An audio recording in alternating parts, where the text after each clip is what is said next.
I said I went live.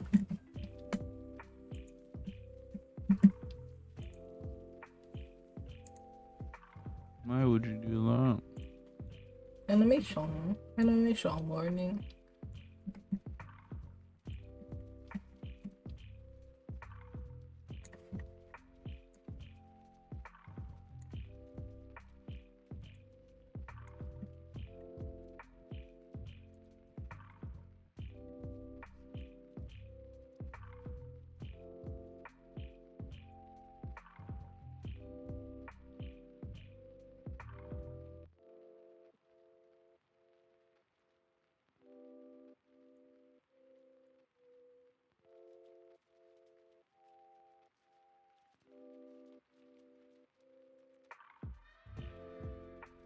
Is there a way to edit the next scene before you switch to it?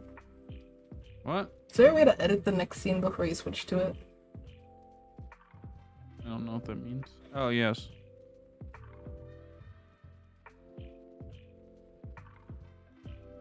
Turn on studio mode. Hmm. On the bottom right.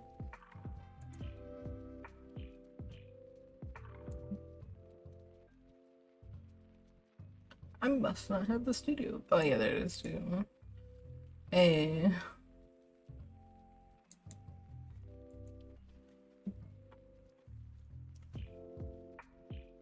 Um,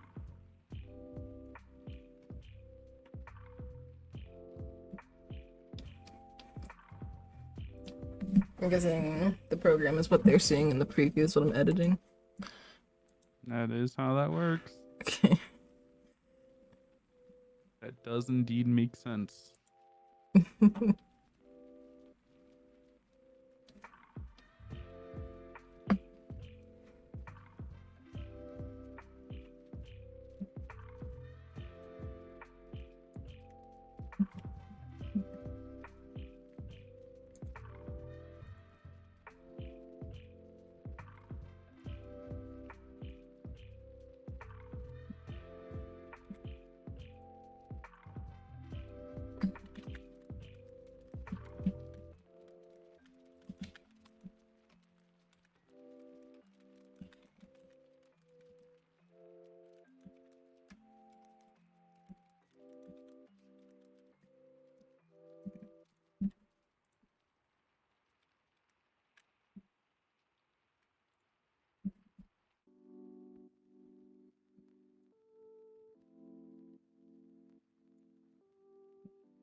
Alright, I'm gonna be watching a tutorial and trying to learn animation. So back to this tutorial that's supposed to be about line cleanup that I want to watch.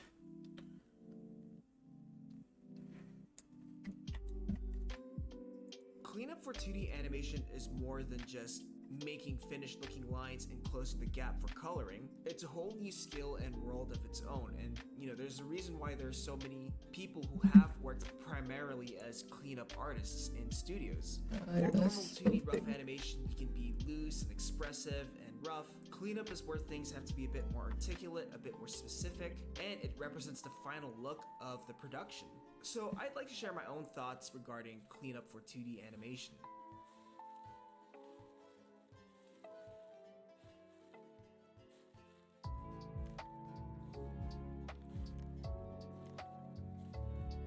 Hey guys, this is Siddiq Mantoa, and today I'd like to talk about final lines and cleanup for 2D animation.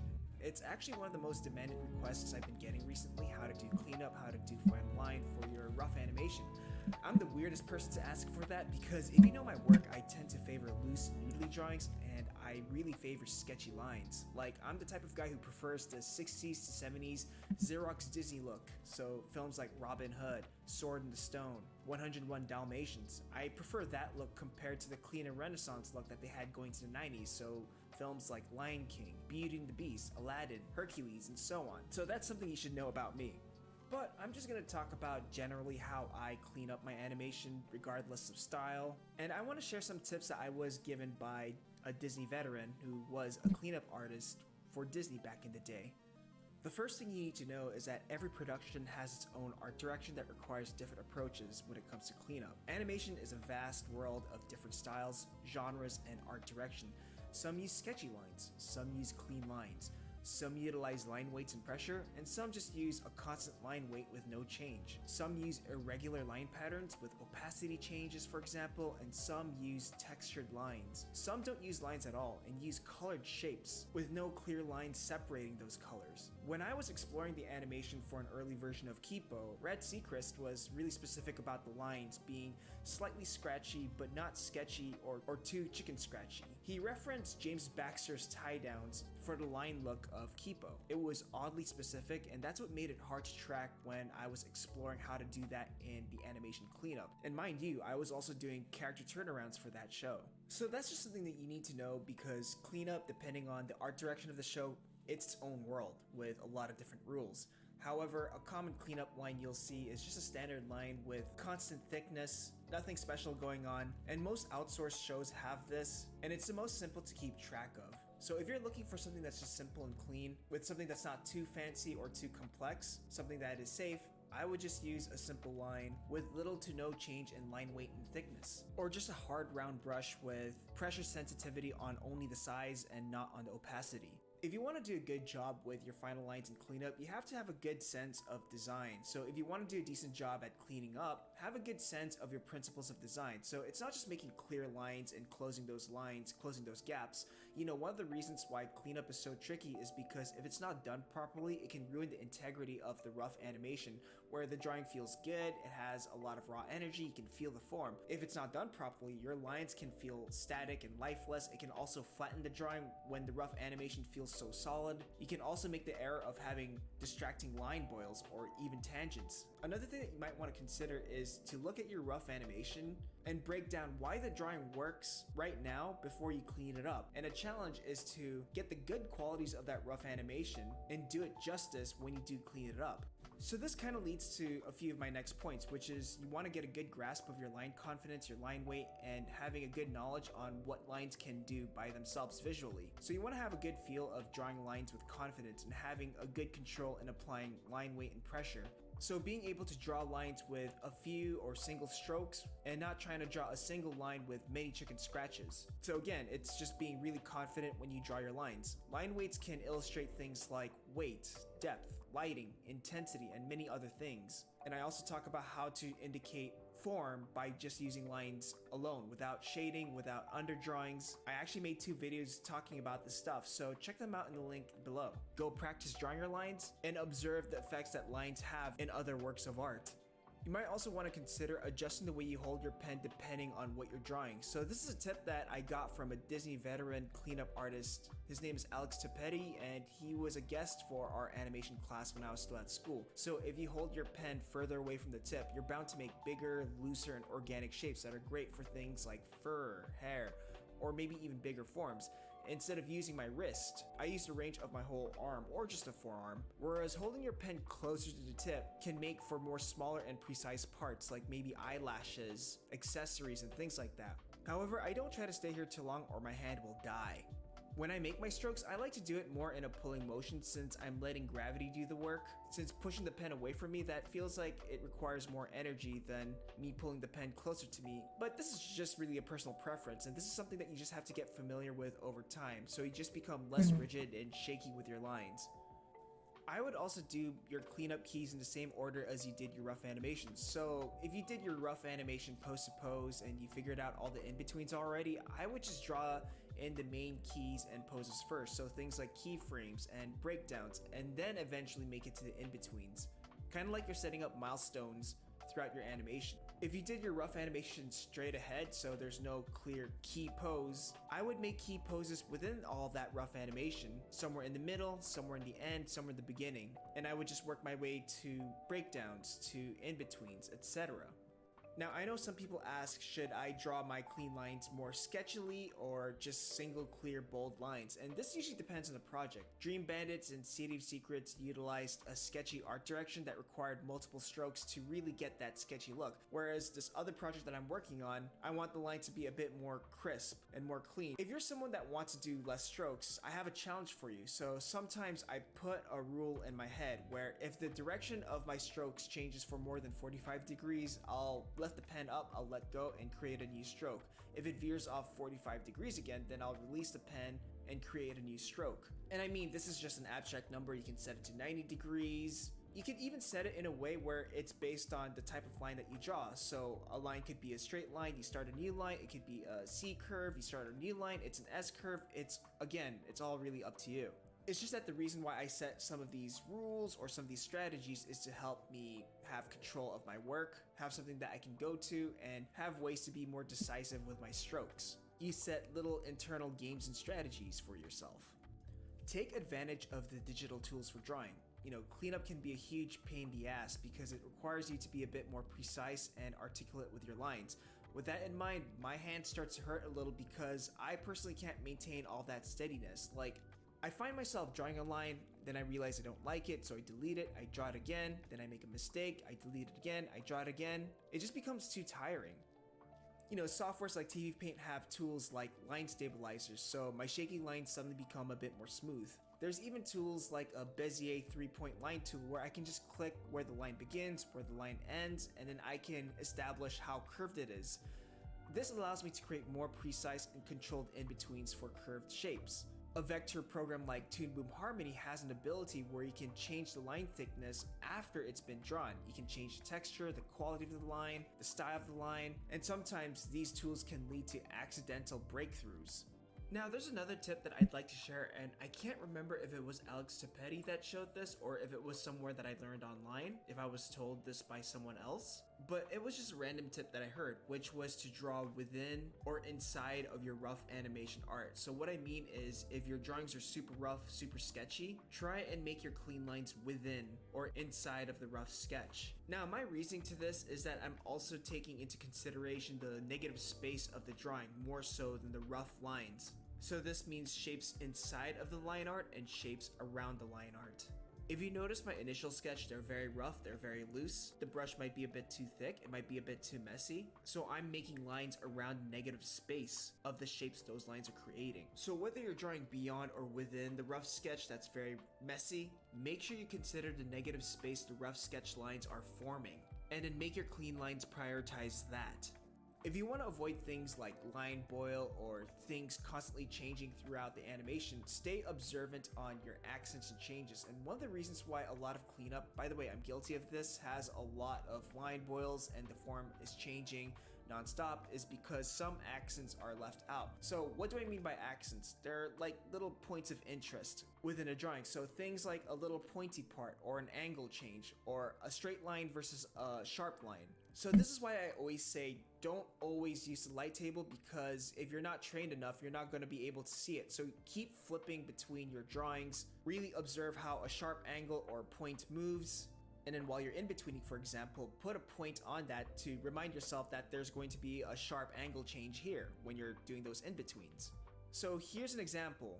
I'm drawing a nose right now for this character I'm making in-betweens during the cleanup, which has specific angles to describe the tip of the nose. If I were to rush the in-between cleanup, I could lose all the minute details of all the sharp angles within the nose. Therefore, it would create a boil, or the drawing would just constantly lose form. There are several ways to mitigate this. And again, constantly flip and put points as a reminder to tell you where the accents and sharp angles occur during the in-between. Another is to utilize shift and trace, for example. A technique where you get your previous drawing and your next drawing, you adjust it so it's in the same position as your current frame, and just trace in between them. The shift and trace technique is a great method for, solid drawing and keeping things consistent throughout the animation. I made a video on how to use this technique, link in the description below. Or you could work smart, select the previous drawing or key, copy and paste an element from that drawing.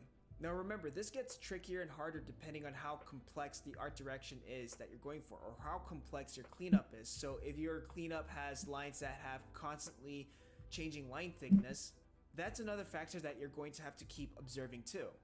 I want to talk about my usual go-to because, like I said, cleanup isn't my strongest priority. It isn't even my strongest forte when it comes to 2D animation. I prefer my lines a bit more inconsistent, a bit more loose, and a bit more sketchy. It gives it a bit more of a human touch.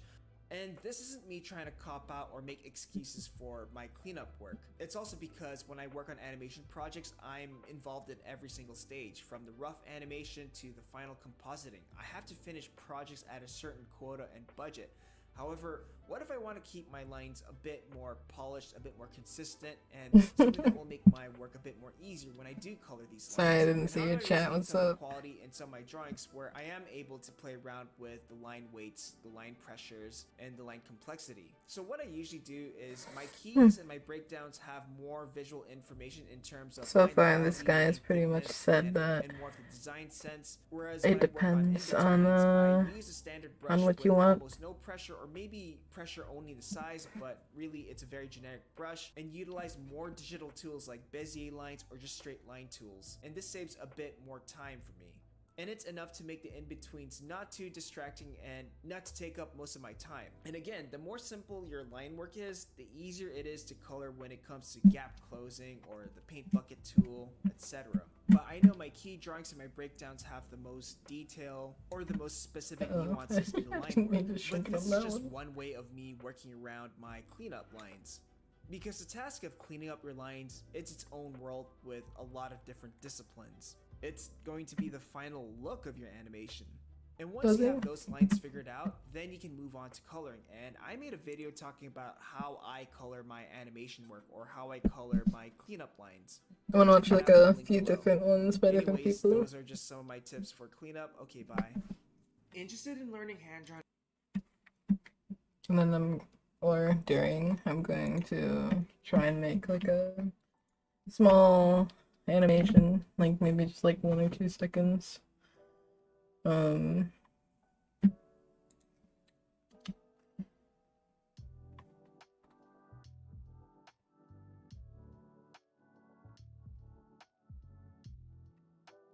I don't want anything for like Flash.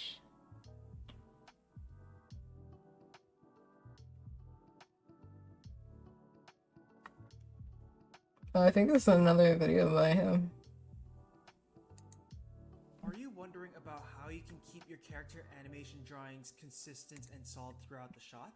What if I told you it's not just about talent, but it's also about some methods and techniques that you can use too, and that can hopefully make the process easier for you? And yes, these are techniques used by professionals too.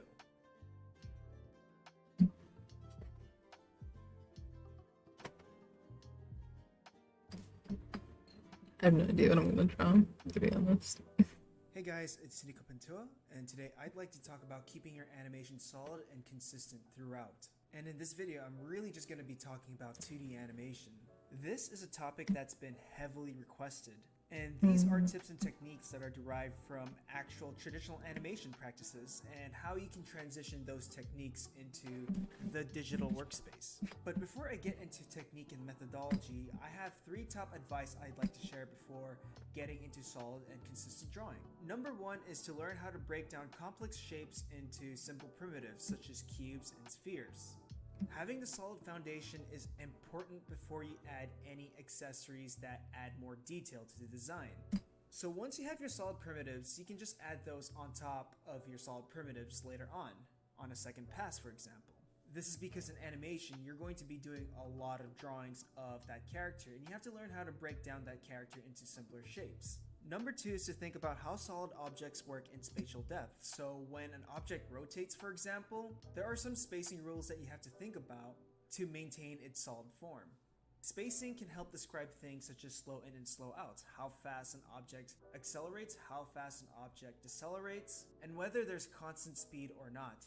Spacing is one of the most important ingredients when it comes to having smooth animation, and even choppy animation can read off as smooth if they're spaced really well. But how does this relate to solid drawing? Well, imagine having a character's head rotate around just right in front of you, and let's say this character has a big nose or a big snout. If we were to switch to a top-down point of view, then that character's head would rotate as if it was looking like a clock.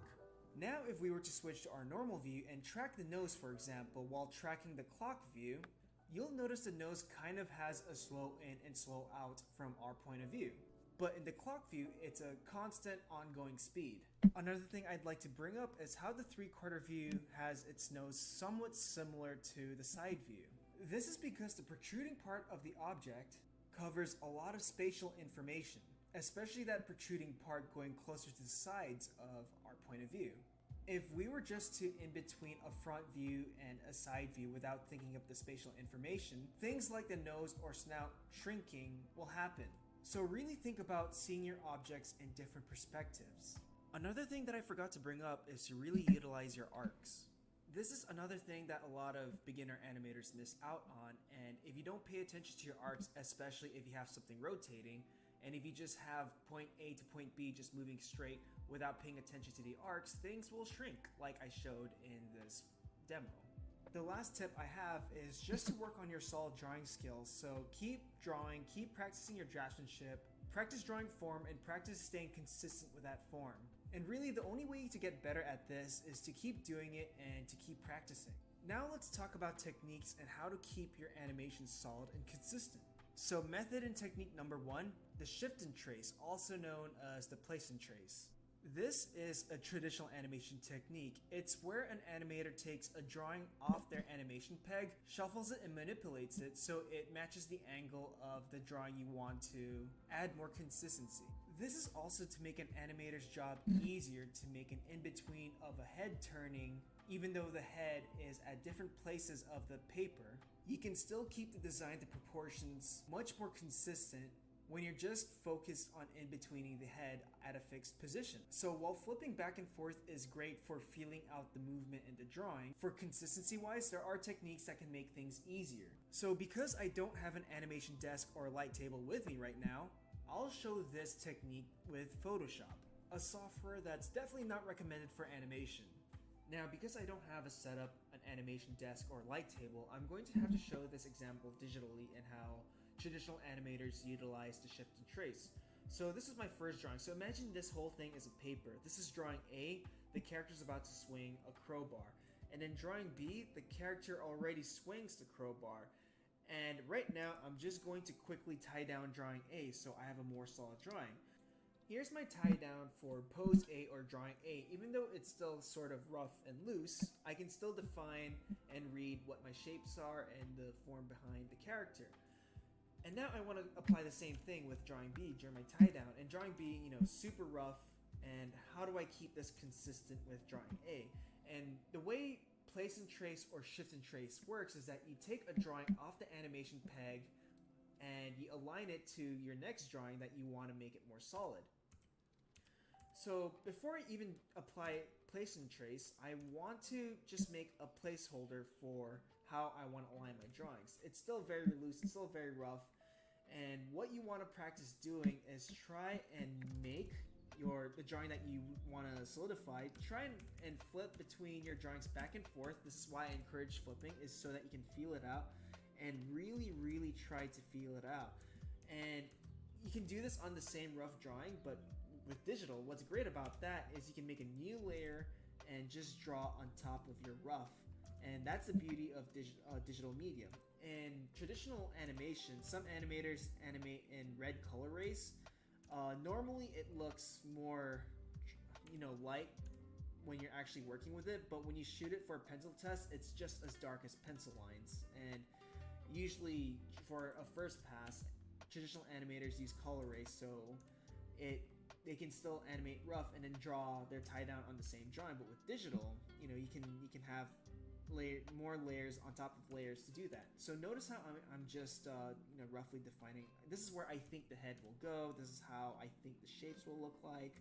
Just a rough, and okay, maybe that's enough for now, and maybe I can just use that as my placeholder. So now I'm going to utilize place and trace, and what I'm going to do is I'm going to take drawing A off its pegs, and I'm going to turn the light table or turn the opacity down, take drawing A off the pegs and align it to the drawing I want to tie down. So rotate your paper or rotate your drawing, and then just try and make it fit the angle of your next drawing. And I'm just gonna hide my rough because I'm just gonna focus on the head for this case. And now that I'm seeing the head, now I have a placeholder for my character. It's like, okay, I can see the glasses. The glasses are shaped like that, and it's instead of just like trying to eyeball it all the way, now the drawing is much closer to what I have. And I can start defining, okay, then there's, I can define more of the side of the head, and I'm gonna make sure, okay, the hairline is here, and I'm gonna keep it consistent to that. The mustache, notice I'm thinking, okay, there's more information on the top of the head, so this is going to be bigger and this is going to be smaller because the chin is actually going away from us, so that's going to help us a lot. But because I have my drawing A as a guide, I can actually use that as a placeholder in how I want to draw out my shapes. And really trying to find your shapes and just seeing it. Okay, I'm just eyeballing where the eyebrows are, and these drawings can always be fixed later on. I think because there's more information in the head, maybe the hairline goes a bit, and there's more information on his hair, right? All right, so now I can take my drawing A off. So if I were to restack all my drawings back to where they should be, drawing A, drawing B, drawing A, drawing B. And now I have something to work with for the solid drawing. And from here, I can just finish the shapes. I feel like the body isn't as important for me more than the head. But if you want to keep the body consistent with the proportions and the design, then you can adjust your drawing A. You can take it off the pegs again and angle it to your torso, and now I realize, oh, actually it's much bigger than what I initially planned. And then I can go back and really define the shape. And I'm just gonna rough it out quickly. You can even just like use the place and trace as just to make a rough placeholder, and how you guys can use it to make more consistent looking drawings for your animation. How to keep proportions throughout your drawings. So here's my tie down of drawing A and my tie down of drawing B. I made a breakdown for both of these drawings, which is this drawing over here. Here's him about to swing. He swings and he's finished swinging. And now I want to make my breakdown as consistent and as solid as drawing A and drawing B. Now there are two options that I could do or talk about from here. I could try and angle my two drawings from here and here and try and make it match the angle here. Or I can tell myself, you know what? I'm just going to act the head as if it was just in between the two drawings normally. So I'm going to do the first example first.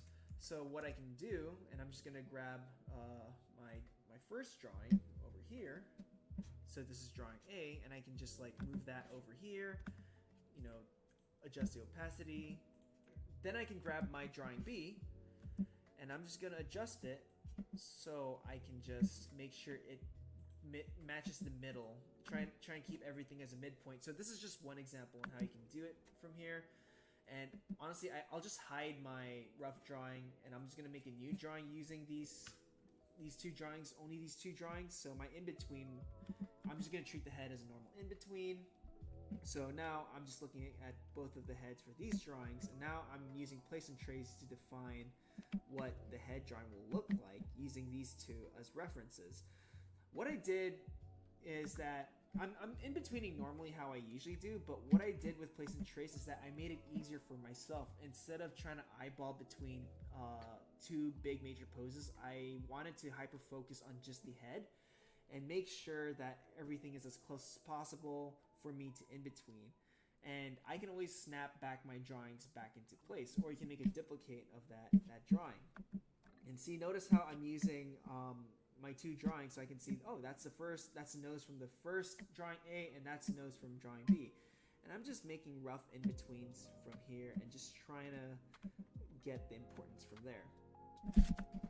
And even though the spacing is a bit big, it's at least easier for me to track it compared to trying to track two drawings that are at opposite ends of the page.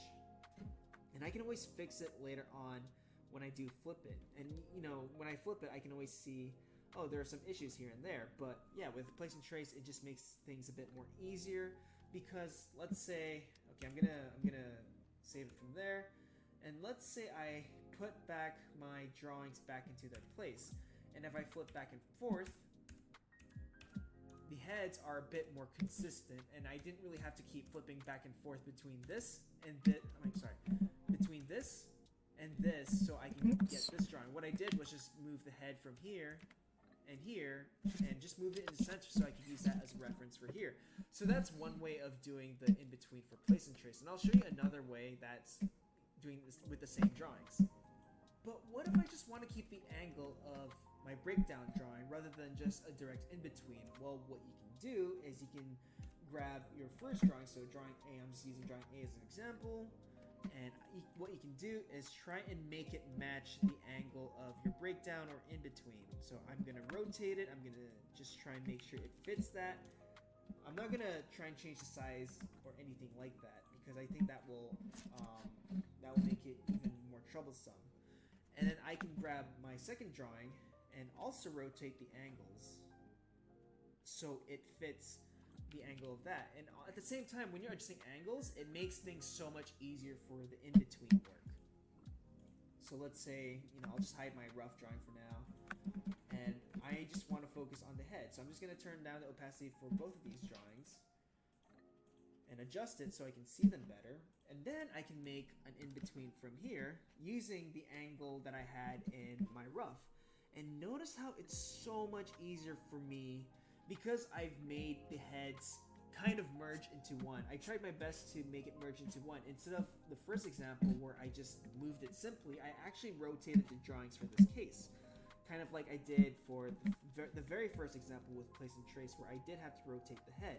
And notice how just by rotating the head, it's again like I'm having a much lighter and easier time just trying to in-between things. I don't have to keep flipping back and forth. I can just eyeball it and it can still look closer. Like everything will be in proportion when I put all these drawings back into where they should be. And keep in mind of form and shape. Things that are protruding like noses or things that are at the edge of a shape will have a lot more spacing. Like what I mean is the nose, because the nose is much more protruded, it's gonna be a bit more out. It's gonna favor more of the last drawing where it's more sideways. And then I can put my drawings back where they belong, and I'm gonna do that. And if I flip back and forth, at least I have something to work with, and I can go back and go, okay, you know, I can see, oh, okay, by flipping back and forth, there we go. So no matter what, you might also want to consider flipping back and forth, but at least it's consistent with the proportions and everything else and where everything should be. So then I can grab my rough jobs. Like if I wanted to do place and trace with the body again, then I can grab my last drawing, turn down opacity, rotate it so it fits the angle of my breakdown. Same with my first drawing. My first key pose is I can angle it and turn down the opacity and make sure it fits that angle. And now I have something to work with in terms of wanting to retain the proportions. So I can say, oh, I can still sort of see the rough, and I can see the body is around here. And that's Hey baby, how's it going? Or put back the drawings back where they belong, and now I have something that's a bit more proportionally consistent to my next drawings. So that's an example of place and trace. Now, whatever I did here in Photoshop can be achieved in any other software. What I did was just treated the whole process as if it was like on paper, where I just rotated drawings here and there. But other hand-drawn animation softwares have an approach in how you can achieve Here, but tired, yeah. technique. TV Paint has a really great way of approaching the shift and place technique. Sorry. The way they implemented this technique I'm just practicing and trying to get the knowledge. So by using the light table option, you can actually grab the onion skin drawings of your previous and next frames and rotate them and manipulate them however you want. The great thing about this is that it doesn't actually affect the finished drawing. Oh no, I'm sorry that you didn't know it was funny. It's very easy to flip between your drawings. If just relying on the light table or onion skinning gets a little bit too tricky. What's great about the TV Paint Place and Trace option is that not only can you And yay, animating, yeah. skin drawings, but you can also change the size. So for example, a character is walking towards us from the background to the foreground. It's easier to keep track of the faces if you're just focusing on manipulating those onion skin drawings of the face to match the size and the proportion of the character depending on where that character is. Let's look at Toon Boom Harmony. They have their own way of approaching shift and trace too. To me, it's a little more tricky than TV Paint's simpler approach, but I feel like Toon Boom really thought more about the animator and how, to me, it does feel a bit more traditional. Toon Boom has another window or tab called Drawings, and think of it as a virtual desk or another desk in your room where you can just place and send your drawings to. In Toon Boom, you can send your animation drawings to the Drawing tab or this virtual desk, and you can edit the drawing without affecting the timeline at all. But what's great about this tab is that it does allow for shift and trace techniques where you can actually edit the orientation of the drawing, whether it's rotation or transformation, and adjust it to your drawing that you want to make consistent. What's great about this option is that you can choose which drawings you want to place and trace. So if you have a drawing at the end of the animation, but you have a drawing that you want to use as reference at somewhere in the middle of the animation, then you can send that drawing specifically to this window and make a new drawing in the same window, and then place that new drawing into your actual animation timeline.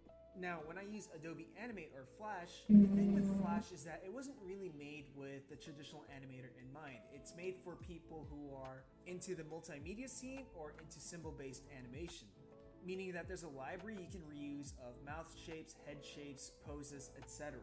I feel like Adobe Animate or Flash's library system is great because it's simple and easy to understand, and you can reuse drawings that you've made in the past again and again without having to do any weird complex stuff. I don't really have Flash as an option anymore. Trace in Flash is that I turn drawings that I want to use as my placeholders as symbols, and then with symbols you can adjust the opacity, the color, how bright it is, and you can lay them on different layers in your animation. This would be like the I would adjust my drawing sideways view of the animation. And on top of the character animation, I'll make my in-between using my laid out drawings as reference for the in-between.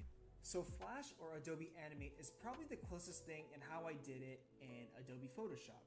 If you're using a different animation software than these three, you may want to look into how your animation software does place and trace, or improvise it like I would do it in Photoshop. make duplicates of those drawings in a different layer, and adjust the opacity and orientation yourself. So what other tips do I have in trying to keep your drawings more consistent and solid? Besides shift and trace, which was probably the biggest one that I want to talk about for this video. The second biggest one that I can think about is to utilize character layout drawings. It can be a single drawing, it could be a few drawings, or it could be a drawing with multiple drawings of the character at different sections of the shot. So if I was animating a character running up the stairs, I would make several drawings of the character on top of the stairs, a drawing of the character at the bottom of the stairs, and a drawing of the character on the middle of the stairs. I would probably draw it in the same frame. I would use a line where I would connect the head to the head of the other pose, the torso to the next torso of the next pose, just so that I can help keep my character in track when I do animate on top of this placeholder drawing. This technique is useful, especially for rough animation. When you animate rough, it's bound to happen that things are going to shrink and grow throughout the animation. But with a placeholder, it'll help you keep in track in where to place your poses for your actual animation. All the animation demos that I show in my animation course always utilizes this layout, and it's a discipline that you guys might want to start getting into. So before you even start animating your animation shot, make a few layout drawings that describe the size, the proportion, and the position of the character in the scene. That way it'll help you be more consistent with your animation on the first pass. The third method that I can only think about right now, just for the sake of keeping consistent with your animation shot, is to flip like a madman. If you've been following my work and how I approach teaching animation, I always talk about flipping between your drawings. And I would encourage you guys just to flip a lot more than to rely on your onion skin. I'm not saying you should stop using the onion skin, I'm saying that you shouldn't only depend on it. Flipping allows you to feel the movement of the drawing while at the same time I don't know how to do this. other depending on where they are. It's like, I know in some programs it's like a hotkey. Will actually help you see and feel the Okay, movement one second. of I'm gonna see if I can find buttons for the whole flipping thingy. Also, I should probably save this. You guys can't see that. There we go. This one.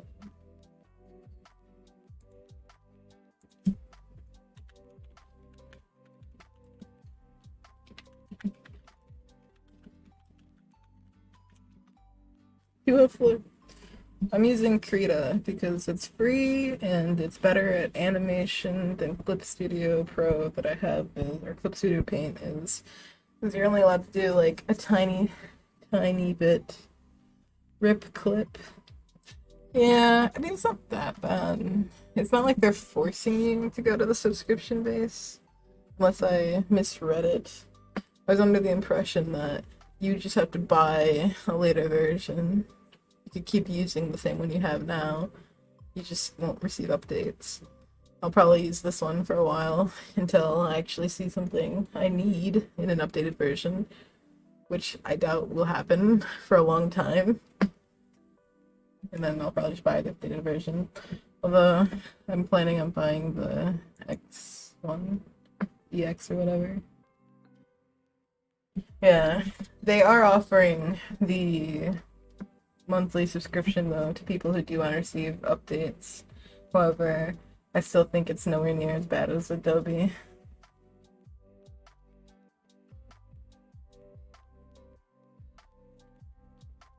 If they do force it to be only subscription only, then yeah, that sucks. But from what I saw, it was not yet that.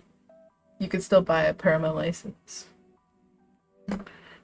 I gotta find the keys. I don't ever use this except for to practice animation, so I don't remember what it is. Ba, ba, ba.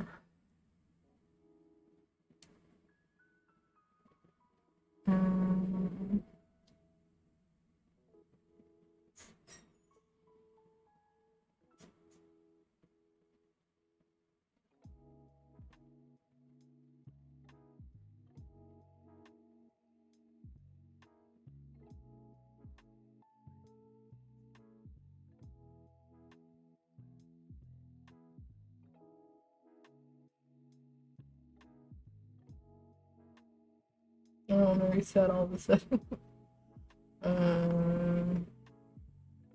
Should be in configure.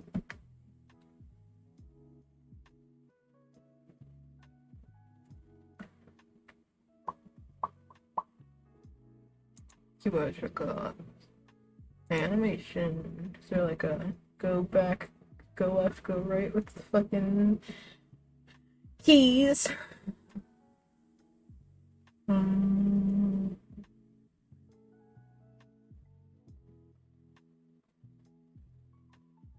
Next frame, previous frame.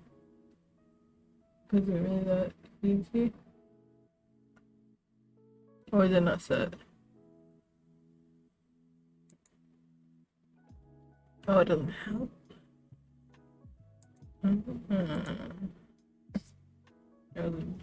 That is the next frame.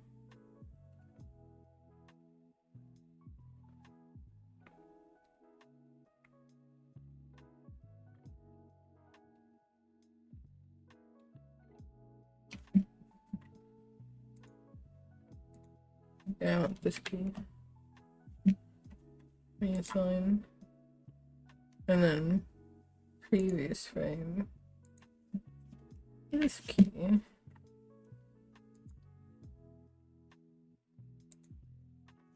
So like, hey, we did like this. Yeah, so the dude was just saying not to use onion skins a lot. I mean, obviously this early in the drawing, I think it's fine. But yeah. Oh, I went all the way around the other side.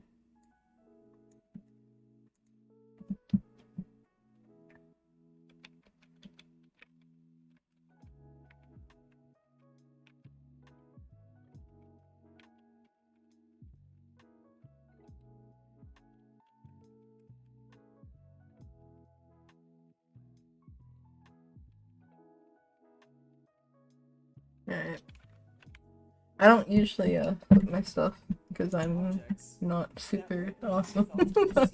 But try it.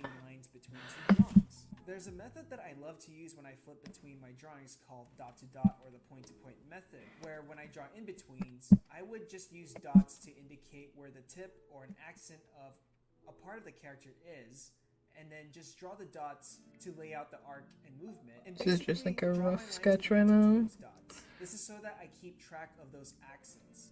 If you guys want to see me utilize this technique even more, check out my in-betweening full demo that I have up on YouTube, and is also included in my 2D animation course.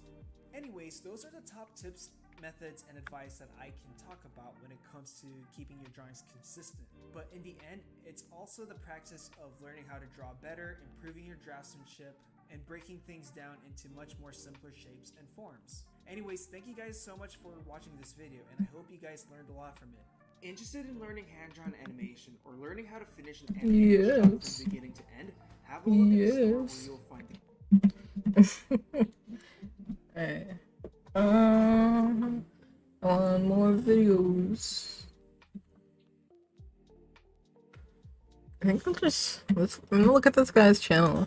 See if he just has like a playlist. What's up, Ted? What's up? How's it going?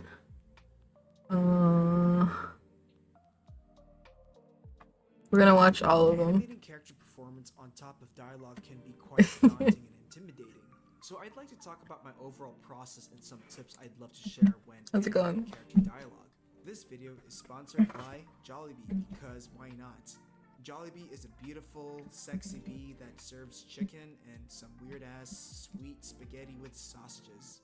Truly a Filipino treasure. Actually, I'm not really sponsored by Jollibee, but if you guys can find one near you, I highly recommend it.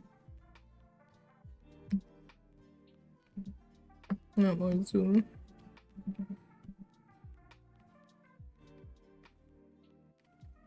It's going. That's good. I'm glad. I'd like to talk about how I approach dialogue and character animation.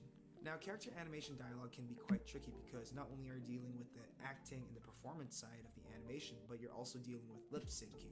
Now, I've been doing dialogue animation for a long time. Yeah, that's a thing eventually I'm gonna have to tackle. I'm not gonna be tackling like lip syncs or anything for a little while. And And every time I approach a dialogue scene, it always feels new to me, but I always learn a lot of things Yeah. I'd love to share. Now, if you're looking for a full-on process video or tutorial video, you might as well look I'm into trying to tutorials. retain the knowledge while I'm In this particular practicing. video, I'm just gonna give you guys a So I'm just full like rundown listening to of tutorials my as I overall go. approach summarized for this video. First of all, you're going to want to think about the style of your animation, whether that's drawing style or the actual movement style. So I'm just doing It's like going a to rough affect how you think about your kind of poses, thing or how right you think now. about your mouth shape choices. Something This is simple something that's though. common in a lot of anime, where it's just a few mouth poses and they just open and close, and they don't entirely match up with the audio. And that's because in most anime, the dialogue is done after the animation, which is the opposite compared to Western animation. It's a great choice when you're dealing with limited animation, you're on a budget, the acting and dialogue isn't such a high priority.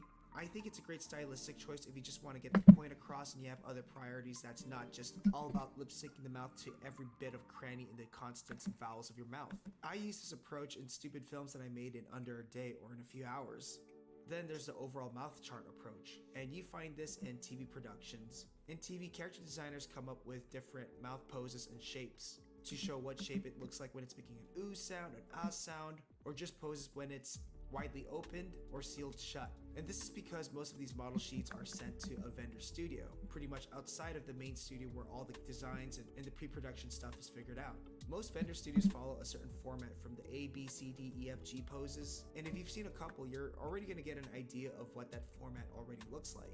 The thing about this approach is that the mouth poses just snap into the appropriate sound that it's making, not necessarily forming or morphing into different shapes. When the mouth shape is needed, it's kind of held into that pose for a certain amount of frames, Yeah. and then it just snaps into a different shape. This approach is highly common in Western animation, Western fun I'm gonna be production, making Aries and web alerts, animation as well. so I'm trying to get good. Classical animation approach, I guess, which is things that you'll find in Disney animation or highly animated productions. The characters are fully animated just as well as the mouths. The mouths themselves are fully animated where you actually see them change shape, they morph into different shapes, there's a lot more articulation and accuracy in the pronunciation of words. The animation can be highly detailed and complicated, and it's why it makes this type of animation quite hard and takes quite a lot of time to do. If you're someone that wants to work in animation, whether it's 2D or CG animation, you might What want should to the have angle of something this in be your- like? Now, even though these dialogue animation styles are quite different, actually significantly different, one being more economic, for example, and the other one being highly detailed. And Maybe we'll do that animated, thing he just I always talked have a about. similar approach for all of them. And the big one being The can shifty character sell what thingy. this character is trying to communicate. Are there words, lines, or just Yeah, let's sounds try in the shifty dialogue sound thingy real file quick. that sell ideas? How do I emphasize those ideas? What do I mean by ideas? And for this video, I'll most likely be talking about my approach when it comes to classical animation, but a lot of that stuff can be transferred Alright, for into this other one we styles of don't animation. do First skinny. of all, when you get your sound clip or your dialogue file, keep listening to it over and over again, and also have a written version of the dialogue somewhere. Now, a big rule that I have when I animate characters doing dialogue is that I'm not just Good animating morning. characters saying their lines or just talking, I'm animating characters expressing ideas. If you want to figure out math labs and dialogue writing, look up how they dub anime. Oh, he was just talking about how in anime they don't really do it right. I look at certain key words, and this could also be influenced by how the voice actor emphasizes some of those words. Then I would highlight some of those words and see if there's possible emotions that's trying to be exchanged within. Just want to wish you a nice day and good luck with my art. Thank you. I hope your day goes well. Now, if you're early into animation but want to get serious into character animation, then I highly recommend Yeah. downloading before you animate. Character animation, performance, and acting can be highly subjective, and there's multiple ways to show how a character expresses anger, disgust, happiness, sadness. The hardest part of character animation and drawing is coming up with a very specific drawing that describes everything, not just the emotion, but how the character is physically feeling, the attitude that character has over other things, what the pose reveals about the character's background, like class and social standing. I'm getting ahead of myself, but when I thumbnail, I come up with many different drawings for the same line of dialogue, or even the same word, just to keep exploring and experimenting if I can find something unique in the acting. Then I would look back at it later and start circling the ones that I actually want to keep. This is something that I always do when I have an idea of what I want, but I don't have the best version of that idea, and this helps me explore that. But over time, as you become more experienced with the craft, it just comes naturally. The thumbnailing process helps you think about your work more, and then because Dubbing of is that, different. it's become sort of a second nature to me, where I don't really thumbnail as much anymore, and I just go straight into animation with a very specific acting choice that I have in my head already. Then I would lay down my storytelling poses. Some animators call this their golden poses. Wrong Imagine they're like area. keyframes of the animation. It's only there to serve a purpose of the overall idea and the story shift and the shot. This could just be a few poses. I usually find myself only laying out maybe 3 to 4 different drawings for this. I'm not worried about syncing everything to the timing or thinking about mouth shapes. I'm thinking about It's like getting it's the a little story and the thicker. overall idea across first. And another reason why I do this is because I don't want to lose control of the animation, meaning I don't want the animation to feel like it's constantly moving, there's too many poses or too many ideas. I want to just summarize the overall idea in just a few poses, so when I do come back and flesh out the acting a bit more while staying in the range of the storytelling poses, it feels a lot more contained and controlled. And it doesn't matter if the animation is zany or subtle, because even with zany and wild animation, you do kind of have to have an idea of what you're trying to Try that. communicate. Your sister's in trouble. Someone's coming. Take her away. Your sister's in trouble. Jesus Someone's Christ. coming. So loud. Take her away. Then I would proceed to make more key poses, and the way I'm thinking about it still is I'm Yeah, I was trying to use the upper ones to slide those fuckers over. dialogue or the sound file. I'm still setting up an overall roadmap before I do that stuff. Some bullshit he called shifting. Pose before a sentence and after a sentence, and in some cases before a specific word and after a specific word. But I usually do a sentence or a few words because I want to still keep the performance contained. So when I make more specific keys within the animation, I don't feel like I'll get lost. The same thing goes for if I decide to straight ahead the overall dialogue. I have these key poses knowing when I start and when I wrap up on a certain idea or a certain part of the dialogue. Your sister's in trouble. Someone's coming. Take her away. Your sister's in trouble. Someone's coming. Take her away. Now the next step, I'm not going to animate or add specific mouth shapes yet. I'm mostly just going to add key poses and breakdowns that describe the overall movement of the body and the head of the character. So in some parts of the dialogue, maybe a character says a certain word with more impact. I would try and animate how that character says that word by emphasizing the overall head movement and the body and the gesture. Well, clearly one When a arm's character longer says than the that other. word, I add a place So for we'll have to mouth fix shape, that. meaning that I know it's not going I to don't know be which one's I probably know a better if I add length, more though. in-betweens, it's most I'm likely assuming, going to change. uh, Some animators don't draw not the mouth, long they one. just leave it blank, and they're just going to add the mouth later on. But I I personally hate think that this the shit mouth auto-adjusts shape the is size of the timeline movement. Even though you know there's a good chance that when I you're going to scroll. to You have change that too much mouth for shape. alone time. Why? Sister's in trouble. Oh, the arm. Yeah. Someone's I was coming. trying to, like, Take her away. I know why that happened. I fucking zoomed in on one section instead of looking at it big. I'm gonna fix it. Give me a second. I was trying to focus more on the shape of it. I want to talk a bit about lip syncing and mouth shapes in general. So my animation teachers back then who worked for Disney always there? told me 2 rules to keep in mind. I mean, I don't really have much of anything at the moment.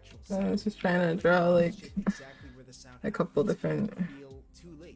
I don't know, trying to make them turn. I wanted the shape to be good, but I'm obviously gonna have to shrink everything, so. Before the actual sound comes out, just for that little anticipation. Okay, rule number 2, and this is quite subjective, is that you're not supposed to animate every single constant or vowel in the speech, or else the mouth movement or the lip sync will just feel too busy. If you were to talk and you just muted the audio, you're gonna notice that the lips are just morphing into broad shapes.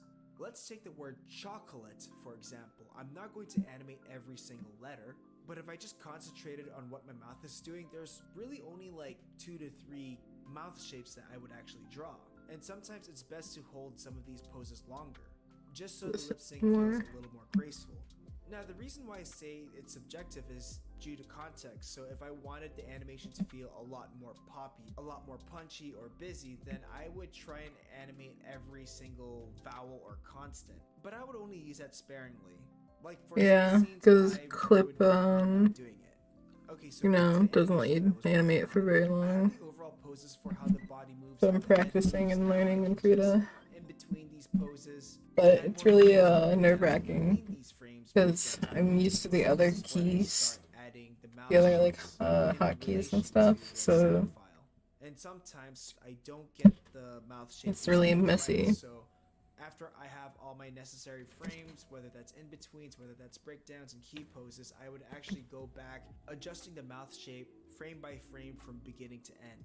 And in most cases, I find myself doing this straight ahead.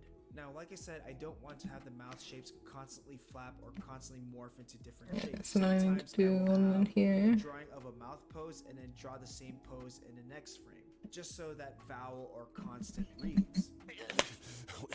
Is that like grouping it? I didn't want to transform them all the same. Take her I away. wanted to make them all look good, which I don't think would be all the same size. Because obviously, this one's smaller, And that's just but it's rough also farther animation. away, Some of you so guys might be whatever. asking, how do I turn this rough animation into So, a like cleanup, the or group how do mask I tie thing? down this so that it's more on model? You could simply just create a new layer and do it in the same order as I did the rough animation. So I start with Yeah, the now this storytelling poses, one, then I move towards the key poses hand and the angle, pose before a sentence, it after a flips. sentence, and just keep sculpting it So out. I don't know At if I this should stage, have it's this really be just like about getting that solid drawing foundation the down. opposite of this You one, where already it's like have the overall slightly animation this way. before it's laid out. At this point, it's just prettifying the animation or the drawing, and making sure the drawing stays consistent throughout and it matches the model or the design that the project requires. Like just slightly the When I do opposite of first it. pass of animation, I know that it's just getting an idea and the performance across. And the second pass, which is my tie down stage, is just me matching to the style of what the final product might look like. Your sister's in trouble. Someone's coming. Take her away. So let's take a look at some of the dialogue animation that I did for this project that I'm working on. When the time comes. No, I feel like that's a little too Don't much. hesitate. I'm getting there. Thanks. Don't hesitate. Yeah, no, it's supposed to be like that more. Don't hesitate. When the time comes. I want this one to really like fold in These over shots, the itself approach kind of has quickly. always been the same. I try to find, very minimal I really hate that details audio, and work by the way. with The one that he's intricate using poses until for like the I like make your it more sister's in modern. trouble thing. Regardless of different My brain contexts does not and like maybe that. style, the approach has always been the same. So that was my very general or vague explanation of how I usually I'm muted, do aren't I? dialogue animation. There's a lot more I can Yes, talk yes, about you the have been. subject regarding Yeah. editing, styles of I'm pretty different sure I dialogue. responded to I you. just wanted Don't to show remember you what I guys said how I though. keep Don't it remember what going. you So said when I either. do approach Just a realized that you dialogue, never said anything again after, and then I realized I was muted. So Anyways, that's all bye. Interested in learning hand-drawn animation or learning how to finish an animated shot? oh yeah, quickly the with stream can Animate? hear me, Have a but look in the store where Ari you will find a couldn't. complete I was introduction muted to in 2D animation Discord. video course, tutorials, and other resources. Learn classical animation approaches, drawing, lectures, techniques, and other. Next. Cleanup for 2D animation Alright, watch this is one. more than. Want to know how I did something like this, where there are 2D characters on a 3D set? Watch the video to find out more. Rip. Yeah, and I was like, wait a minute. Hey guys, Who it's Steve are Quintoa, you? and today I'd like to talk about how I did a test of 2D characters composed right into a 3D set. First of all, no, this isn't a thing where the background is pre-rendered and then I do the characters on top of that 3D footage. These are actual image planes placed into the 3D environments, casting shadows, reacting to lighting, and having shader and material presets that make 2D animation feel more than just a drawing. Those are words that I don't know yet. Let me look at his playlist, see if there's like a specific order or something. 'Cause I feel like we just went from like We're jumping over all over the place, I think, in terms of like shit I need to know. So let me look real quick. Let's watch this One one. of the earliest and biggest epiphanies I had while learning how to draw was utilizing the power of lines, whether that's line thickness, line pressure, and line weight. I feel like lines aren't talked as much compared to things like painting or colors. So guess what? I'd like to talk about how I utilize line weight in my drawings. What did you say? It was I think this is about line weight. Hey guys, it's Cindy Kamatoa, and today I'd like to talk about how I utilize lines, whether it's line thickness, line energy, and line weight in my drawings. In most cases, I pretty much prefer only using line work instead of toning my work with shades and highlights. Not because I think toning, shading, and highlights are useless, I've but you can learned get away with so much that information and great drawings my just only using Crescent lines. Moon And shirt honestly, I think the is usage of lines inconsistent. are quite Yeah, I told you the underestimated. reference that I Honestly, used was the other one one direction. So I've drawing teachers should decided encourage their students to utilize I'm not lines and changing save it. things It like works. Yeah, that's why I was like, shadows, oh well, the and one etc. reference I saw, Also it was focus that more way. on the drawing Yeah. fundamentals such as shape, form, construction, and line quality and line control. I've made videos about line strokes and having line confidence in the past, but I never really talked about how I utilize things like You line wing. thickness. A lot of the things that I'll talk about here are things that I learned during my time at Sheridan College, while at the same time looking at other media and people's works. The first thing you want to do is just to practice your lines, your strokes, how you control thickness of your lines, how to control the Honestly, overall I'm just trying to absorb as much information from listening to it while I draw. where they have a practice of doing these I tend to remember shit varying in by like thickness. In the next listening. stroke, you're gonna try to follow that I used to path, draw but this notes time in apply class opposite when I line was supposed to be thickness, pressure, taking. and I weight used to from draw the while I was previous line taking notes in thickness. class, and while I was Practice supposed to be drawing with taking straight notes. curvy lines, And such as I would lines. like What kind of remember different shit lines and effects that you just by encounter. like A looking at the practice that I never drawings really talked later. about in my previous videos in order to So I'm practice, trying to like retain strokes. Sometimes I do information some sketchy by strokes just to feel practicing out while the gesture, listening just to to feel out the direction of the tutorials. stroke. And then when I'm ready, then that's when I press it upon the surface, whether it's a tablet or whether it's on paper. The first thing I learned was utilizing line thickness to portray dark and light. This was the first tip I learned while utilizing line thickness to portray dark and light. I learned this during life drawing. Thicker lines meant to show which side is dimly lit, Now we need to covered look in more of shadow. this. Thinner lines to show which side is well lit. And you know what? You can go beyond with your strokes. If you set the strokes to opacity and things like that, you can utilize thick and soft lines to represent soft shadows, thin, sharp lines to show that there's more of a lighting accent here and to show a bit more. I wonder why that one bit was dubbed in after the fact. Here's an example. Sometimes I'll indicate where my light source is while drawing and use that as a reference. Thank you, to tell me which part Streamlabs. should be lit or which part should be darker, utilizing thinner or thicker lines. Then I'll try to draw my lines accordingly. Line thickness can be used to describe depth, whether things are far or near. This is probably the most common way in how I utilize my line thickness, especially when it comes to illustration and creating story beats or even storyboarding. Things closer to the point of view, I'll draw the lines thicker to represent it being much closer, and things far away, I'll draw my lines thinner. Here's an example. When I do illustration, story beats, or storyboarding, most of my foreground elements are treated with thick lines just to indicate that not only is it closer, but I'm also using it as a framing device. What about things that are more dynamic? So let's say a character is trying to reach towards you, to the camera. Sometimes I'll have the overall character with relatively thin standard lines, but let's say the hand is reaching towards the screen, then I'd make that hand much thicker in line quality and strokes, just to really sell it's coming towards you. You've probably seen this in some animation, especially anime, when the character is up close in your face, everything is dynamic and the lines are much thicker, just to really make that sense of up closeness really bold. I actually utilize this in my own animation, making unique frames where the lines are thicker, especially when the characters are just up close right in front of your face, and this just makes it feel like it's popping right in front of your face.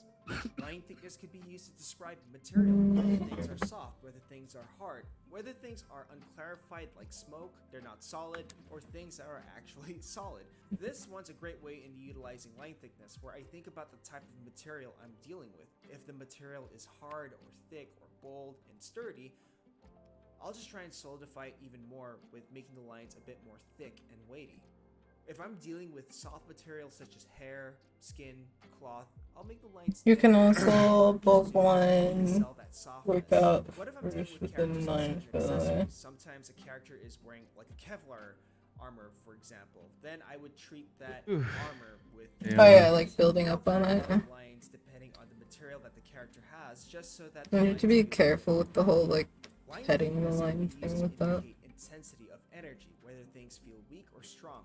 If you want to have energetic gesture drawings or just drawings in general that has a bit of that extra graphic oomph and you can feel the life and energy, utilizing energy with line weights are a great way to go. I'll keep that When I in do gesture mind. drawings, I think of energy and intensity levels. If there's more energy or tension coming from something, so let's say the leg, I would treat the lines differently. Maybe I'll utilize more straights against curves, but then I'll also utilize line thickness too. And if you wanted to portray softer energy in some of your drawings, then I would treat the lines much more delicately. No, I'm probably gonna end up trying to go for a more solid line kind of look, which makes things kind of weird, I think. I mean, it's good for like big shapes, but for like detail stuff, I don't know. It's a process. I'm learning. I'm just practicing.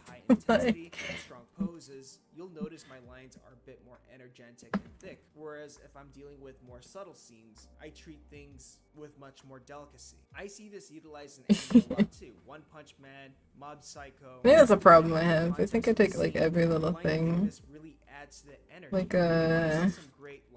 Like if someone has a comment about something I'm doing, I take it like personally, I guess. And try to figure out when he's Like they're like, well, why aren't you doing it this way instead? Or like if someone says it, I'll switch what I'm doing to try to accommodate them. Sometimes it's easier to solidify your drawings by just drawing an outline on them, and that is supported by its thickness.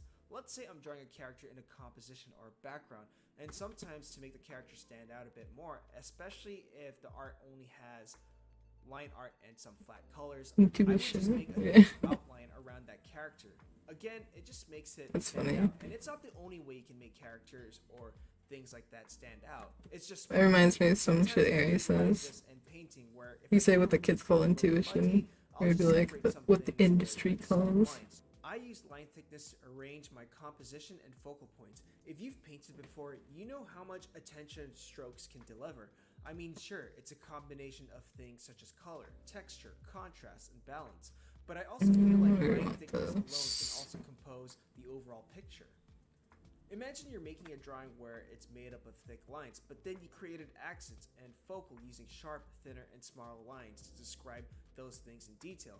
Things with more accents, more clarity in the information tend to bring more attention than strokes that aren't really clarified, a bit loose, and maybe just too bold.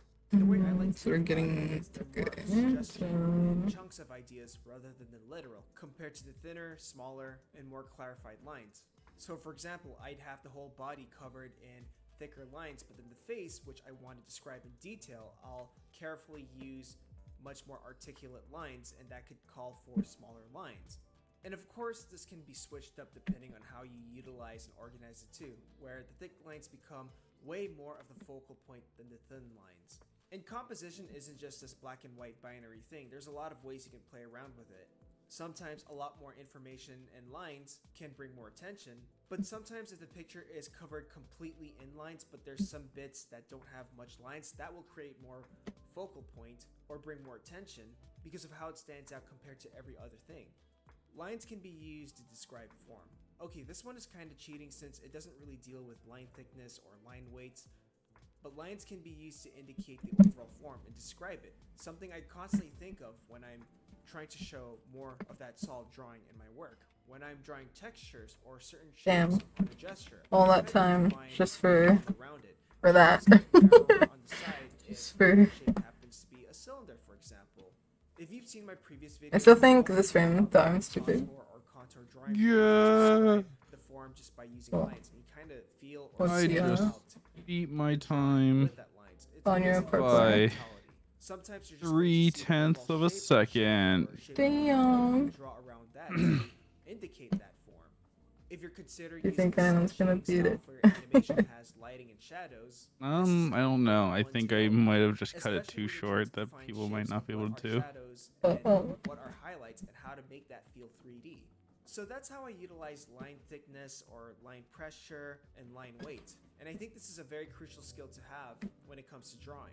People think that without lines you can't describe light and shadow or you can't describe form, but there's so many ways you can do that just by using lines. And sometimes when I do art, I don't like to add tone and I shading think we need because more I booty actually over like how here. the lines look. And with lights and shadows, that's Yeah, something I personally definitely need more practice to booty. get a better grasp on so I don't have to always resort to just leaving my line art. But again, I'd like to emphasize that these are not rules. These are just suggestions and tips and sure, tricks that you can apply to your own work and experiment, break them, discover other ways you can utilize I would argue lines. that that's Change it up, don't fall fucking into hell. bad Okay, too. that's all I want to say. Okay, bye. Interested in learning hand-drawn animation or learning how to finish an animated shot from beginning to end? Have a look at the store where you'll find the complete Introduction to 2D Animation video course, tutorials, and other resources. Learn classical animation approaches, Duplicate the layer and cut off the arm in one and the body in the other. Visit the store through the link in the description below. Did you know that I'm actually reusing drawings and assets in Yeah, these that might help, shots? especially One of when the things secrets get of more this shot is that complicated. I only animated one character. Instead of redrawing each frame, I just rotated and skewed some drawings to make it seem seamless. Or what about getting work that's meant to be done within weeks, I get done in just a few days, spending less time and energy, and this is why working smart and knowing how to do it. I think I need to learn Krita better too.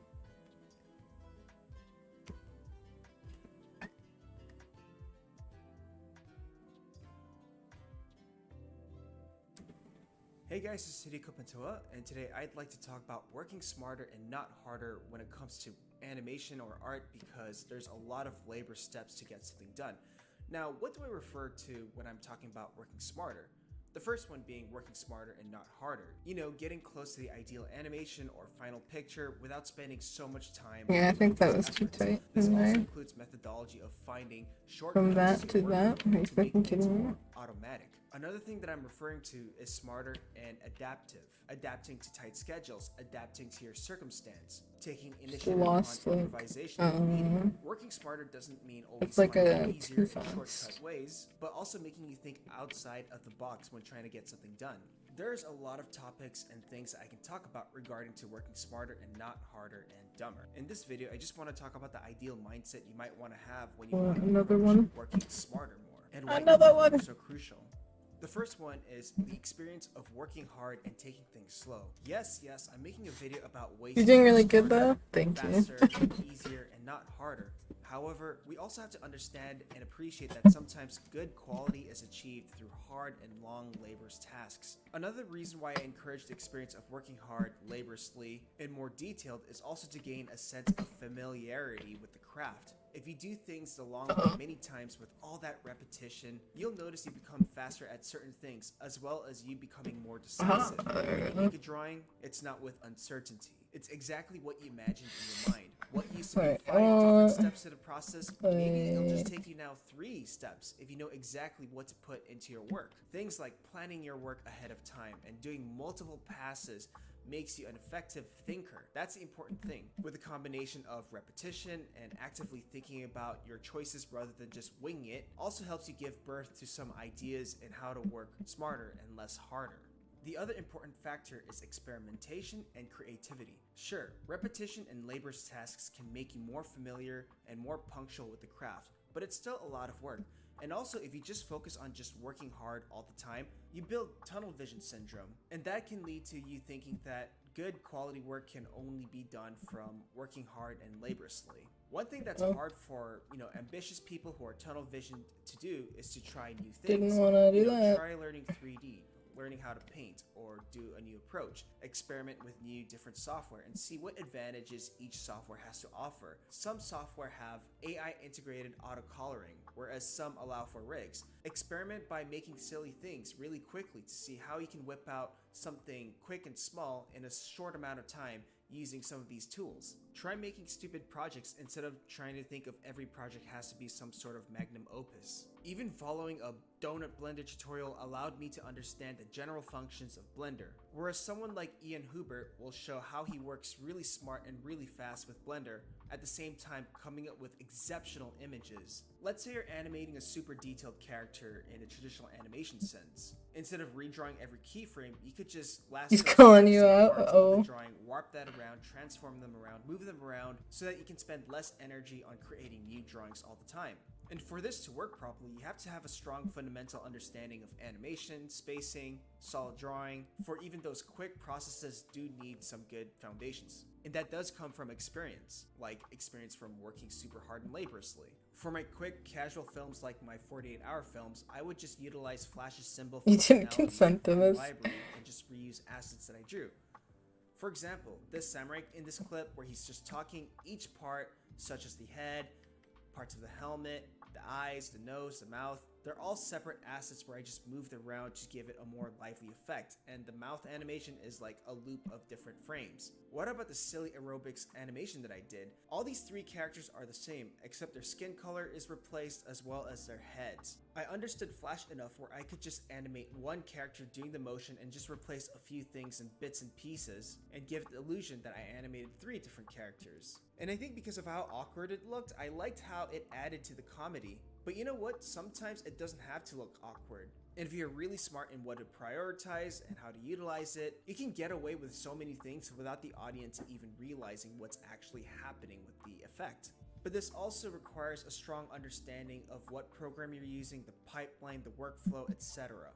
Another factor that I'd like to talk about, planning. It's always good to strategize and plan things out before you execute the work. I would highly recommend beginning animators to plan more, whether it's thumbnailing, whether it's creating a color script first, or storyboarding, because there's many occasions where beginning artists just wing it. They just go full throttle with it, they work super hard at it, and when the animation or the art comes out, it doesn't look quite right, they can't figure it out, so they keep redoing, trial and erroring it. Still doesn't come off as Oh my god, that was me in like 2016, 2017. They're tired, they're burned out, and they got nothing done. So you want to have a proper 2018 when I first started drawing again.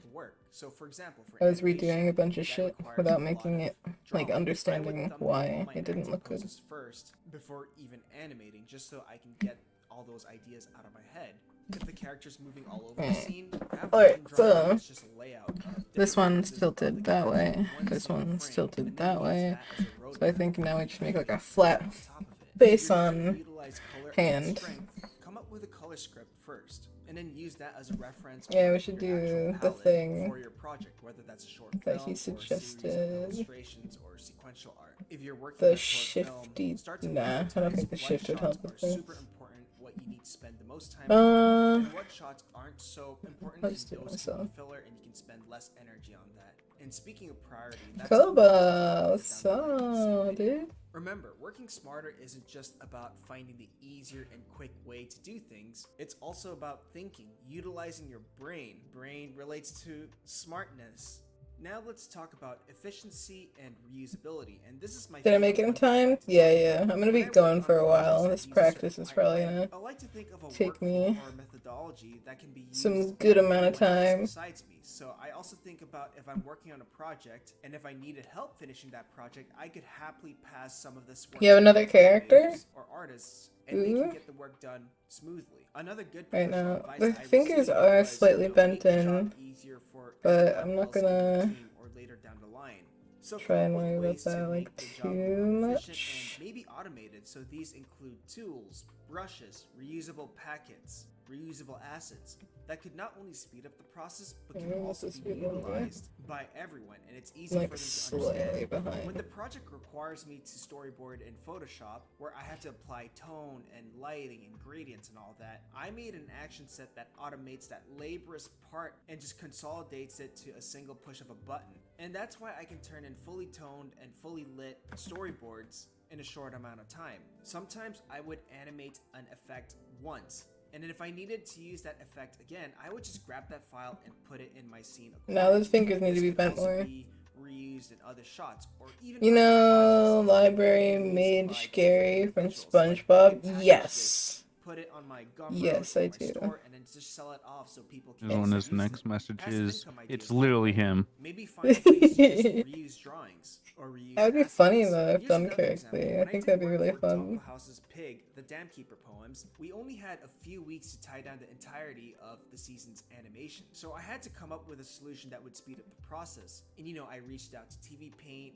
I experimented, and I made a brush pack matching the head. I think for the and most body part the angles server's for ready to each of our main launch. characters, Yo, and that's the artists and awesome. the animators could just stamp That, but a on top fish of the rough head. animation Nice. to make it match more to Very the nice. proportions and The to thing would make be them funny is feel that- more on model. Yeah, So I yeah, guess. efficiency, automation, reusability, Like the fish and head's most just always importantly, just think looking about if straight you had up. to pass down work to your Yes. fellow coworker, make their life easier.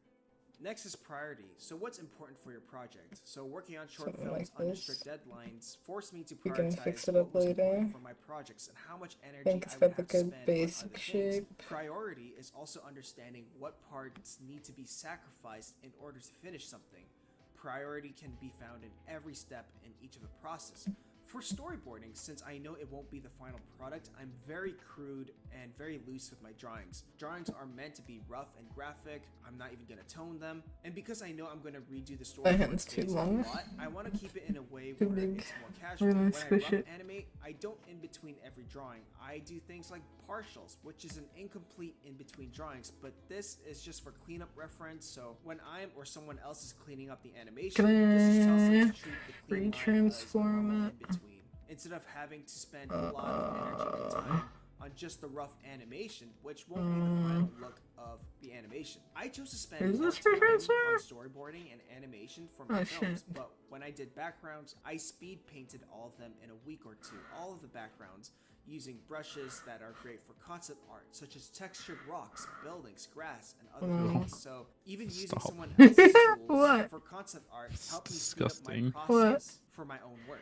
The next big factor that I really want to discuss also is budget. That includes Oh, am I breathing on the and microphone? parameters. Budget plays a huge Yeah. role in how you approach your work. Yes, you can argue that you do not need money to achieve quality work. You can technically do that for free. But guess what? Time is also budget. Let's say you were only given a week to finish a short film. You're going to utilize the best that you have to make that deadline. Budget can also refer to certain parameters or limitations or certain rules. So let's say you were told you were not allowed to use dialogue or color for your film. By the way, this was a requirement for first year student films at CalArts back in the day, by the way. Or you could only use a certain number of drawings per shot. How many shot choices do you have? Or maybe you can only utilize one shot. The more you have You hear no breathing? That's probably because what's it? The OBS has filters set up properly because Aries I'm using and did that for me. And that's going to force some sort of innovation to come out of you. And also, not only does working with You're certain amazing and budget, set up my OBS shit for me. parameters help improve your creativity and innovation skills, but it also gives you a sense of direction. Have you ever had a teacher Hooterbert? that just gave you a That's really his name? big assignment, Fish and it was quite Hooterbert? unclear, and basically they just said everything is up to you and you don't really know how to go about it? And by the way, I'm guilty of this to my students. You know, having certain rules gives you clear objectives to hit to finish a goal, what to do, what not to do, and it makes that finishing line much more clear to you. And like I said, working under a circumstance where there's a lot of budget, rules, and restrictions, it will breed some creative solutions for it. The last one I want to talk about is quite important, and it's based on reality, and it separates what needs to be done to how you want it to be done. Hear me out. Sometimes things feel too easy or laid back that it feels like it's cheating, bro. It goes against everything you were taught was right and considered true and hard labor's work. And there's people who are so sacred about the craft that they want to see their craft as something that's hard and attainable, and only a few people can do it. Moment of And also, truth. I made a whole video talking about what is considered cheating in your art, and my whole stance is that it's only Shit, cheating if you I set got, certain like, a whole rules for portion yourself. down here. As long as it gets the job done, it gets the work done, it doesn't matter. As long as you're not committing plagiarism. That's it. That's my only stance. Otherwise, understand your own goals, budget, and your priority, and the shortcuts you can utilize to make your life easier. That's why there's newer software and approaches that are constantly made that consolidates the whole process into What's one. that? Things that were I'm watching a impossible live to do stream years and ago. someone There was even a stigma of artists using exclamation tablet point only, mental digital health only, in their and they chat. thought that was cheating. But now this is They didn't do considered anything, normal. but it's funny. Anyways, I'm getting off topic. So let's say you want to make a short Questioning film the where it's streamer's just mental health. jokes, and you ideally want the animations to Like, be is he real, like threatening but stuff just or? Renaissance age level of fluidity. But you Doesn't can't seem do like that it, in, like, he let's was. say 3 days. If you want to get this short film done Is that a in 3 creeper? days, What the you fuck? can spend Oh, most of okay. that time making that joke funny, making the beats hit, and the animation maybe not as polished. Or maybe you make a rig, Let's see. face capture Oh. it through your webcam, mimic the motions, motion capture, whatever, and then just use that as your base animation. Even though you had to sacrifice the desire of having Disney quality-esque animation, you still hit that goal of making that joke land. Let's talk about drawing backgrounds, for example. You could Oh build god, a very backgrounds. complex perspective scene That's by something I hand need to drawing work on grid more. lines, 1 point, 2 point, 3 point perspectives, make the draftsmanship gods proud. Or you could just whip out something really quickly in Blender, apply a shader with toon shading or whatnot, and just use that as your base. Therefore, it removes all that laborious work of just drawing everything by hand. If you can, just reuse drawings from other shots or scenes. Shortcuts are and probably something I manipulate need to them in learn ways better that they too. feel new and different. I think the important thing here is understanding your own goals and what you want to accomplish with it. Understand your circumstance, and then understand what's important for you in this very moment, and what can be second thought. If you constantly do things the painstaking way, and only through that way, it's so much easier to get burned out by just someone utilizing more efficient and quicker methods to just get something done.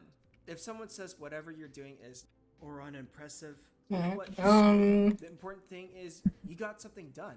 And not many people Yeah, can say that. the Especially boob those who are is a little sacred too about working big in hard and long and this laborious. frame. There's So we're a gonna lot make of it a things little I can smaller. talk about regarding working smart, and a lot of ideas Just a little bit and how I though, approach not it. too much. Said this no video, I one just wanna ever. talk Am I about right, factors that gamers? can help you towards a more smarter, not harder way of thinking about things. Because there's a lot of different Boobs that are methods too to I big. work can't smart. There's a relate. lot of Oh, does shortcuts it? and solutions that one can find on their own.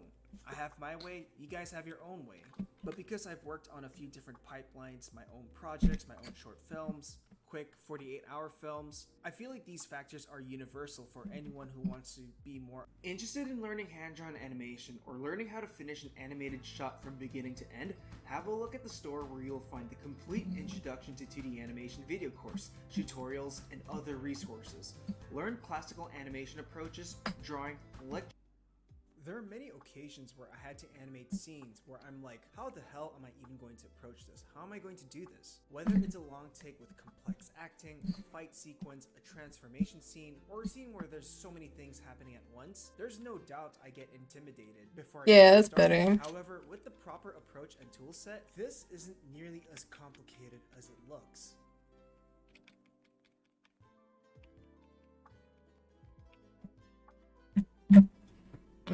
Every time I go over it, it goes too far. Hey guys, it's Okay, I'm gonna like Noah. slide Today that over I'd a little like bit to to give talk myself about a how you can buffer. approach animation shots, Yo. sometimes detailed, complicated shots, without Funny. feeling way too overwhelmed or intimidated. Every time I animate, I think about 4 crucial things that I constantly have to remind myself to God be damn it. less Did I intimidated. break it The now? first one is planning, basically creating a roadmap No, for okay, myself there we go. before I start animation or before I start the work. Then there's the idea of being confident and fearless. And it Hog. doesn't necessarily mean that I'm Hog. making the right choices all the time and I'm making good work all the time. GG, I'm man. allowing myself to make What? mistakes. I'm allowing myself to stupid. improve drawings. The third crucial Oh, element why? is patience. I thought I heard a know DM that there's sound. going to be multiple steps what? and A passes, D- and like a I'm Discord probably going to sound. have to redo a lot of Is that you? animation work. Did you Acknowledge play that that? there are are stupid better because acting I did choices, not drawing do that. choices, whatever that is. And the fourth one I want to bring up is priority.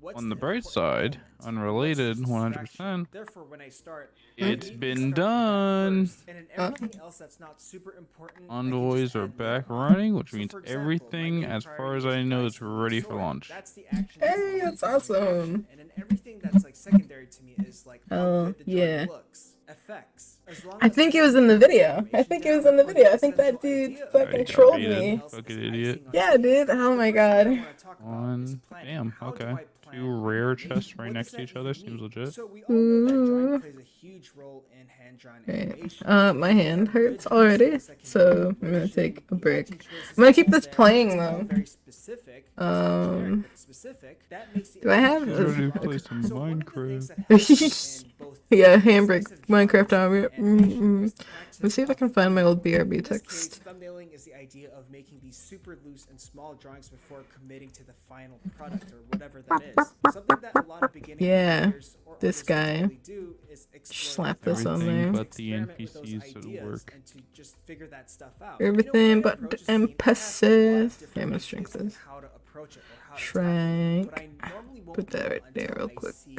a visual image of it. So let's say it's a specific scene where the character is super angry and sad. Take all the frequent time. breaks. There's Yeah, just that's so why many it's been like ways an to hour and a do it. half So right I now. would So thumbnail I'm gonna ideas take a that I break have because my created hand and I hurts. just draw I'm out gonna leave of these other videos versions. playing on I because I'm always still be explore listening. the I'll be back in same like idea 5-10 with minutes. different alternatives. Maybe the shoulder language is different. Maybe the acting choice is different. And there's endless ways to show different emotions like happiness, sadness, anger, and surprise. But I want to find one that best represents the scene. Sometimes I would also write notes, reminding myself at this time the character will raise their fist, or at this line of dialogue the character will pose this way. And if you have another idea, just thumbnail that out and see what that looks like. Sometimes I have many drawings that represent one word in the dialogue, because I just had so many different ideas for it. I won't know until I can see them all visually and start selecting the ones that best represents the thing that I want. But the great thing is that I didn't really commit to any one of those at the moment. I was just playing around and experimenting, doodling. It's kind of like I'm just journaling my thoughts down and then just seeing it on paper. And what's beneficial about this practice is that it does help improve your experimentation skills, your critical thinking skills, exploration, until you find drawings that are more unique and specific, and that best represent the idea that you want. Also, because I've thumbnailed a lot and I forced myself to think before I animated, I got better in visualizing things in my head. And so I don't really thumbnail as much if I feel more confident about the scene. I know exactly what I already want. But if I really wanted to finesse the drawings and the acting and performance, for example, I would resort to thumbnailing. Here's another idea of how I plan. So let's say my character moves around the stage. Maybe that character is jumping around, fighting around the scene, dancing around the scene. Sometimes I'll just make one drawing that has multiple poses of the same character laid out through the scene. So for example, when I teach animation, I highly encourage my students to draw something like the bouncing ball in just one drawing, where you see all the frames in just one single drawing. So that way they can plan their arcs, their spacing, where the ball should be. And on another layer where they actually do the animation, they can use that as a placeholder or reference and a guide for when they animate. Now we're ready to start animating. So you've probably seen process videos of animators who are excellent draftsmen. Their drawing skills are superb and their animation skills are also just as superb. So when they draw, it's already super clean, it's already detailed. The drawings already look nice on their first pass. It's not sketchy, messy, or indecisive. The drawings are pretty clean, right? If you're a beginning animator, I would ignore that for now, and I would rather focus on just animating the feeling or the abstract shape of it rather than how the drawing looks. There's a wonderful animator named Mike Ewan. He has a website called rainplace.net, and it's an underrated resource by an underrated yet highly talented animator. He's been in the industry for many years. He's worked on Iron Giant, and not only does he have a strong passion for hand-drawn animation, but he's also very practical and talks about things like how he ties down his drawings, how he uses charts, how he organizes his frames. But one thing that's really special about his stuff is that when he shows references along with his animation, sometimes his reference is just a video of his hand. He just used the timing of his hand, the movement of his hand to represent the galloping of a deer, for example. And he was really doing it to capture the movement and to capture the overall feeling. So this gave me a great idea in how to prioritize things. Prioritizing the idea of the animation more so than how nice the drawing looks. So here's an animation of some dude in a skirt whipping towards the foreground. But I didn't start by breaking down the anatomy, the construction, or the figure of this character. I borrowed Mike Ewan's sensibility about animating the feeling by just drawing a blob with a head. This represents the overall staging, the energy, and the timing for our character. Me thinking about the technical stuff like where the feet are planted, the posture of the character, where the hands are. I can figure that later on in another pass where I animate on top of my abstract blob. So with a new pass and a new layer, I started just drawing the character design fitting in those blobs. If you want, this is where you can start figuring out how the character is posed out. For this example, I'm not yet worried about the foot placement or any detailed mechanics of the character movement. I'll just do that on another pass. Right now, I'm just doing a layout pass where I know what the proportions of the character design looks like based on the staging inspired by my blob pass.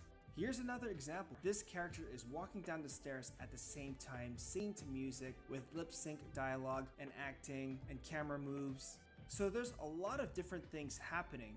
So before I did an abstract blob like I did with the guy whipping towards the camera, I actually did a pose-to-pose layout pass. I looked at my thumbnail pass and I redrew some of those poses as keyframes. But I know these keyframes won't be in the final animation. They're just there for reference and placeholder of all the acting beats that I want to hit within the animation. So I'm not trying to think about how these drawings will connect. They're kind of just like storyboards within my animation. They're just there for the story elements. Then after having done that, then I would do an abstract pass on top of it. So all I did was animated a blob for the head and a blob for the body. And I was just trying to figure out where the ups and downs are, how the character would move based on the music.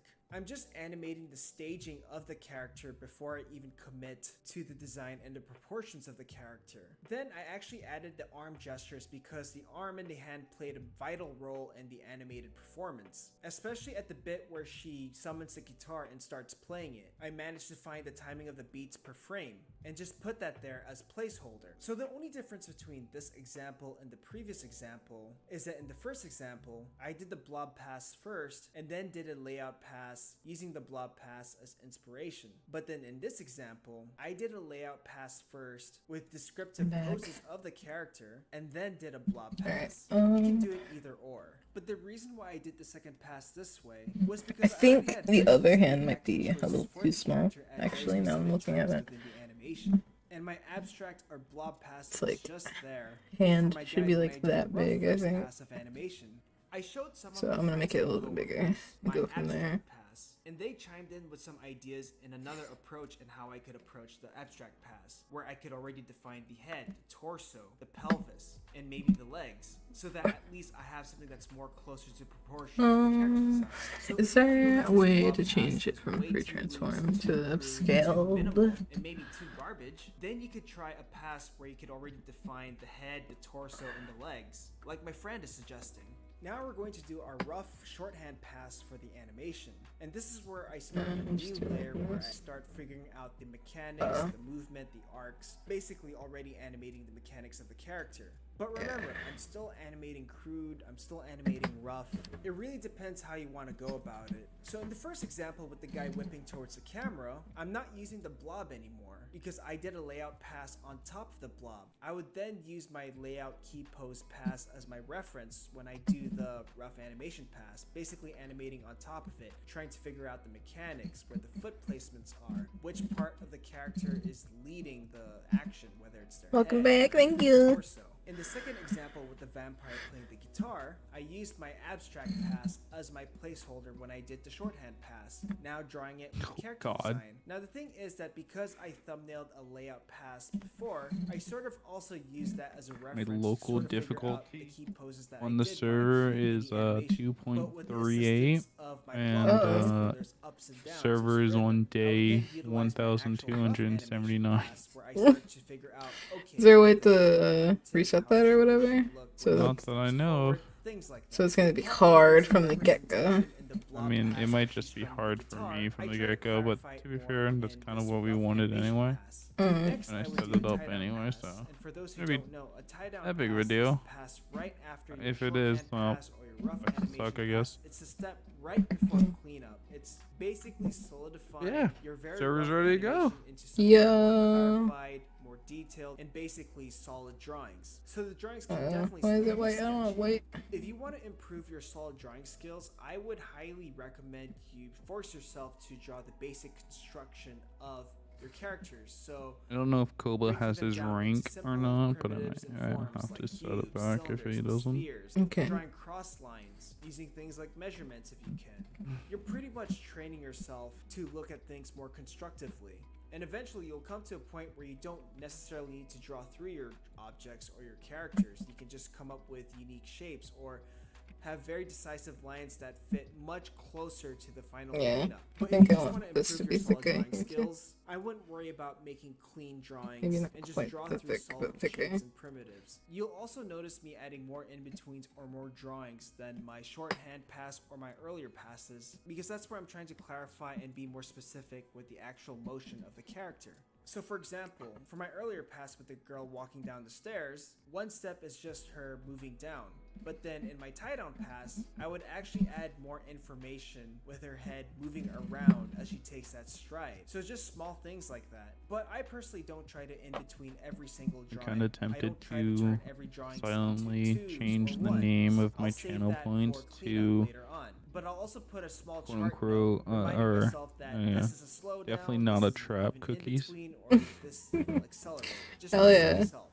Notice sounds how I do fun. these animation shots at least 4 times. The first stage is thumbnail. Definitely. The planning stage. It's not really in an Or animated just like format. quote unquote It's just me safe brainstorming cookies. the drawings for my animation. Then there's the layout pass, or doing a pass that's similar to storyboarding. Like I showed in another example, the layout pass can also just be a single drawing with multiple poses of the same Yum, yum character cookie. throughout Yum, the yum. staging of the scene. The layout pass Yum, and yum. the layout drawings aren't final. They aren't going to be shown in the final animation. They're just there for reference and placeholder. Then after Sup, that, how are there's the ya? abstract pass. I'm just animating feet. How's I'm it just going? animating this blob, I don't know what to basic call you. poses, That's a lot of overall stuff gesture there. of the character. Do I call I'm you not trying to JC? define the character yet. I'm just trying to define the timing, the feeling, JCB the High weight. Official? Truth be told, Hi.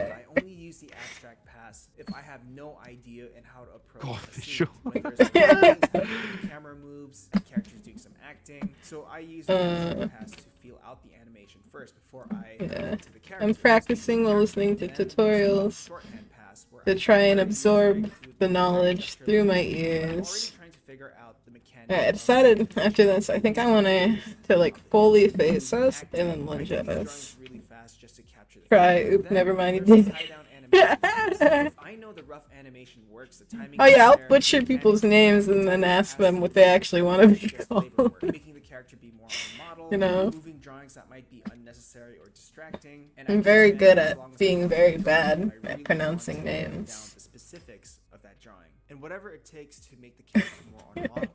Call you It's always JC? a Hell very yeah. repetitive process. Like, why animate a single shot for at least multiple times? Well, because a lot of those passes are me setting up the groundwork of the animation before I commit to any more finished looking drawings. But with all that Michi. repetition and that critical planning, and Michi's There's a lot of, best like, it girl. does improve your own skills Uba in looking, animation. And later like, down the line, you might porn not have to do looking, a thumbnail pass. You might not even have to do an users abstract in your layout pass. chat. You can just jump straight into rough Like, for animation, example, or one of their some names animators is, will jump straight into this rough Kobayashi. tie-down animation Oh, as the first pass. definitely a porn At bot, some man. level, take things slow. Focus on one step at a time and add more complex layers down the line. It's kind of like drilling for sports or for dancing. You're allowing your body to recognize each step one by one at a slow pace, so it becomes Okay, muscle so memory. I want And that then to when be you need to like perform it there. fast, it's already ingrained. Also, each step isn't the same amount of work. If I'm really fast, the abstract pass could just take a few minutes. The shorthand pass can take me a few minutes to an hour or two. I try to be really loose and crude, and most of my energy and time is spent on things like tie down. But that's the beautiful thing about just taking one step at a time, not committing to anything final, It's real little just taking spider things there. slow. Things like cleanup Bro, I and feel like I just coloring, woke that's a up. whole other You feel world. like you just woke up. If you follow me on social media, Yeah, whether but it's I'm already, Instagram, like, getting Twitter, tired. recently, I guess TikTok. We there's a got reason up a little why I earlier share my today, I think. process and different Didn't we? stages of my animation. You got up from earlier. The beginning Uh-uh. stage, from the rough animation stage until its final look. I want to show didn't you get out of guys bed that till my like first 5, 6 stages of o'clock. animation, my drawings are really loose. They're quite ugly, and it's not drawings that I would put in a demo reel think- until I have a tie-down pass. Like, I just start with lollipop heads with really loose, scribbly bodies, and then I would work like my to way wake up with early multiple again, though. passes, tying down the Mm. drawings, eventually cleaning it days up and felt coloring like it. they I want to show were you guys that it is longer. doable.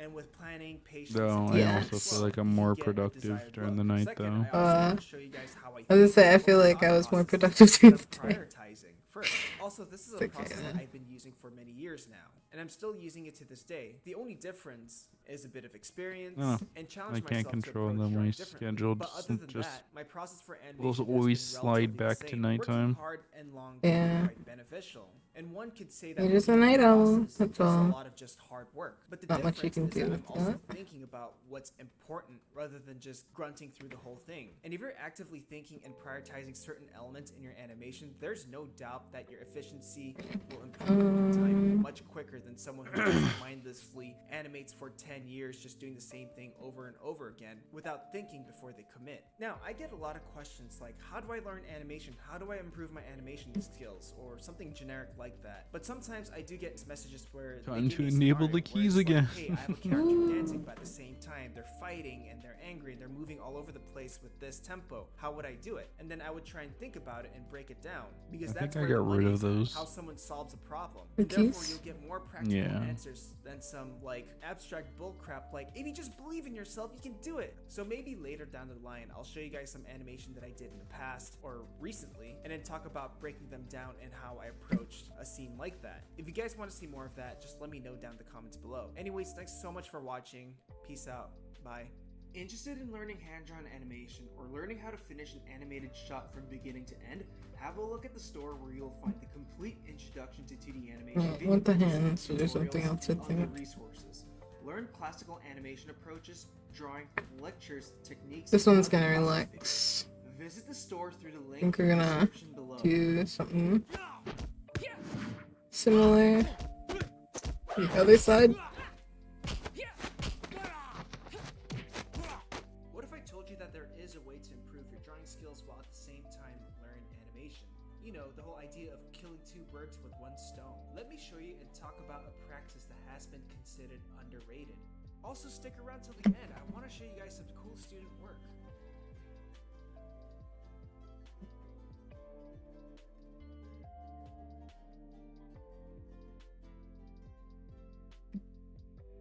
Hey guys, it's City Kapantoa, and today I'd like to talk about a great way There's only one animation while at the same time the legendary drawing key skills. one A lot of and professionals the and mentors rank. in animation always throw live drawing as an advice for anyone to get better in their draftsmanship. And yeah, I do think live drawing has its place. You learn figure drawing, you learn how to break down the anatomy, you build up figure invention skills, and in a way, it's a great way to learn drawing, especially with the human body. But you can only go so far with live drawing alone. For me, I think live drawing is great when there's someone leading the class that challenges you in how to see Who things knows? and how Maybe to we'll do get things Mitchie on the differently. server And the this other caveat I time. have with live drawing is that the That would be process cool, although she's very the busy, model so I is understand so you don't really get to if she understand don't. it. Sure, the model can hold dynamic poses, but learning how to move the figure is a completely Yeah, I different think story. this And you know needs to what? be You can be more a great fluffed. draftsman and a person with great technical More drawing like skill, but your ish. animation can also come off as awkward. But of course, to be able to animate full characters with full bodies, you have to have a good understanding of figure drawing, some figure invention skills, some gesture drawing, and anatomy. Because animation is its Probably own die right thing. away. It still requires decent draftsmanship for you to be Like, able to what? animate It's a not character. that So, hard. you can improve your draftsmanship, anatomy, and figure drawing skills at the Laura will same time protect while you. learning how to Let's try. So one of my best friends, Rune Bennett, Nah, she'll probably die with you. It'll be funny though. Depends, do I have the rank armor? Just copy frames from live action footage. And of course, You're not paid for the server anymore. one was to get a better grasp of animating more Never mind, I can't protect you, sorry. and the second one was to build on instinct. But he would also do these practices to study something that's related to the film he's working on. So for Alright. Brother Bear, he would study footages of bears. But imagine this, if you wanted to get better at your choreography skills, or your fight scenes, or maybe dancing, or maybe just subtle action of like some person taking off their coat, for example. I think I need to you make the find hips live action larger. footage references for those. It's a My great knight in way to shining armor. but at the same time, it's Well, I also don't know if Like it's gonna your be knight in shining. leather armor. Yeah, I was gonna say, I don't know if that armor is gonna be shining. to make it more applicable to animation. Does the gesture drawing method that you were taught at life drawing classes work in animation? So again, it's a great way to see what works for you and what doesn't in terms of drawing. So with that being said, I've actually replaced a lot of my live drawing sessions by just studying live action footage. So you know what? Anyone can do this. Whether you're a beginner, an advanced animator, there's always something to benefit from just studying live action footages. What's great about YouTube is that there is a way to pause the footage and then go through things frame by frame by just pressing the period and comma key or the sharp brackets. Alright, Then so on, you just copy the that's frames from going to live like action footage here. into your animation file. If this is your first time doing something like this, I would encourage you to draw the poses every 4 frames, or 8, but I would suggest 4. So that means you press the previous frame or the next frame at least 4 times, and then whatever you end up with, you just copy those drawings. And if you can, in your animation file, you can make those drawings last for 4 frames, matching the live action footage. Now, some people like to go for every 2 frames or every single frame, but if this is your first time, I highly encourage just trying 4 frames. because a great animator can get away with a few drawings, yet have those drawings feel like they're moving a lot with just a limited count of Alright, drawings. and then It's we want also the to get a nose feel to of be like, how animating yeah. force feels like. Usually when I animate, there's a lot of force in my animation for the first pass. So for this practice, I'm going to be doing this straight ahead, and I encourage everyone to do this straight ahead too. Meaning that if you decide to skip 2 frames or 4 frames in the live action footage and copy that, do that one drawing at a time as you move forward. You want this to be spontaneous, and straight ahead builds instinct. As for the drawing approach, this is So where the you really rotation if your drawing approach is applicable. is gonna be, So I if you think, were talking mostly Glenn Milky way of drawing the seen. figure, try that out. It's If like you were it's talking slight, Shane right? Lewis' But way it's of breaking quick. down and drawing the figure, try it out on this. But for me, I don't really use a lot of those methods because I like to just draw what I see and just try and capture that and break it down. And one thing I noticed is that my drawing approaches change depending on what I'm seeing on the screen. Sometimes I just draw the silhouette of the figure because sometimes the shape language works better in that. The way I usually draw is I draw a very rough, loose version that kind of represents a sort of silhouette or a blob and then add in details. Now, I'm not trying to like break the figure down into specific forms or technical shapes or structure like that. I'm trying to capture what I'm seeing on the screen. So facial expressions, hair,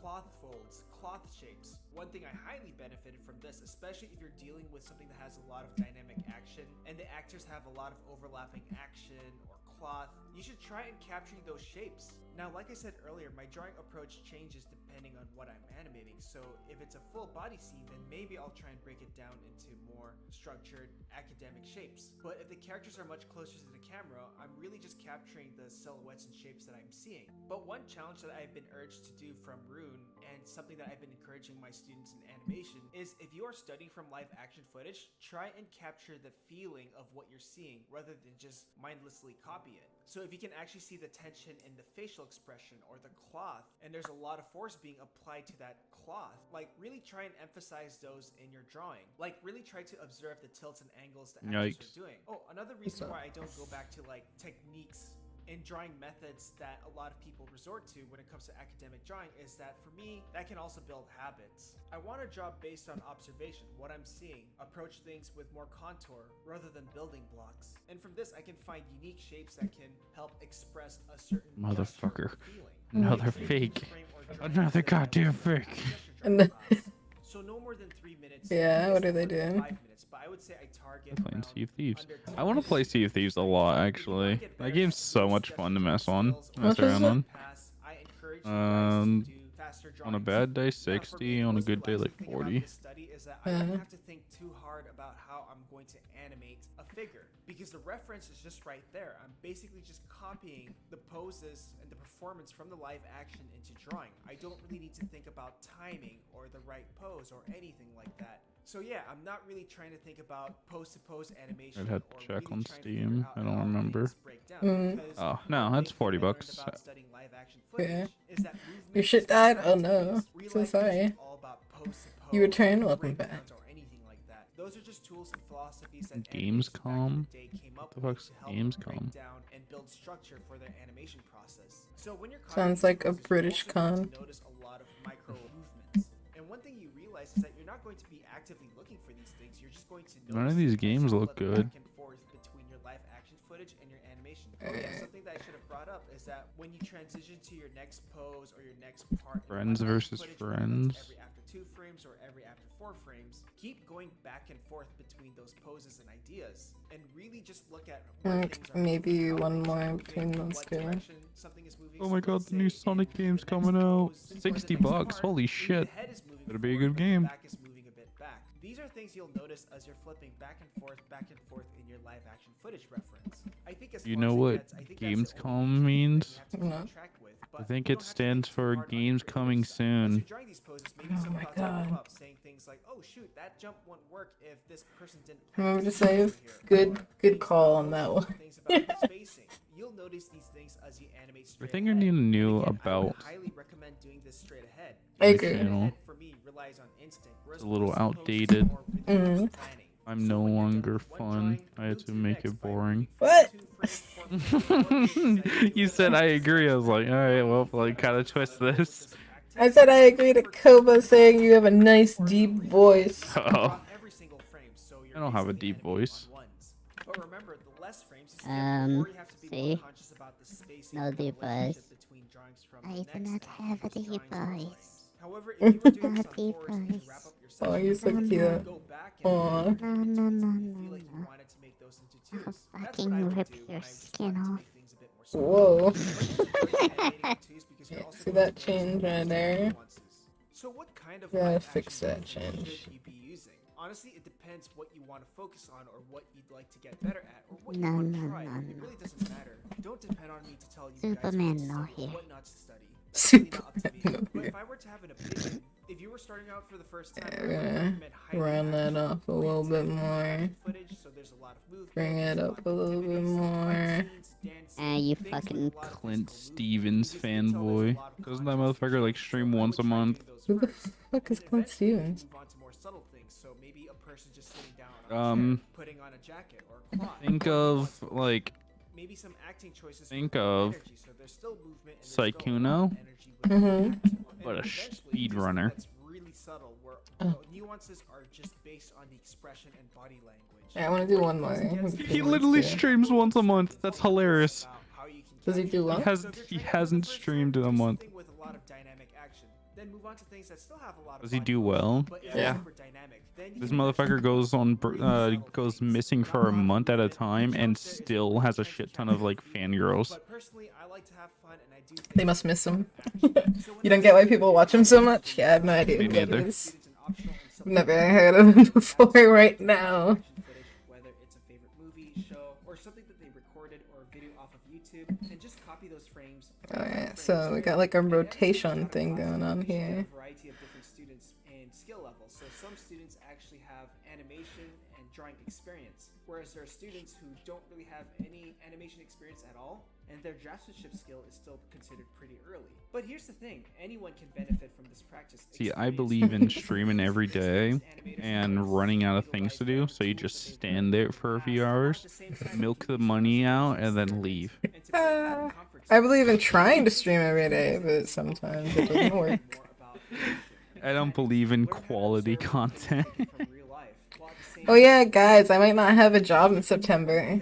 Yikes. The McDonald's I work at got sold, and I'll find out in September if I have a job or not. But coworker of mine says he might be able to get me and him both a job somewhere else. So okay, I'll have to look it up. Maybe he's fun.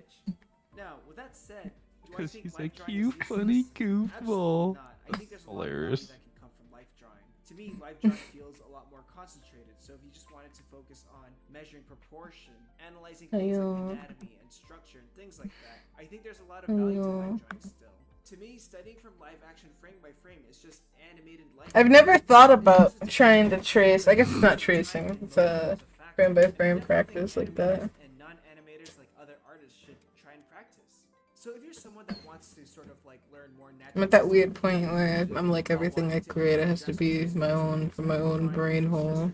I mean, references are good and all that, but interested in yeah. learning hand-drawn animation or learning how to finish an animated shot from beginning to end, have a look at the store where you'll find the complete introduction to 2D animation video course, tutorials. How much you want to bet that those courses that he's selling is just this shit, but like more detailed? Pretty much. Or students trying to break into the storyboarding world. Yeah, have you guys heard about Ninja's fucking online lessons of how to be a streamer? No. Oh my god, it's so fucking funny. Are they like not good or something? Like They're charging about $250 for the class, yeah, and but longer. Okay. about like a quarter of it is him pointing out the fact that he dyes his hair. He has blue hair. That's obviously the reason, right? That's what made him famous. Is the way. Yeah, he goes like, dye your hair a funny color. Oh. I had blue hair. I mean, trying to be unique, trying to make yourself look like a certain way, branding yourself is probably a good idea. He literally was like trying to like. He was pretty much doing this where like he was trying to like think of it off the top of his head of what got him where he is. Just rambling. It reminds me of like the Silicon Valley scams. It's where not. you It's pay not to go to, even like, a rambling. seminar. It's a lot of like pausing and just like trying to think of something to say. You cut that shit out. Come Some of on. the tips is collab with a bigger streamer. Well, no shit. Go on a talk show. I didn't just stream. I went on talk shows. I went to I was in a movie, blah blah blah, like all that kind of stuff. Yeah, it's like we want to get to that point, man. Yeah, he has no idea what made him at all. You bought his dialogue section to go in like really good depths of stuff. Oh, so you bought one of them? That's hilarious. Isn't he just famous for playing Fortnite and being family friendly? Big quotes. No, actually, that's what killed him. Was him going family friendly. Yeah, he used to be toxic as fuck, right? He used to like. Yes. Yeah. That's why his community was so bad, because he used to be very toxic. And then he tried to go full like Christian or something. Now he tried to be brand safe. He gave up on streaming and wanted to do more. And then another common trait I see is that they switch the camera again in the next shot after that. So my But suggestion no, it was is funny. before you even The board, whole, like, draw someone a like layout of bought the scene, plan, characters, the whole draw like lines, class, and figure out watched where through you it, wanna and play. like Yeah. did a like a. And of course, there are ways to break the 180-degree rule. The fuck first you one say to me, is you little either shit? intentionally Best creating quote. disorientation or chaos. Number 2 is the characters move around the environment. Oh yeah. No, I got it. I know what you're talking about. We have two different conversations here going on. Koba's talking about Ninja. You're talking about the animator. It's alright. I got it. Funny.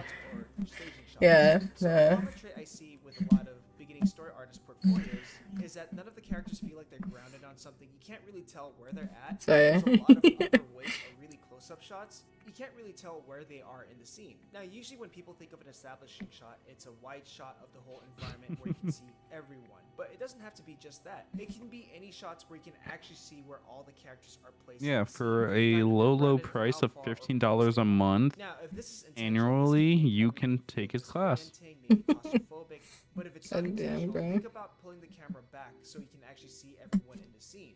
Vary up the shots, and just ground the audience and the characters, really. So implement those establishing shots, whether you're describing the setting, the staging, how spaced the characters are from each other. One small tip and hack that a lot of storyboard professionals look for in beginning story artists is a basic understanding of perspective. So add those perspective lines or grids in your storyboards, especially when your storyboards are rough and I should so it makes actually the write characters out feel a bit my more centered and comic. grounded, even if the drawings are super loose. The other one I can think of is When you do hop to another platform, make several millions. So I'm going to start with the excessive cuts. Sometimes when I look at a beginning story artist's animatic or a story portfolio, there always has to be a cut for some reason. Like Yeah, when there's character actually a starts talking, point there's in the cut. course And when that another like the character starts crew talking, there's kind of no like cut. gave up, like When a the character editors takes kind of different like action, gave like up they on reach out it. for something or they bend he'll, over, there's he's always like a different explaining cut. how to What set this up does is it streaming or makes the something, whole like scene Yeah. the feel Twitch a bit page. hectic, like there's just no And break. he's like, all right, let's get into it, And I would say and like use starts cuts explaining what he's sparingly. doing and does it, Use and cuts it's in a way just that his has face. space They or never there's show the strong screen. reasons behind Oh it. my Sure, you god. can have different Maybe he cuts fucked every up the time a recording. character opens their mouth, or when they say something new in the sentence. But what if he just stayed on one shot where these two characters are talking? Yeah, where you can actually see the best course performance of would this character, or you recommend. just wanted to focus on mood or atmosphere. I kind of want to make a POV animation. If you wanna see a Or better like, example of cuts, you know, like a lost take cam instances. footage. There's like An animation that looks like lost cam moments where the camera's footage. switching all over the place at the same So it's like time, too. continuous It's shot. to create intensity and to make you feel disoriented. But seriously, it's like this for like I think that'd be 4 really minutes, and cool. some of those cuts are unnecessary. Funny Now, the ha-has. other one I want to talk about Really is funny. jump cuts. Funny So the haha. jump cut usually happens when a shot has a certain composition and the next shot literally has the same composition, even if the context is different. And this is usually to So- create an So far, this is what I focus got. on things like a quick jump in time or a different state, or maybe trying to say something else between these two subjects. Now, because of how abrupt the transition is, So in it's just drawing, especially that in turn a towards you. jump cut, maybe it's just two characters Look at talking. you with your Sometimes it cleaner might also feel like the lines. shot really has Oh, this is just a sketch. a thing that I see I know, in but storyboard still, it's portfolios not is as- two characters talking, it's an True, over-the-shoulder yes. shot for both Thank you. characters. Every time a new character talks, Play it all the way. it takes a See if perspective the of lines are opposite all character, but over the using that place. same Alright, shoulder hey, shot. let me. That's also quite a jump cut because Let me the space them composition out, is so too. similar.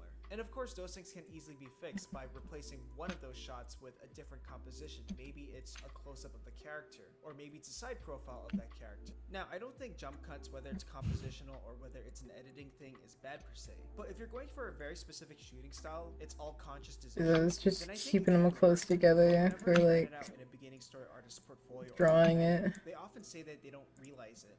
Now, another one that I can think of is a lack of variety in terms of shot angles or compositions. When I look at storyboard reels or storyboard portfolios, there will be some sequences where there's no variety in terms of shot language, cinematic language. The shot I'll angles be are always like, the same. you It's always get like a waist it level looks shot. It's flat. clean And lines, it's like not this as throughout the whole fucking all over the sequence. place And as of they course, were. there's appropriate sequences that retain the style. Where the shot composition is always the same throughout. I'm not saying Exactly, that Mitchie. but if See, this person she wants can. more She cinematic can't shot take my choices, fucking or shot choices that compliments. emphasize the story, think of That shots she that say bitches the. something Why about don't you ever characters, compliment the me? story, emotions, Thank and you. tone of the overall scene. So if a character feels small and weak, allow those shot choices. Now, to next, feel I small. think, If you want though I'm the gonna character end to this feel animation because I intimidating, just make want them it to be feel like 1 or big 2 and take up the whole seconds. space, and I think I'm gonna have a lunge at the end. the shot choices, add in some Just a over-shoulder fucking shots, jump scare. Yeah. some wide shots, some profile shots. Yeah. That's why I would always recommend thumbnailing your story sequences before you actually start boarding them, so you can actually see how many cuts there are, if the shot choices are too little,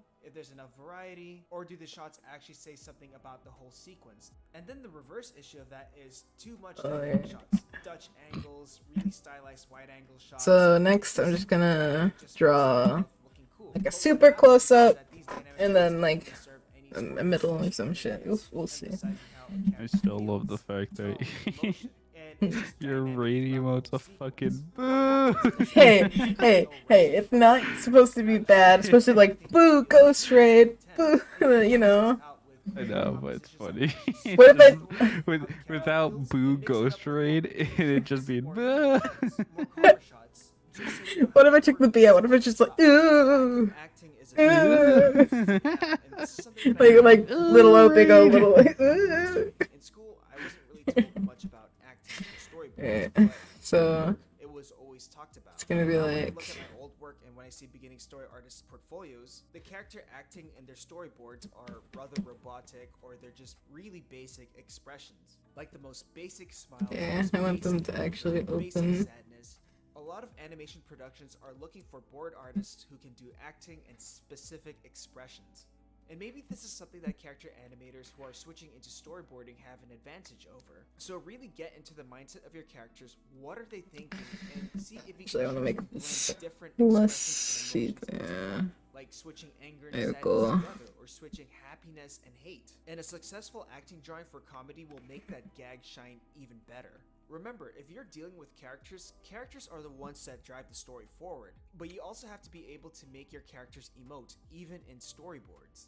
So if acting isn't your thing, I recommend you get a mirror, act it out, record yourself, and use that as reference, or study reference from actors.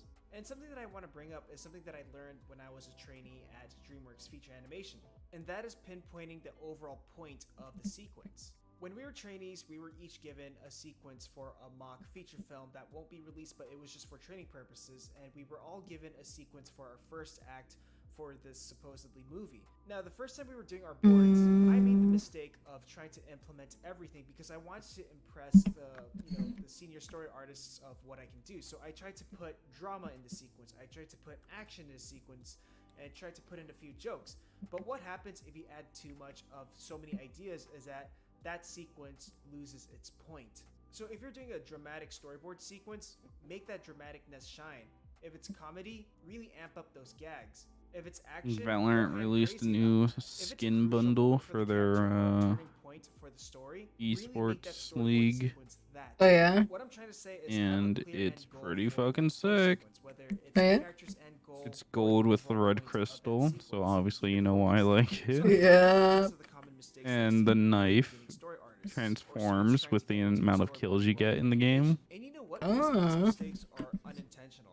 Well, that's the thing with common mistakes. But It's the like, reason why I bring these it ones could is what because a of lot of productions are looking for story artists who have a good handle on these things, on these specific things. Now, the competition for story artists is just growing, but there's also a big pool of people who don't have the chops to work as a board artist in the industry yet. In most cases, you learn on the job. Some people learn when they're hired in as a story revisionist, and eventually story revisionists get promoted to being story artists. But nowadays, in order to even be qualified for those training positions or those early entry-level storyboard artist positions, you have to have a portfolio that shows that you have the chops or the potential to grow as a great story artist. Anyways, This that's all I'm big. saying. Bye. Interested in Put it, learning like- hand-drawn animation or learning how to finish an animated shot from beginning to end? Have a look at the store where you'll find the complete Introduction to 2D Animation video course, tutorials, and other resources. Learn Actually, I think I'll classic copy animation that approaches, one head. drawing, One second. lectures, techniques, and other process videos. Come here. Visit the store through the link in the description Give below. me A lot of people this. ask me how I go about compositing my 2D animated shots, from backgrounds to adding the animation. Oh, to ew. processing my effects. That's it? In this video, I'll talk about some quick tips that I use How much is it? every time I composite my own animation. I want that. Frog with a crown. Hey guys, it's City Comantoa, and today I just like to share some basic tips about compositing your 2D animation using Adobe After Effects. All the custom animation I've done over the years. Go hit shift. Yeah. Concepts and some commissions here and there. I use After Effects to polish my poo-poo. With After Effects, everything just looks finished, everything is shiny. There's textures, there's lighting effects, there's all these other effects. There's Now I want there to be like a really creepy, animation like with background work and almost like contorted looking frame, where like she really lunges at you face first. So like neck, and then like shoulders, maybe chest. So we're looking at the body like this. Be like that.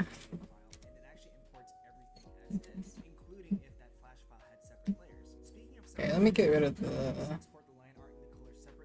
this real quick. Make that more see-through. If you're choosing to export it in an image sequence, make sure it has transparency options. So when you export that from your animation program, be sure to turn that on. Image sequence files that have transparency options are files like PNGs, TIFFs, TGAs, and it'll render each file as a different drawing or different frame. Next is actually creating a new composition, and this is where you put everything together in a video format, and you want to make sure the aspect ratio, the size, the frame rate is going to be the final output of your video. So for this, Oh, that's interesting. 1920 by 1080 pixel standard HD ratio with a frame rate of 20. Apparently, That's what my there's animation is. some You wanna make sure your After Effects file drama in the championship. Oh, Not real drama, but the two teams they have a pair of twin brothers that are on opposite teams. Mm. They're like, these two brothers are going in as rivals. That's funny. So either way, one of them wins. One of them will make their family proud. The other will be a disappointment. Yo, that reminds me that same thing happened with like a Rubik's Cube speed championship. Hmm. We had two brothers face each other on like a Rubik's Cube speed thing.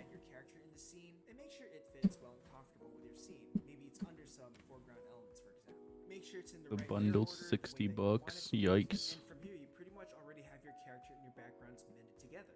And then when you play your animation, you're gonna notice that the timing's off. Maybe it feels a bit too fast. That's because in most cases, by default, After Effects Rubik's Cubes, am I right, gamers? Oh yeah. you want it to be in 24 frames per second. If you just right-click that file, interpret footage, you can actually force that to happen. Change that frame rate from 30 to 24 instantly. Also, this window is pretty useful if you just wanted to loop your animation. So for example, a dancing animation where the animation's only like 3 seconds, but the whole video is about 10 seconds. And you just want that character to dance throughout. Dancing for the rest of the length of the footage. Okay, Now that we let's have try our it on. sets in the composition now, we can actually start adding movement in rotation, transformation, scale. Oh. We can actually set a key for Just like trying to see how the brain processes that one frame in between. No. Okay, let's try giving it more. So this can be great. So in case that you had a character growing, but it Oh. shouldn't be at the same time, you can have Minecraft many section keys for dead. the position line, for the scale. It could just So And then this one would have some hang time. well, that's basically it, adding a character and a background together. Now, I realized I forgot to import other things like a What is that? secondary character. I was trying to figure out Animation effects, like the animate time have that their I'd own want it to styles. stay. Import them like the way I did, make sure they all match 24 frames per second, make sure they're all image sequences, and make sure they're all in different layers when I slap them together in the composition window. Now that looks a bit right. Now we have our secondary character and we have some 2D animation effects that I animated, and now they're I'm all gonna add 1 or 2 more frames for the That's- jump. Now let's talk about things Very That's actually quickly. really fucking So I cool. call the stage Mhm. essentially polishing your poo-poo. All right, now we're going to start adding in elements like The like special. MCC, So I'm going to add some quick lighting effects. they've And this is released something their that I own do. So in server timeline, I would that's in right beta click right on now, the animation layer, Yeah. and then and look for it layer styles and hit layer looks cube. like and And this is feels something that I like use from almost all the the little bit time. I've So if you just look in your watched, timeline, you're going to see a new tab its called own layer like styles. Now game, click down, Oh, select that's your good. shadow, which is and really from here you cool. can adjust the setting, the blend mode, Sadly, it already pixel has loot distance, boxes, so play yikes. around with it.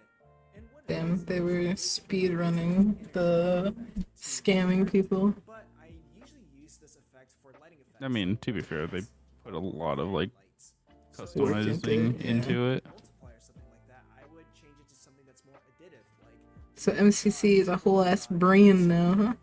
Yeah. Who was that? Pikachu? The other guy who did that? No. This is a team of people called Nox Crew. Mm. They used to Okay. make Minecraft maps before they made MCC. Okay.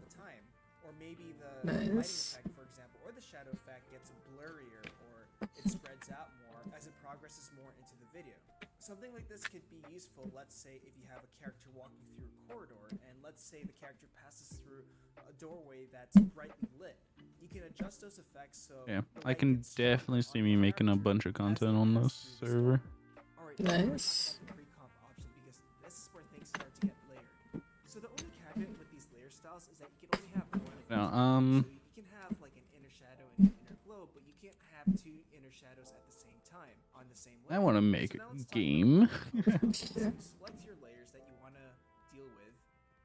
You go to layer and then you hit Oh, that's the thing I compose. should look at. Now there will be two options. I usually choose the top one. The bottom one will also attach the layer styles that you gave earlier, which you don't want. It'll also bring in keyframes if you, let's say, animate the character moving around the place. And I don't want that either. So then it's going to make the character its own composition. So when you double click on that layer or that character, now it opens a new window, treating it as a separate composition.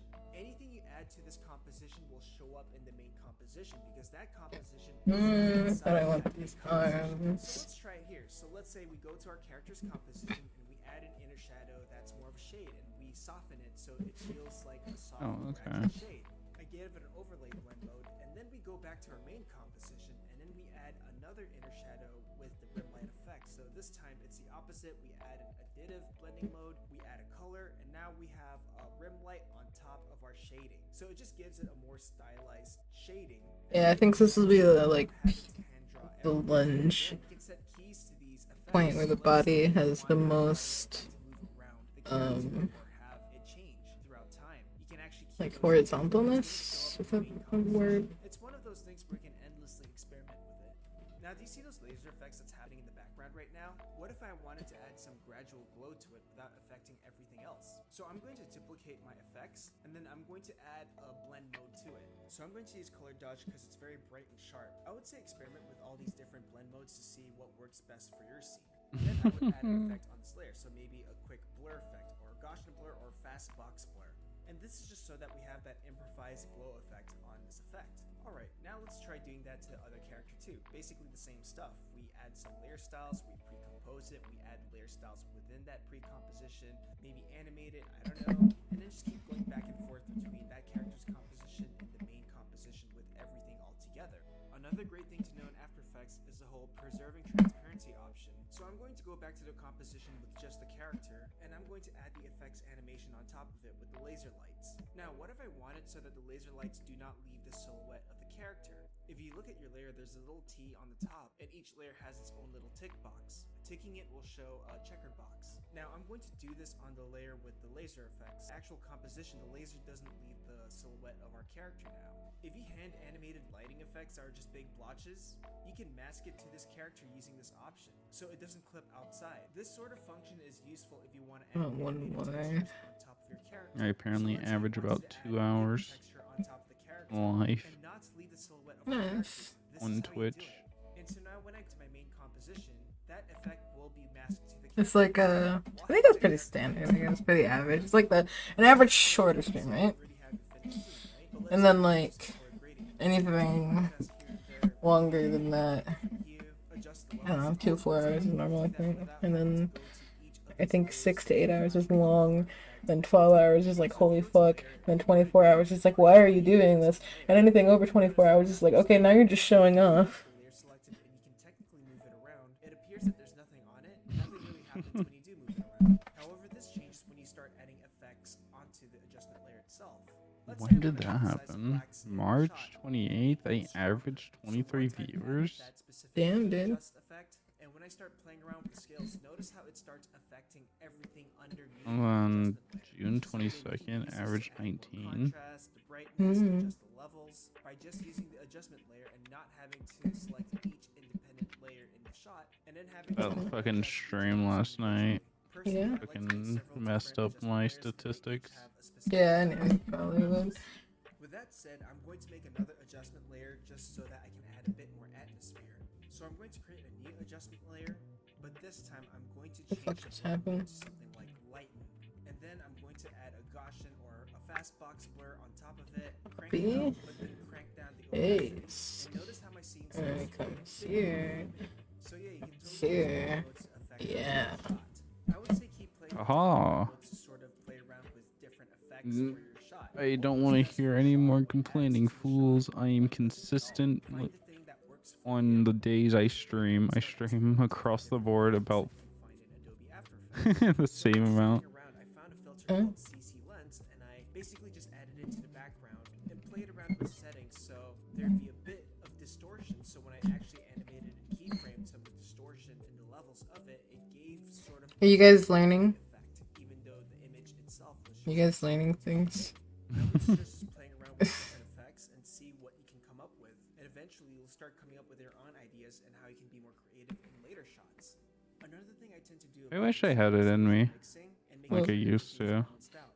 Adding Mm. effects to everything in the scene might make the scene look I wish I too streamed realistic. longer. Usually when this Ah. happens, I start to subdue Had the background the even more, so you could subdue the background energy shapes, and motivation maybe blurring to the do background what I lines used so to. there's less contrast in the background information, but that makes the focal point on the characters because that's where the It's visual just contrast rotten, and rotten accents to me are. now. So That's our focal point.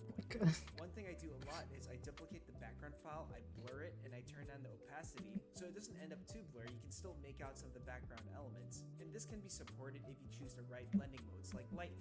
So yeah, when you're compositing your shot, just make sure you know what the focal point is. And if you feel like it's getting too busy, subdue one or the other. Oh, by the way, this is a reminder that you can pre-comp a pre-comp, a pre-comp, a pre-comp, meaning that if I want to make a pre-composition of my layers within the character's pre-composition, I can do that. And I can keep going and add more layer effects if I wanted to do that. Also, I want to show you guys another way how I apply shadows and lighting through pre-comps and preserving transparency. So instead of adding inner shadows through the layer effects, sometimes I would duplicate the current image or the current animation, and I would just turn this into a completely different solid color. So what I would do is turn down the contrast, the brightness all the way to black, add some hue and saturation, It lighten needs to be it, up and then more. colorize it with a different color tone. So for example, I could use a dark brown for here. I would set it to overlay so it kind of has this nice warm shadowy shade to it, and then I would move around the shape while having that preserved transparency turned on so it doesn't leave the character's silhouette. I added a green rim light within this pre-comp so when I go back into the main composition I can have another layer effect play on top of it. So now we have a bunch of different things happening to our main character here. And this is why something like this can take hours of just playing around, experimenting, fooling around, just polishing that lovely, lovely turd. Look, over here I'm playing with another adjustment layer where I'm adding things like stylized effects like glow, just to give the brightest elements in my scene just a bit more radiance to it. Okay, what if I just want to create a quick vignette option? You know, those darken fades at the edges of the screen. And this was something that we did all the time when we were still at school. So what you want to do is go to layer, you go to new, and you hit solid. And from here you can choose whatever color you want. I'm just going to choose a sort of like dark value of whatever color, maybe a dark purple. And it's going to create a shape that pretty much covers the whole frame. So what I need to do is create a shape that creates a mask on the shape. If you go to the bar where there's the pen tool, the rectangle tool, you're going to want to adjust it so you can actually create an ellipse from it. And with the layer that has the solid shape selected, just drag that shape across, and what you'll see is that it creates a mask of that solid shape. Now, if you look at your layer, you're going to see a tick box that says inverted. You want to hit that, and it's going to invert where that mask is being applied. I'm going to change the blend mode to multiply because I want things to darken around this area. And if you look at the mask properties within the layer, you can actually adjust things like the mask feather. And this is what we're going to use. So I'm going to crank up the mask feather, and it's going to create sort of this fade effect, this gradient, basically blurring out the mask. You can actually adjust the points of the shape in real time. So if I wanted to change the shape so it's not just an ellipse, I can actually select the mask and adjust those points while having the mouse tool selected, and then just My eyes. and What's again, wrong with your eyes? They burn. and things like that, or you can manipulate positions and things like that. Damn, he said you ugly, Snow. So let's say I wanted to start with Oh, this, he's sleepy. but then I want that shape to change as well as the mask feather spreading Well around then, you more. should probably So get some sleep. from sharp shapes to a really soft, blurred out shape. I just need to key in a way that makes it does that. Like how it took me 2 months to be like, nope, I want my server back. It's been down for 2 months before I was like, back. I think this might be a good sketch for this. I might add a little more to the body. Although I kind of like the weird, creepy roboticness for this one. In another, I think in a future one, we'll try to make it look more natural, like not so too smooth, you know, almost like there's no like rock back and forth. Like I think I would have some rock back and forth, or like some slight jiggle or something. But I think for like a turn, it's good. So we're gonna keep going from here. Like I think I'm gonna make another layer and try and do even more cleanup slash add the eyes and stuff to stay. You just got off work like an hour ago, so you're just kind of tired. It looks great. Thank you. Practice. Introduction to 2D animation video course, tutorials, and other resources. You gotta love 8-hour shift. Oh hell yeah, man. I usually do like 6-hour shifts. That's usually what I go with. Sometimes even shorter shifts. Sometimes I do 4.5-hour shifts. But I do like 6 hours. Every now and then I'll do an 8-hour shift. But yeah, I do like 6-hour shifts usually. Hey guys, it's Nico Pantoa, and today I'd like to talk about how I usually go about coloring my 2D animation. Now, the way I go about coloring my animation is that I usually software that I'm You try to do 8 every day, right? I think well that's what normal people do. I just have like nerve pain and severe anti-work depression shit, so this video is not a software tutorial. It's more about me sharing my philosophies when I talk about digitally coloring my animation. I don't think I need any of those layers that are above, so I'm gonna delete those. Those are just like copy and pasting shit stuff. Here, can I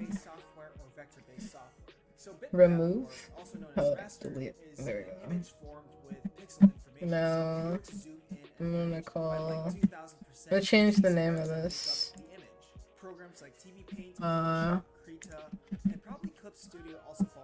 Change the name to sketch. Yeah, it's more like I said, give me whatever. Oh, okay. And then, God, what are they called? So it's not the cleanup. Is this the rough? Is this like the first pass? 1 second. I gotta go look up the stages in 2D animation. I think it still applies. Yeah. Alright, Alright, so first... That's not what I'm looking for. That's like everything. The title, personal note, concept, main character, world, side character, storyline, design, platform, budget planning, team. Yeah, thank you. Not that. Pre-production, production, post-production. No, I don't want that. I want like just animating. Not the pipeline. The animation process.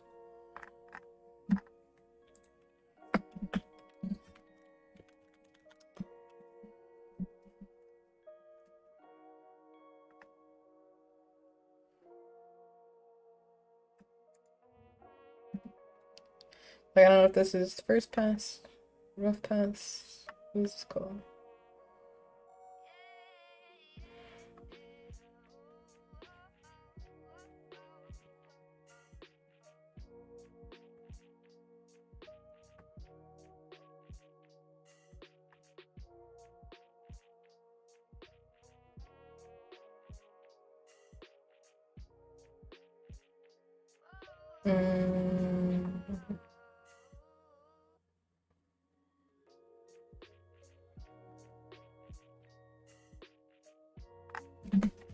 Okay, I don't know the technical terms, but we'll go from there. In Blender, they fall into this category. But programs like Clip Studio also have a vector option, just like how Toon Boom also has bitmap options for drawing. There are both advantages and disadvantages to each of them, but that's a whole nother video on its own. The first thing that you want to have is to have a clean line art of your animation, whether it's final clean lines or a tie down, something that you know that you're going to use that lines for the final image. However you choose to do your line art, really consider your gaps and the gap closing option. Luckily, most 2D animation software has this option where you can actually adjust it. If let's say you're using a texture, Alright, let's put the eyes on. line and then you're using the flood Let's fill do to like fill the face, colors, you're going to run with some issues face, regarding gap closing. deep. And sometimes the flood fill won't go behind some of those textures. For vector-based programs, some people draw with the brush tool, some people with the pencil tool. But with a pencil tool in most vector-based programs, you can change the line thickness right on the spot, you can change the stroke path, but really, just think about the gaps for now. Oh, and here's an advantage that a program like Toon Boom has, which is that you can apply a texture to a vector-based line art, and when you use the paint bucket tool, the paint bucket I have is only Bob K recognizing strokes channel being made points. by the lines, not the actual texture, unlike a raster-based 12? program which will also recognize Bob. the texture as gap Bob, closing 808. information. The next step I do is to make a solid or alpha matte pass, and this is usually for transparency reasons. Now, when I usually animated in Flash back in the day, I would just use the paint bucket tool to fill in the colors without doing a solid pass. But what happens is sometimes when I fill I things guess I'll make out, the it doesn't guide. fill some of the gaps, or there's a lot of tiny holes that are left untouched. And then when I Make would another into color. a program like Use After like Effects, where I a can add some more effects like purpley. highlights or emboss, it'll pretty much show some unwanted effects. But I make a solid pass based on the overall base color, whether there's a dominating color of the character, or I could just go for a neutral gray color. So when I forget to color those spots in during the actual coloring stage, it doesn't stick out like a sore thumb. In a bitmap program like TV Paint, I would make a new empty layer that matches the animation timing of the clean line art. I would select the space outside the line art, so my magic wand is set to a setting where it reads all the visible layers on screen. So I would select all that negative space. Let's throw this up onto guide. Selection inside. Now you might want to adjust your magic wand settings so it can read gap closing art, and you just have to play with it until you get the desired selection that you want. Oh yeah, and when I use the flood fill tool, I only make it so that it only affects the first layer that you're on, and it's only filling within the selection and not being affected by the line art around it. So in other words, it's not being affected by any visible imagery or layers. Once I have all the solid base color filled out already, I lock that layer's transparency, so when I do additional brush strokes on separate layers or in the coloring stage, for example, it only stays within the solid matte's silhouette. Okay, so I did mention that I wasn't going to make a software tutorial. I combine that shit. In this case, I'm going to show you a thing that I do in TV Paint that sped up my process, especially for Yeah, the looks solid like- matte pass. So notice in my layers, I have my separate line art and my solid matte pass. So the solid matte pass actually has matching exposures and timing and the number of frames from the line art, but there's no line there. And the way you can do this is you select your line art and you go to layer, go to new layer, and you duplicate the structure of your selected layer. Alright, so what I would do is select my paint bucket tool, choose a random frame, I would say the beginning of my solid matte pass, and just fill it. And notice how it's all gray now. And then I would double click this entire layer and then hit enter, and it's going to apply the same thing to every Yeah. Yeah. So now I have all these separate gray fills in each of these layers. And then what I would do, and by the way, when you hit enter, it repeats the action that you just did previously. So what I would do next is I would have the paint bucket tool selected, go to display, so now it's also reading the line art, and then I would set this to clear or erase, and then I would just hit some corner up here, and then just do that. Then I would double click my solid matte pass and then hit enter, and it's going to repeat the action for the next frame. So that would be for me a quick way to do a solid matte pass. What's creepier, if it looks at you first and then turns, or if it's like staring off blankly into space and turns to look at you? Vector programs, since most vector animation that I know of doesn't have Okay. an option where I can just flood fill based on Alright. visible layer So it's information, creepier if it's like staring off straight while using a and then single turns its whole body to look at you. my flood fill or selection or whatever, I make a duplicate of the clean line art, put it underneath the clean line, and use the paint bucket to fill all the colors within. Usually the line art on top will hide the line art below it, but if you wanted to take an extra step further, you can change the colors of the line art underneath to match your base color. And why would anyone do this? It kind of makes a distinction between what is the actual clean line art and what is just the solid matte. Also, if you have remaining holes or empty spots in Yikes. the solid matte layer, This you guy can select your sucks. brush tool, set the settings so it brushes anything underneath the art, and stroke away those holes. Now let's talk about adding actual flat colors to the animation, and I usually try to make it match with the character designs palette. Now with bitmap based programs, I usually make a new empty layer underneath it, select my flood fill tool, make sure my flood fill tool is affected by all visible layers or the layer on top, and then just fill away. And since this is all in a separate layer, I don't need to worry about the color being on the same layer as my line art or my base color. If you really wanted to go extra, you can make separate layers for the hair or the arm or the skin. This can be useful for compositing, for adding effects, for adding texture. Even when it comes to replacing colors, it can make your life so much easier. Now, when it comes to vector-based programs, it's very similar to what I did with the solid matte pass. I basically take the clean line art, duplicate that, put it underneath the actual clean line art and over the solid matte pass. This is something that you're going to notice when I talk about coloring within vector-based programs, but yes, I duplicate again, and using that layer, I select my colors and start filling away with the paint bucket tool. Now, back in the day when I was using Flash solely, I would basically just color directly on top of the clean line art, but I think it's good to keep the line art and the color art separate, so when one thing needs to change, it doesn't have to affect the other. So in most cases, I usually end there. I just add my flat colors with the clean line art, and presto, it's done. And when it comes to lighting, I usually add that in After Effects or any other compositing methods. Personally, I just like flat colors with lines, but if I wanted to actually add hand-drawn lights and shadows, then there are several ways I approach that. So let's talk about cell shading, and cell shading is basically making light and shadow information based on shapes. For both bitmap and vector programs, I always make a separate layer for the stage. I wonder what the amount of animators who prefer to do lighting in After Effects is. I draw keyframes of those shapes and lay it out in the corresponding. I wonder if that's like a thing that's very common or just like a thing this guy likes to do. Break them down and then eventually in between them to the point where it actually matches the timing of the animation line art. Everyone has their own way of approaching cell shading. There are three popular approaches when it comes to drawing cell shaded light information and shadow information. So the first method you can use is to basically start with a general shape for the shadow. So for example, you can choose a black shade that's like 50% opacity. You then just draw them out like basic shapes and then use flood fill or paint bucket tool the insides. If you're using a bitmap-based programs, you can actually alpha clip it to your solid matte base. So when you do draw new shapes or when you do flood fill, it does not leave the silhouette of that base. In vector, you're basically going to have to draw outside of the character art. In a program like Toon Boom, you can set the node so that it doesn't register anything outside of the character silhouette. Flash has a mask setting that you can play with. Some people manually erase it by hand. but I usually mask out shapes outside of the line art in After Effects anyways. I just mask it out. Speaking of compositing, if you're using this method where you're choosing one color that represents all the shadow and one color that represents all the lighting, you can actually edit that in After Effects. You can change the blend modes, so some of them are overlays, some of them are multiplies, some of them are color dodge. The power of compositing. The second approach is something that a lot of animators who work in the Sakuga or anime side of things usually work with, which is basically to use placeholder shades with your clean line art. This is so that I know where the lighting information is before I even commit to I want a butterfly knife. The blues usually represent shades, more yellowish Yeah, that'd be colors fun. highlights.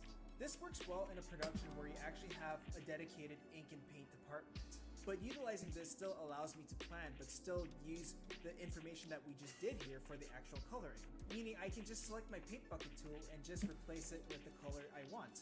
In a bitmap-based program, I do this all in a separate layer, but when I use my paint bucket tool, I make sure Where do I it buy a isn't butterfly influenced knife? by any visible You can get them on light. So Amazon, it's bro. actually using the clean line art as a No, you guide. can't. eBay. You can get them on Amazon? Still very similar. I No. do everything in You a can separate get layer, trainer and then ones. I duplicate my clean line art and then merge that with my cell shading information, put that below the clean line art, and then use the paint bucket tool to replace the colors.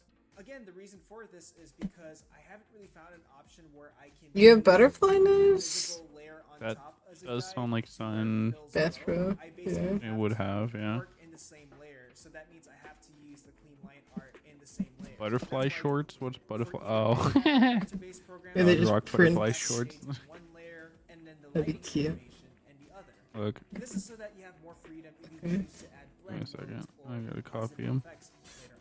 So Mhm. like the shadows could be overlays and then the Yeah, lighting could cut be yourself and then I'll be like, the third Lamau is band-aids. something that I've used for many years back What? during my Flash days. Or you trying to do like tricks with the butterfly knife, you're gonna like cut yourself. I'm gonna have to like bring you band-aids. Honestly, I think it's kind of like a merge between the second example and the first example. Yeah, where I probably draw wouldn't do shapes too much out tricks. with the neon lights Oh, and just add I'd it's a probably just skirt. be like colors flicking inside them of those back. neon lines. Those are And then I butterfly would do something shorts? that would either hide or Apparently, that's what came up. That's just a skirt, dude.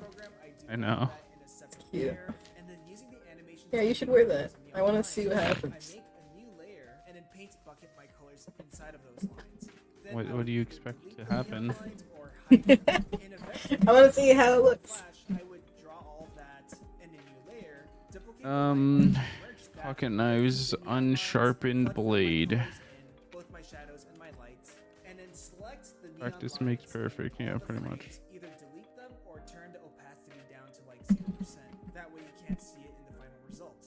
The great thing about a vector program like Toon Boom is that you can choose to Yeah, select an looks like- object based on their color, based on what type of line they are, and then You you can just only get, isolate like, that selection. Training ones. Now that's more of the traditional cell shading type of lighting and shadows. But what if you actually wanted to utilize brush strokes that represent butterflies, like, lighting illegal and shadow now? information? And so Butterfly this is knives? great if I you think it's want state by to state. do something They are almost legal here. brush They're stroke legal makes here. you feel. But they might be illegal in some other states.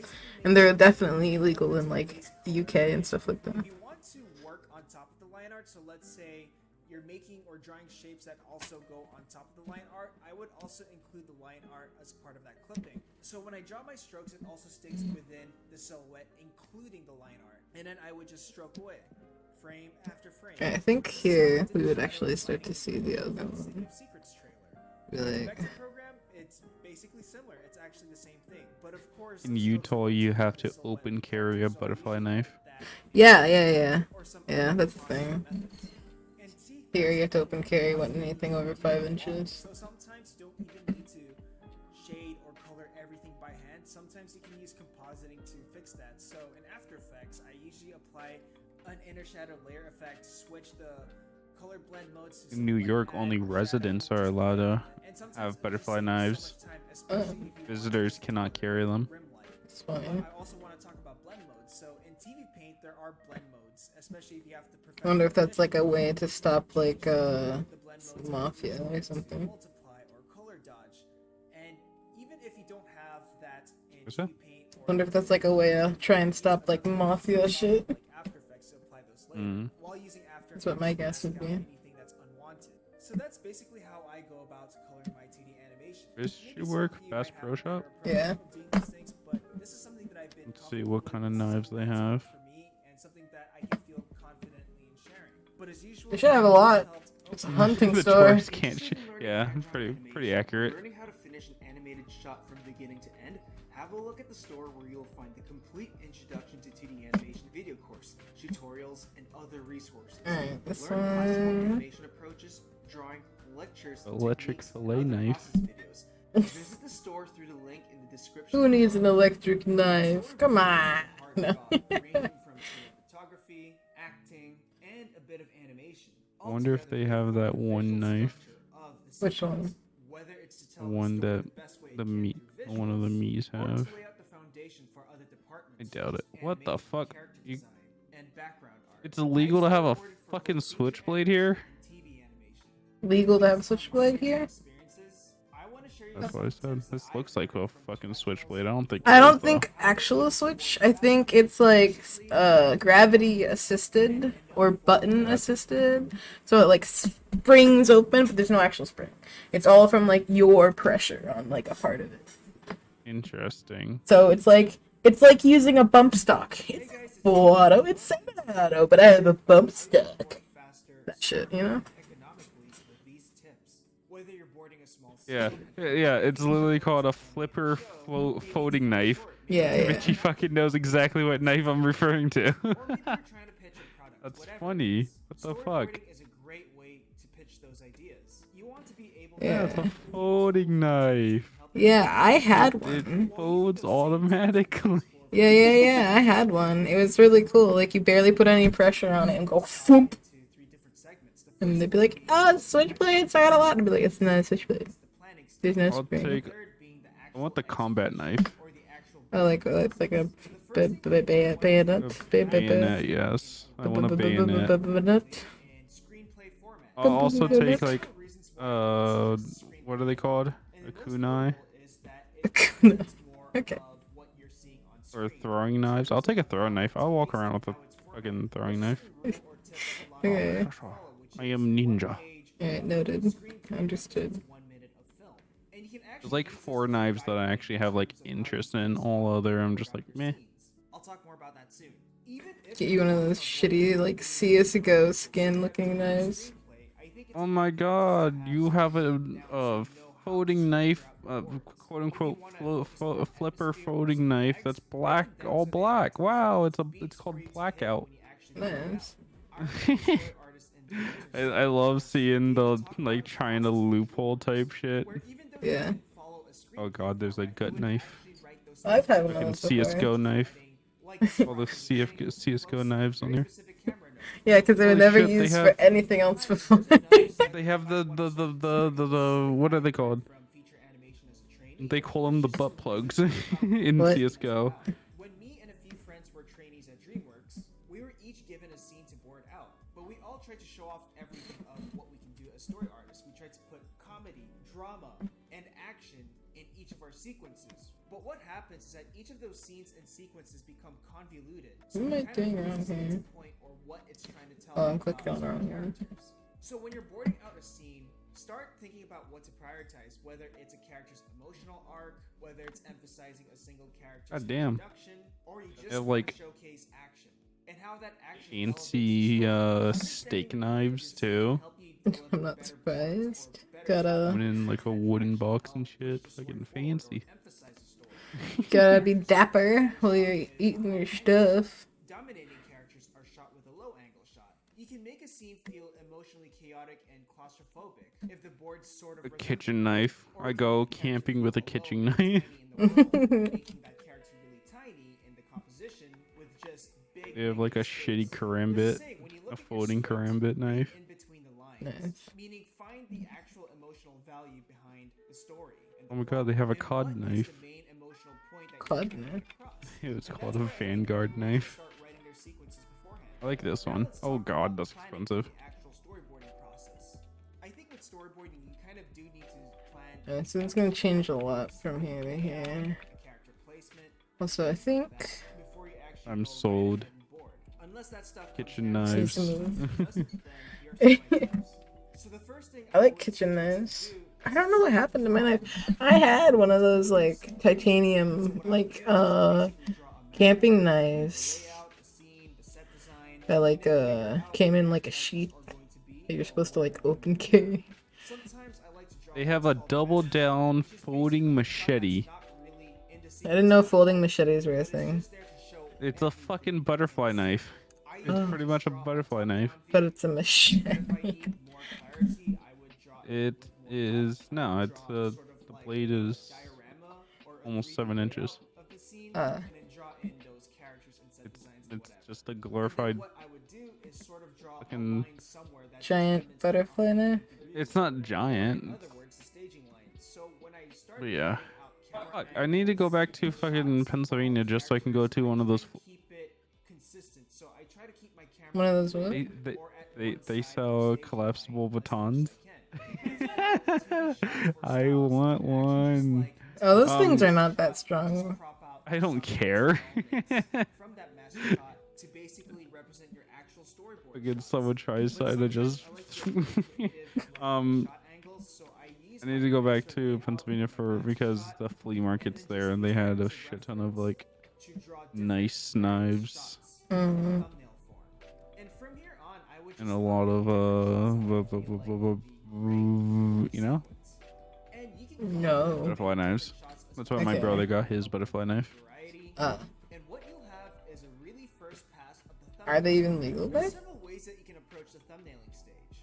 The first That's one not was what we're what I asking used now, is a it? lot in the past, which was just to And get yes, it is legal. It's Only illegal in like 8 states. and then just roughly thumbnail the shots that I want.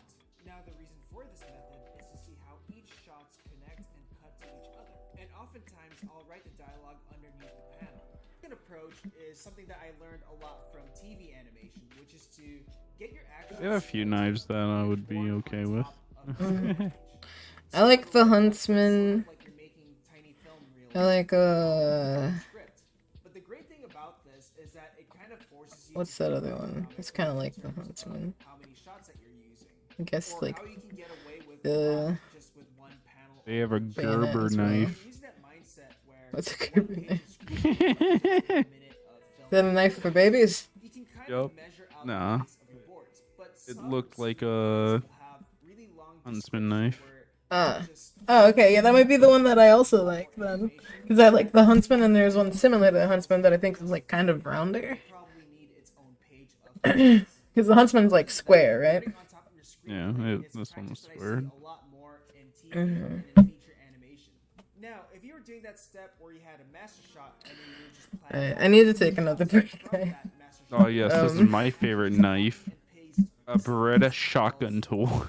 Oh yeah, those are my favorite knives. screenplay or whatever thumbnail format you're using. So instead of having to come up with new thumbnails, you can just copy and paste the ones that you did from your planning stage. That can save a lot of time, can't it?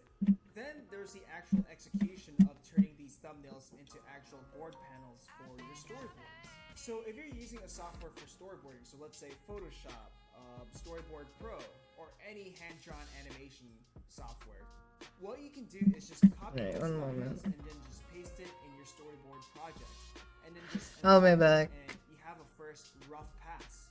This is really effective if you're working in a really tight deadline, for example. So even if you can't fully polish or clean up those panels, Wait, there's a at Bass least you Pro have a Shop place inside to of a record mall. those upcoming panels. You have a very rough pass that you can sort of pitch around. Sure, you might have to do some connective tissue work. So let's say if some panels just cut abruptly, you can kind of draw out if some of them have camera moves, if there's more acting poses. I would say just do them roughly, because for a rough pass, you just want to get the overall structure down first. And the reason why I tell you to keep it rough at this stage is just in case there are revisions that need to be made. If you're working under someone, that person might tell you to make some big major changes. I'm used to like outdoor places being like a standalone place. They're usually like out in the middle of highways in their own like building on a like hill looking over the valley or like at the highways. Usually accompanied across the street by a Cracker Barrel. Really economically, enough so that you can kind of get what's happening in the shot or who's on the shot. And if it's not clear enough, then I would make another layer where I actually start tying down those drawings, even though it's still a bit loose. I will clear up things like the face, some of the overall shapes, some silhouette language, and some major shapes that resemble more of the character design. Now, this varies between productions, so some productions don't really care how much detail you put into it, whereas some really rely on you having really clear detailed drawings to be passed on to the layout team for animation. And aside from clean lines, there's another thing that can make your panels look really finished if you just add simple tones. So a dark tone, a mid-gray tone to a light gray tone. You can give a really scribbly panel or drawing more depth and more information just with a few tones. And in most cases, it helps clarify a few things and clarifies the overall staging of the characters and the setting. So my big takeaways for this is to just draw loose and use basic tones. And it doesn't have to be shading or shadows. It can just be a fill that can make a messy drawing look a bit more clear. The point I'm trying to get across is to not overwork your boards so it looks overlabored, but to work in a way that's efficient, smart, and economic. That can help you at least get the overall points, the overall structure of your sequence. Eventually, you'll come across your own solutions when it does come to boarding. Sometimes it could be a software thing, where a storyboarding software allows you to do all the camera moves without having to redraw different panels. Sometimes I have to board in Adobe Photoshop, and adding tone is so tedious in Photoshop that I actually had to come up with my own action that autofills a white fill behind the character, so I have a solid matte instead of having to manually do those brush strokes underneath that character layer. Some friends of mine started utilizing Blender, where instead of having to redraw backgrounds, they would just make a really simple 3D model and use the grease pencil to just draw their characters on top of those 3D models. Some productions actually use stickers for their characters, so they have a sticker for the torso, a sticker for different head rotations, instead of having to redraw those characters again and again. They just have an improvised rig, if that's what you'd like to call it. And a lot of board artists that I've worked in the past have their own way of working when it comes to storyboarding. But the tips I've shared are the ones that are commonly used and the ones that have actually helped my boarding process. Anyways, that's all I wanted to talk about. Happy boarding! Interested in learning hand-drawn animation or learning how to finish an animated shot from beginning to end? Have a look at the store where you'll find the complete Introduction to 2D Animation video course, tutorials, and other resources. Learn classical animation approaches, drawing, lectures, techniques, and other process videos. Visit the store through the link in the description below. When it comes to personal projects, there's a certain misconception that working on personal projects over time, again and again, gets easier over time. I mean, sure, you gain experience, you level up, you become faster, more familiar with your craft, and more efficient in your craft. However, there are some harsh realities that you need to know when it comes to working on personal projects. As someone who works on animated personal projects as well as having an animation full-time job, there are several things I'd like to talk about that sort of reveal the harsh truth about working on personal passion projects.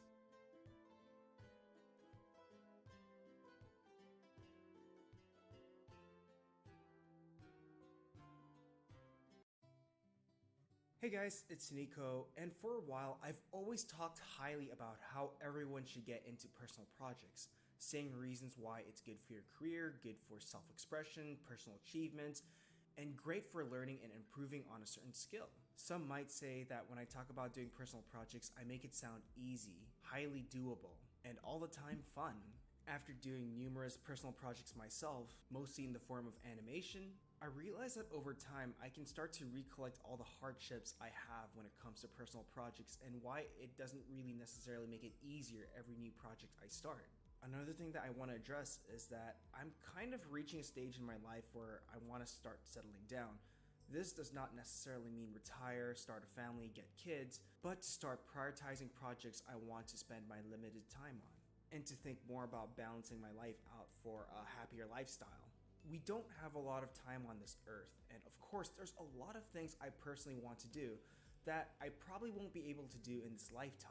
Some of the biggest thoughts that might be anxiety inducing is that I want to dedicate my time to projects that really do count, that matter to me. Whereas in my early 20s, I was all about just starting all these random projects without really a true end goal for each of those. So I have to be pretty selective in what personal project I want to do and how I want to spend my time on it while maintain a balanced lifestyle. But there are some other things that I do want to talk about why working on personal projects doesn't really get easier over time, especially when it comes to passion projects including art.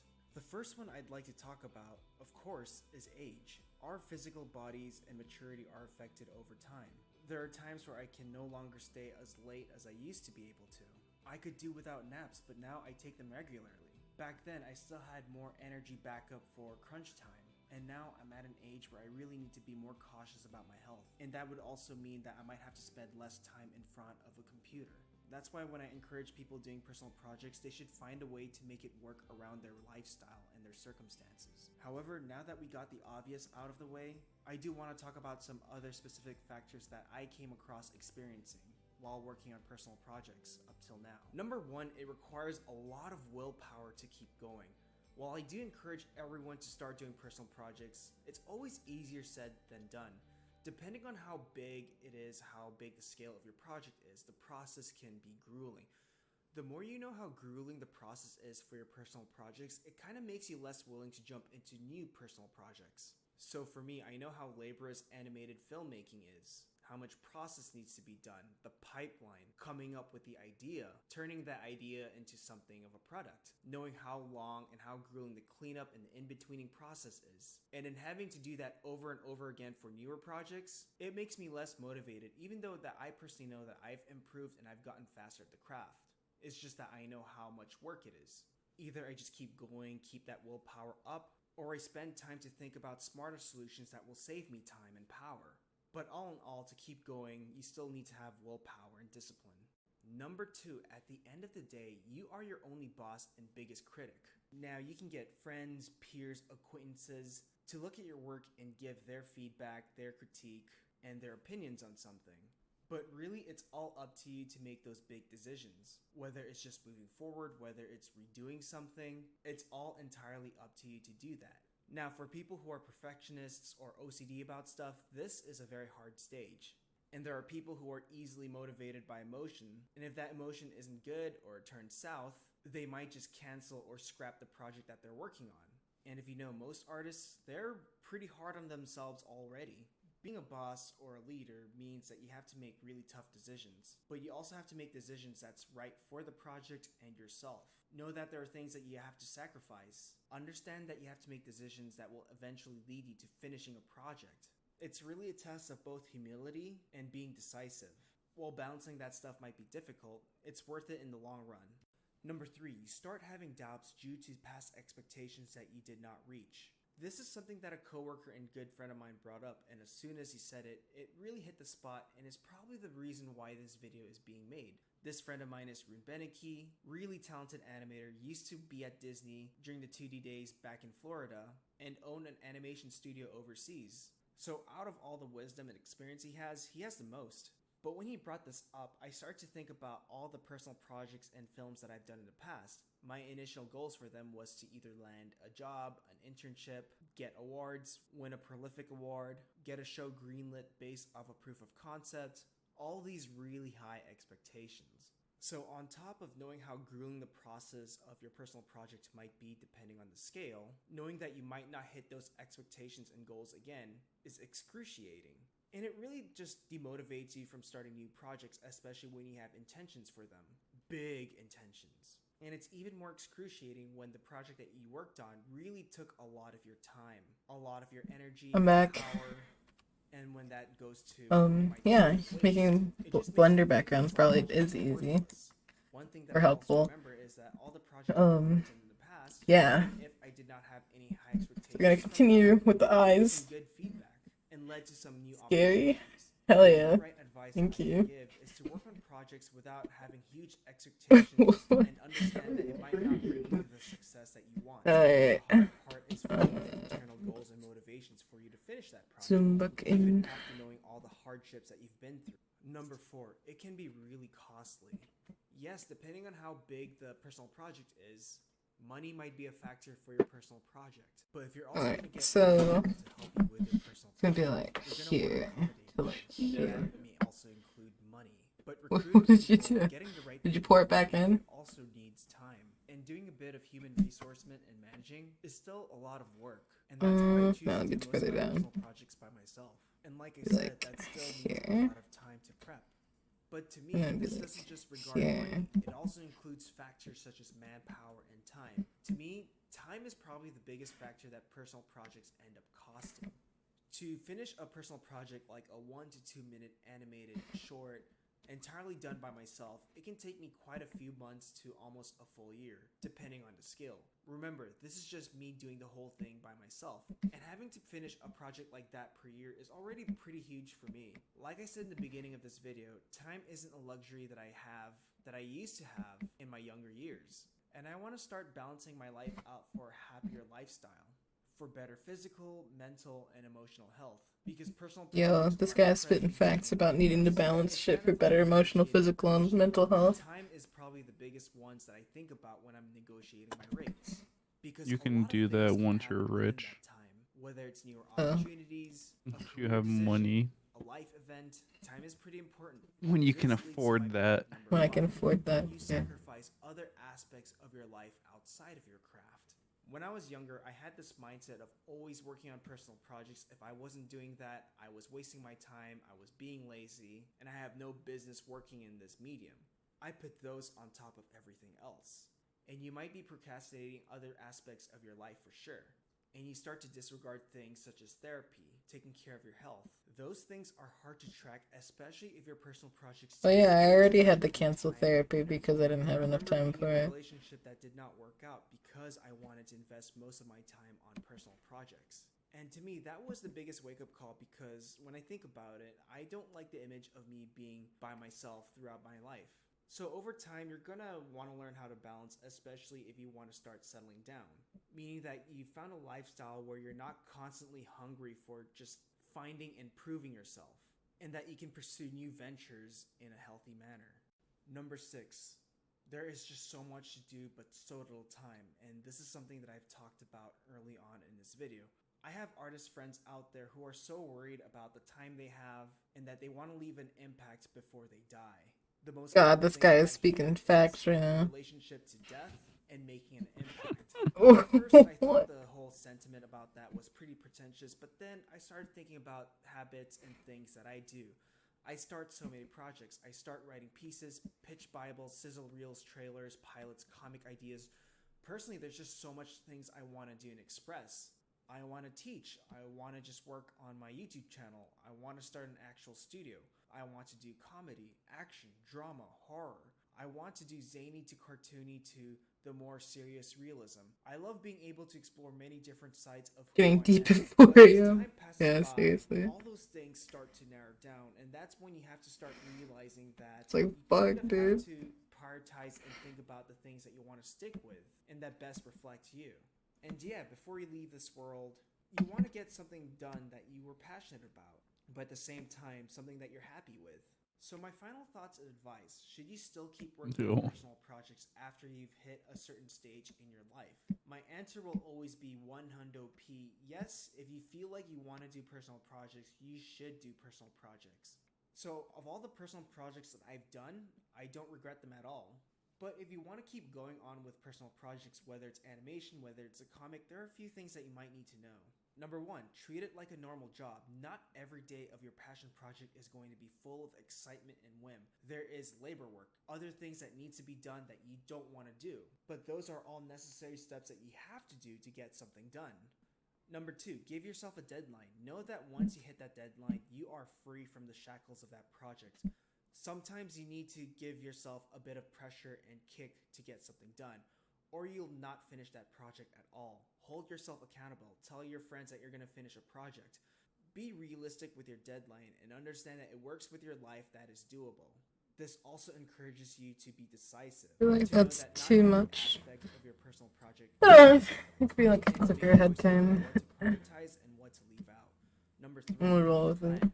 Understand all the necessary steps that you need to take that can help you finish your personal projects. What are the most realistic steps that you can take? Understand that there will be times where it will be slow, grueling, laborious, and unexciting. If things don't work out the way you initially planned, have a backup plan. Don't put your eggs in one basket. Number 4, balance. If you can find ways to balance your life so you don't easily get sick, burned out, or overwhelmed by your personal project, take care of yourself. Your physical, mental, and emotional health is also just as important as much as just finishing a personal passion project, and you might need to work on those so that can help you finish those projects. Sometimes working on personal passion projects isn't something that is for everyone, and that is totally fine. Some just want to make income and bank from their normal day job and focus on other things outside of their craft or passion projects. A passion project could be you or something in your life. It could be your kid. It could be a fitness goal or your career goal. While I tell everyone that it's good to just have a personal project, to start a personal project, I would say prioritize on yourself, your well-being first and foremost. Maybe personal projects are a good way to find that, or maybe it's not beneficial at all. What I say right now might not make any sense to younger viewers, since I've talked to some younger viewers who are like, what are you talking about? Personal projects, we have all the time we have. It's all about discipline, manpower, energy, and all that. It's all about crunch time. Sleep is for the weak, bruh. But you know what? Give it 10 more years. Experience life. Experience all the hardships that come with it. And then start a personal project and see how much of those life experiences influence how you see your personal projects from now on. Anyways, that's really all I wanted to talk about. Personal projects, of course, are personal. It's really all up to you and how you want to take it. This is just my thoughts from my experiences. I'm not really trying to enforce anything. Anyways, that's all I really have to say. Bye. Have a good day. Interested in learning hand-drawn animation or learning how to finish an animated shot from beginning to end? Have a look at the store where you'll find the complete Introduction to 2D Animation video course, tutorials, and other resources. Learn classical animation approaches, drawing, lectures, techniques, and other process videos. Visit the store through the link in the description below. In the last video of approaching full body or full figure animation, I talked about different approaches for shorthands and rough passes one can utilize to animate their characters. Now that we have our little rough animation, it's time to put that rough animation and model to a character design. In this video, I'll be talking about turning a crude shorthand or crude rough animation pass like this into a finished character with solid drawing.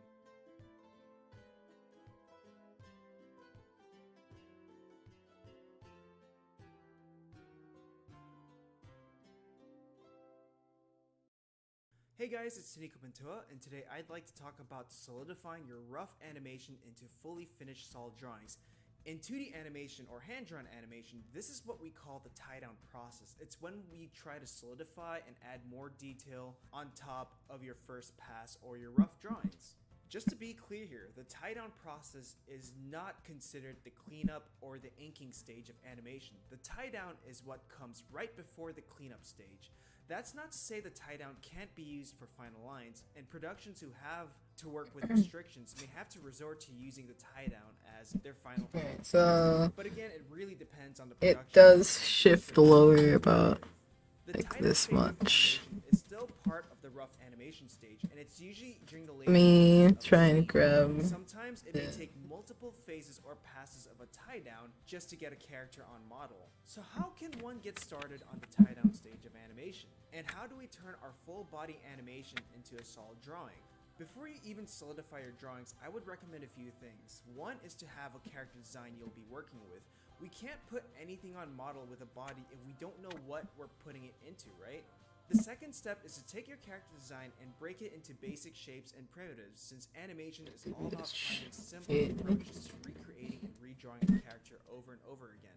This means utilizing things such as cubes, spheres, cylinders. No matter how detailed the character is, try breaking down that character into basic primitives such as cubes and spheres. For example, you could use a giant block to resemble both the torso and the pelvis, and cylinders to represent the limbs such as legs and arms. Kind of feel like it needs to go over a little bit more too. It's too close to the into nose. shapes that resemble more of human body parts.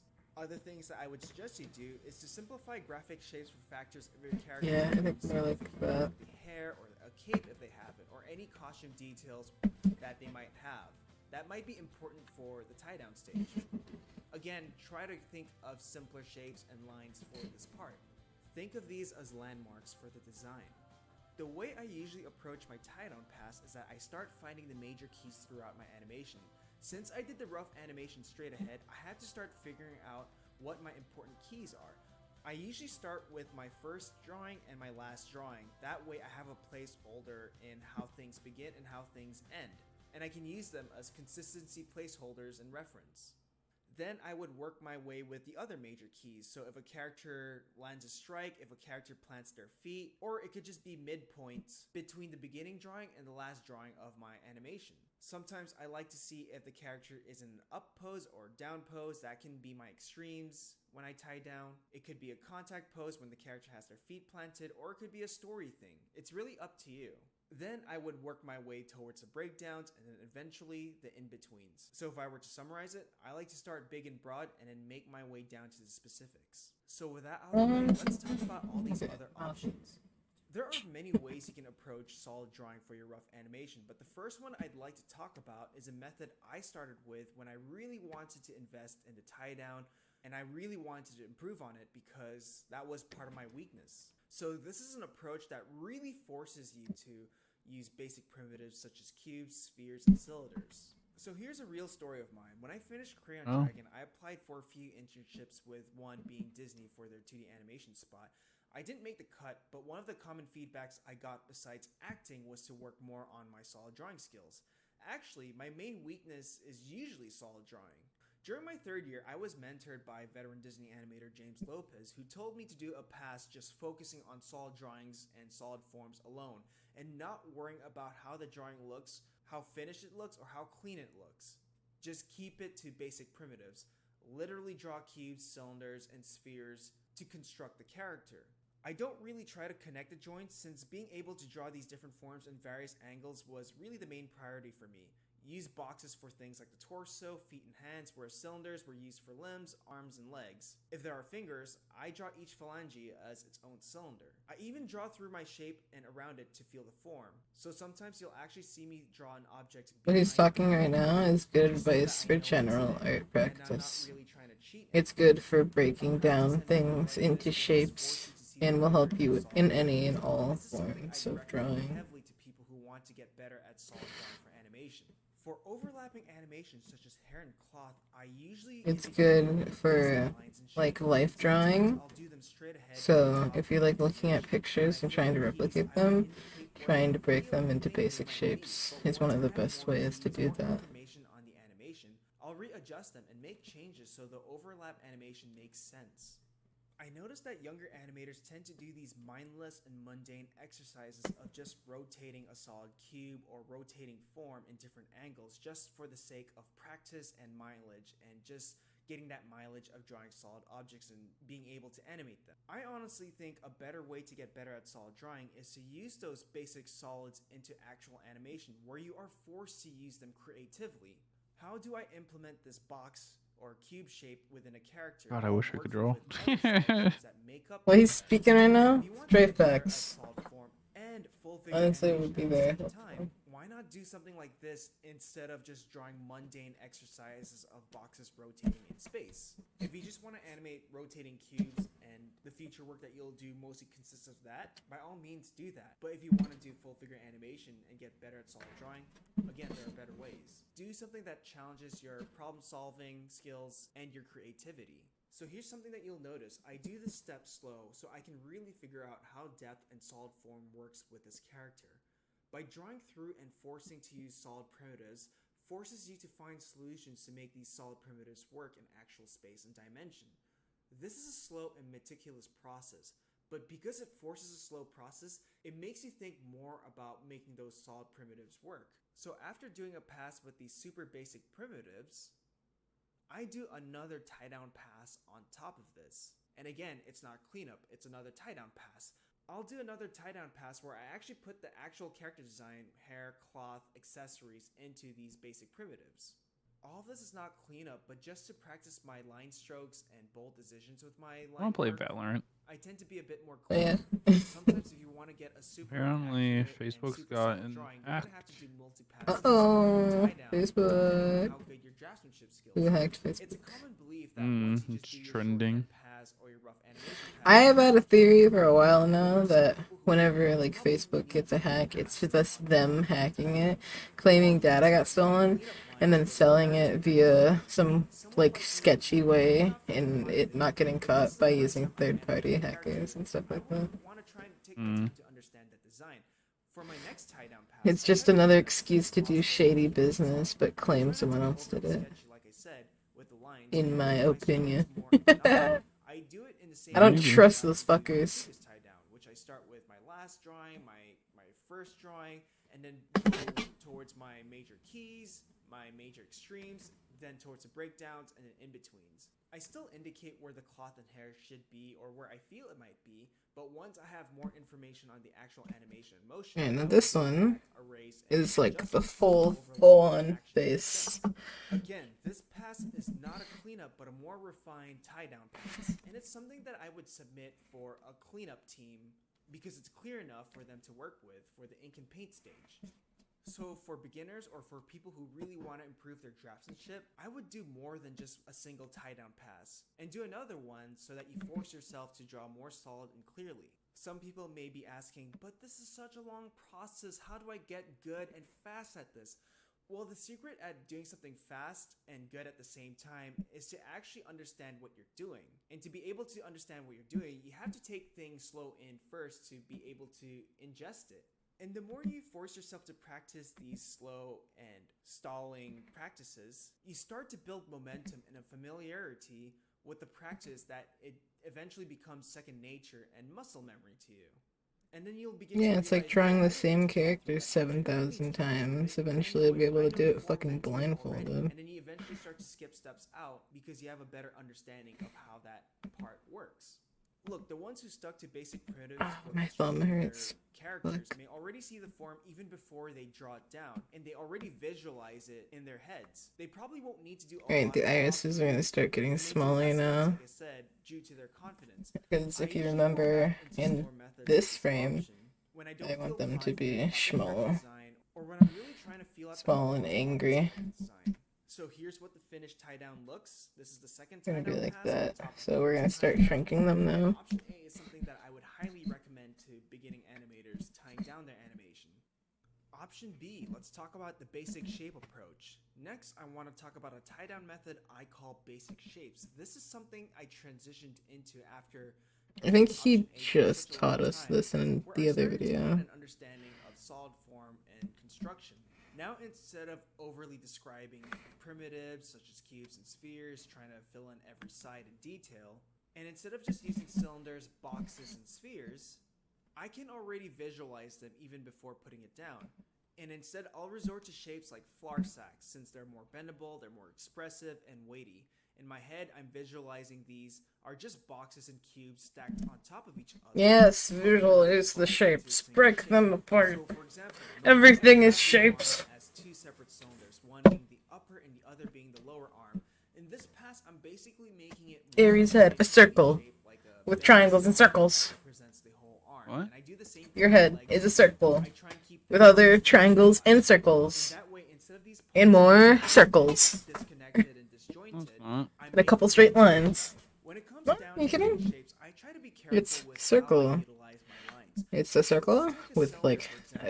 Let's turn it into ellipses, line, two parallel lines. half circle, line, Avoid concave triangular lines, circle, breaks illusion triangular form. circle, Convex lines are okay circle, because it still shows or that like there is some arc, sort of form underneath. arc straight, Sometimes pointy, too much of convex lines can triangle. make things look either symmetrical or too bulbous for the design. So most of the time, I try to keep it in the Circle, range of them circle. being more parallel to each You other. think you're making I'm this still up? keeping it simple. And I'm still treating the body as just a series of tubes and solid shapes, except it's just more unified. You'll notice that I tend to draw lines around my shapes. These are what I like to call me putting down landmarks. This is so that I know these are just to tell me what I know what side the body part is facing, or if I know I that think I need to the move this design slightly is more. on top of it. For example, I drew some lines to indicate where the belt That. for the character will be, or where the gauntlets for the arms start. I'll indicate where the cloth cuts off, for example, or where the eyes of the character sit. Is there like Where a the cloth should sit transform on top of the character. mirror Another thing you'll thing? notice is that I'm drawing these external lines around my shape to indicate other details such as cloth piling up. For example, I Oh, would draw the leg as one unified shape.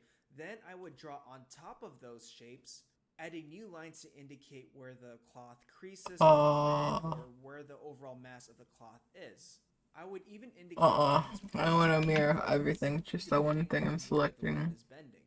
To be able to utilize an approach like this, there are two things you need Do I have to do it to the The layer? first one being that you need to have an understanding of draftsmanship in solid form, and this is why I would recommend starting animators to start with this approach, option A. Eventually, you'll soon realize that you don't need to keep drawing around and through your form and over elaborate on solid forms, so you start to leave out details that won't be seen in the final form.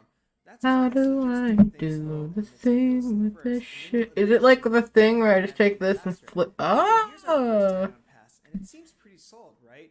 But it's still not on character model with the design. Nope. So I would start a new layer. Alright, let's try this one more time. Add details. such as Nope. costume, Okay. expressions, details such as, Whoa. hair, cloth, Whoa. No. accessories.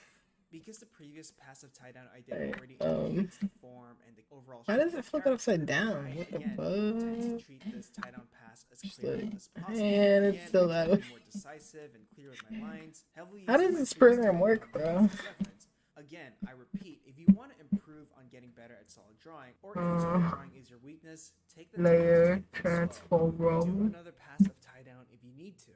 Get Use the better. second tie-down There pass you go. with cleaner lines. Now, the next option I'd like to talk about is called the hybrid. Once you gain a better hand at solidifying your drawings through tie-down, you'll begin to notice that you don't need to take as I gotta many steps fix as the in eye. earlier examples. The first two examples I showed are more Yeah, this will merge with layer below. Haha. The next option I'll be talking about is based on how I usually tie down my rough animation. I like to call this hybrid due to sometimes drawing solid primitives and utilizing shapes. Also, I tend to call this one a sketchy tie-down since I'm not overly precious on my lines, and I know Shorten that my that next pass will slightly. most likely be a cleanup. The only difference besides combining the methods of option A and option B for this pass is that I try to define as much as I can in this tie-down pass. This brings in factors such as costume, the face. So essentially what I'm learning is I have to redraw everything 50 million times. My character, the design, and the form. Just keep it I also going. know how to be more economic when animating the designs. As usual, I start with my big extremes and key drawings, working my way to the breakdowns and then eventually the in-betweens. One thing I forgot to mention during my previous examples is that my initial rough hands tend to change size and proportion throughout the animation, so there are several things I have to do. One is to heavily utilize the place and trace technique, which is a technique I showed in another video on keeping your 2D animation consistent and solid. The other thing is that my shorthand pass, or my first passes, some limbs may be too stumpy or short, or the proportions just don't match up with the design I want to solidify. So I have to change the foot placement of my character when drawing it on model. If the legs are proportionally too tall or too long, I have to make them bend in order to fit with the overall pose. Kitty Or animation. change the pose overall. I don't know. Is also to pay close attention to the foot placement of your character's feet. And make sure that if a character is standing, make sure the feet stay planted in location. Keep them grounded. I noticed when I was tying down my animation, the feet of my characters tend to slide throughout the animation. Kitty So I animations. have to go back and fix these adjustments. 2D. One way to prevent this as much as possible is to draw all your I don't know, man. I'm gonna animate titties. You know, with this power, I'm gonna animate titties.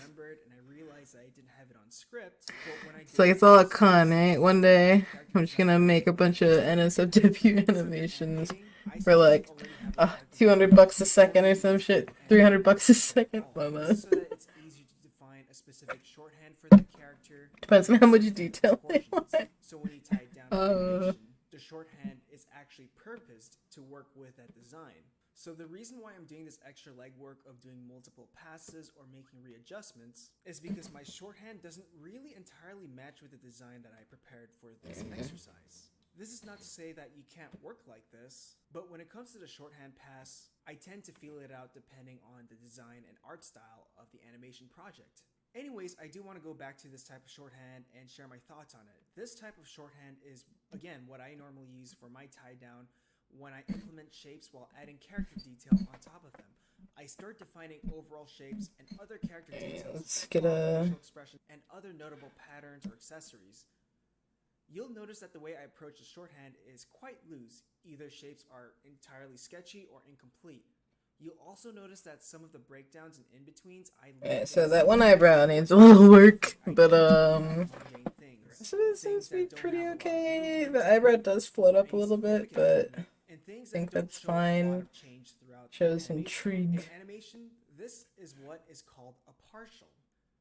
It's when I leave out a drawing because I know when I clean it up for the final pass, I will just treat And I it as think a when it normal goes drawing. down, The I last think it might drawing need like another leads one into the in next here drawing somewhere. as the drawing of that part. For Where example, does if that I'm happen? animating a character where the head and arms Where are the doing mouth movement goes while the body down. is usually staying Right static, there. I there's not a think lot of right here. movement, We need it's subtle, and it's really just this to floating towards like the next pose with the torso, go like then I'll only draw and animate the like head and the this arms because maybe. those show significant Another little movement, in whereas the body betweeny just seems to thingy. drift around. And having to over elaborate on that really subtle movement for tie down, I think my time can be used better elsewhere. So if you're in betweening and if you're dealing with movement that does not have any major significant change in the animation, I'd leave it as a partial or just do a contour of the silhouette to indicate that this is just a normal in between. Well, and everything else in it is going to be treated as an in between for cleanup. It's why my breakdowns and my in betweens contain less detail, whereas my major keys and extremes Man, right there, I contain am. the most mileage Why are you working? and are explored it's even more. The in-betweens yeah, and the breakdowns selected. are really just connective tissue. So this is probably the third time I'll say it. This is a method that I usually use for my own projects. And for this pass, I'm not going to do another tie-down pass since I've put in all the information I need in this pass for a cleanup. Even though it is loose and sketchy, it's solid and descriptive enough for the cleanup stage. Since I've already shown myself doing a second tie-down pass in the previous examples, I won't need to re-elaborate on that for this one. So anyway, here's what my tie-down looks like for this approach, and can be used as reference for the ink and paint stage.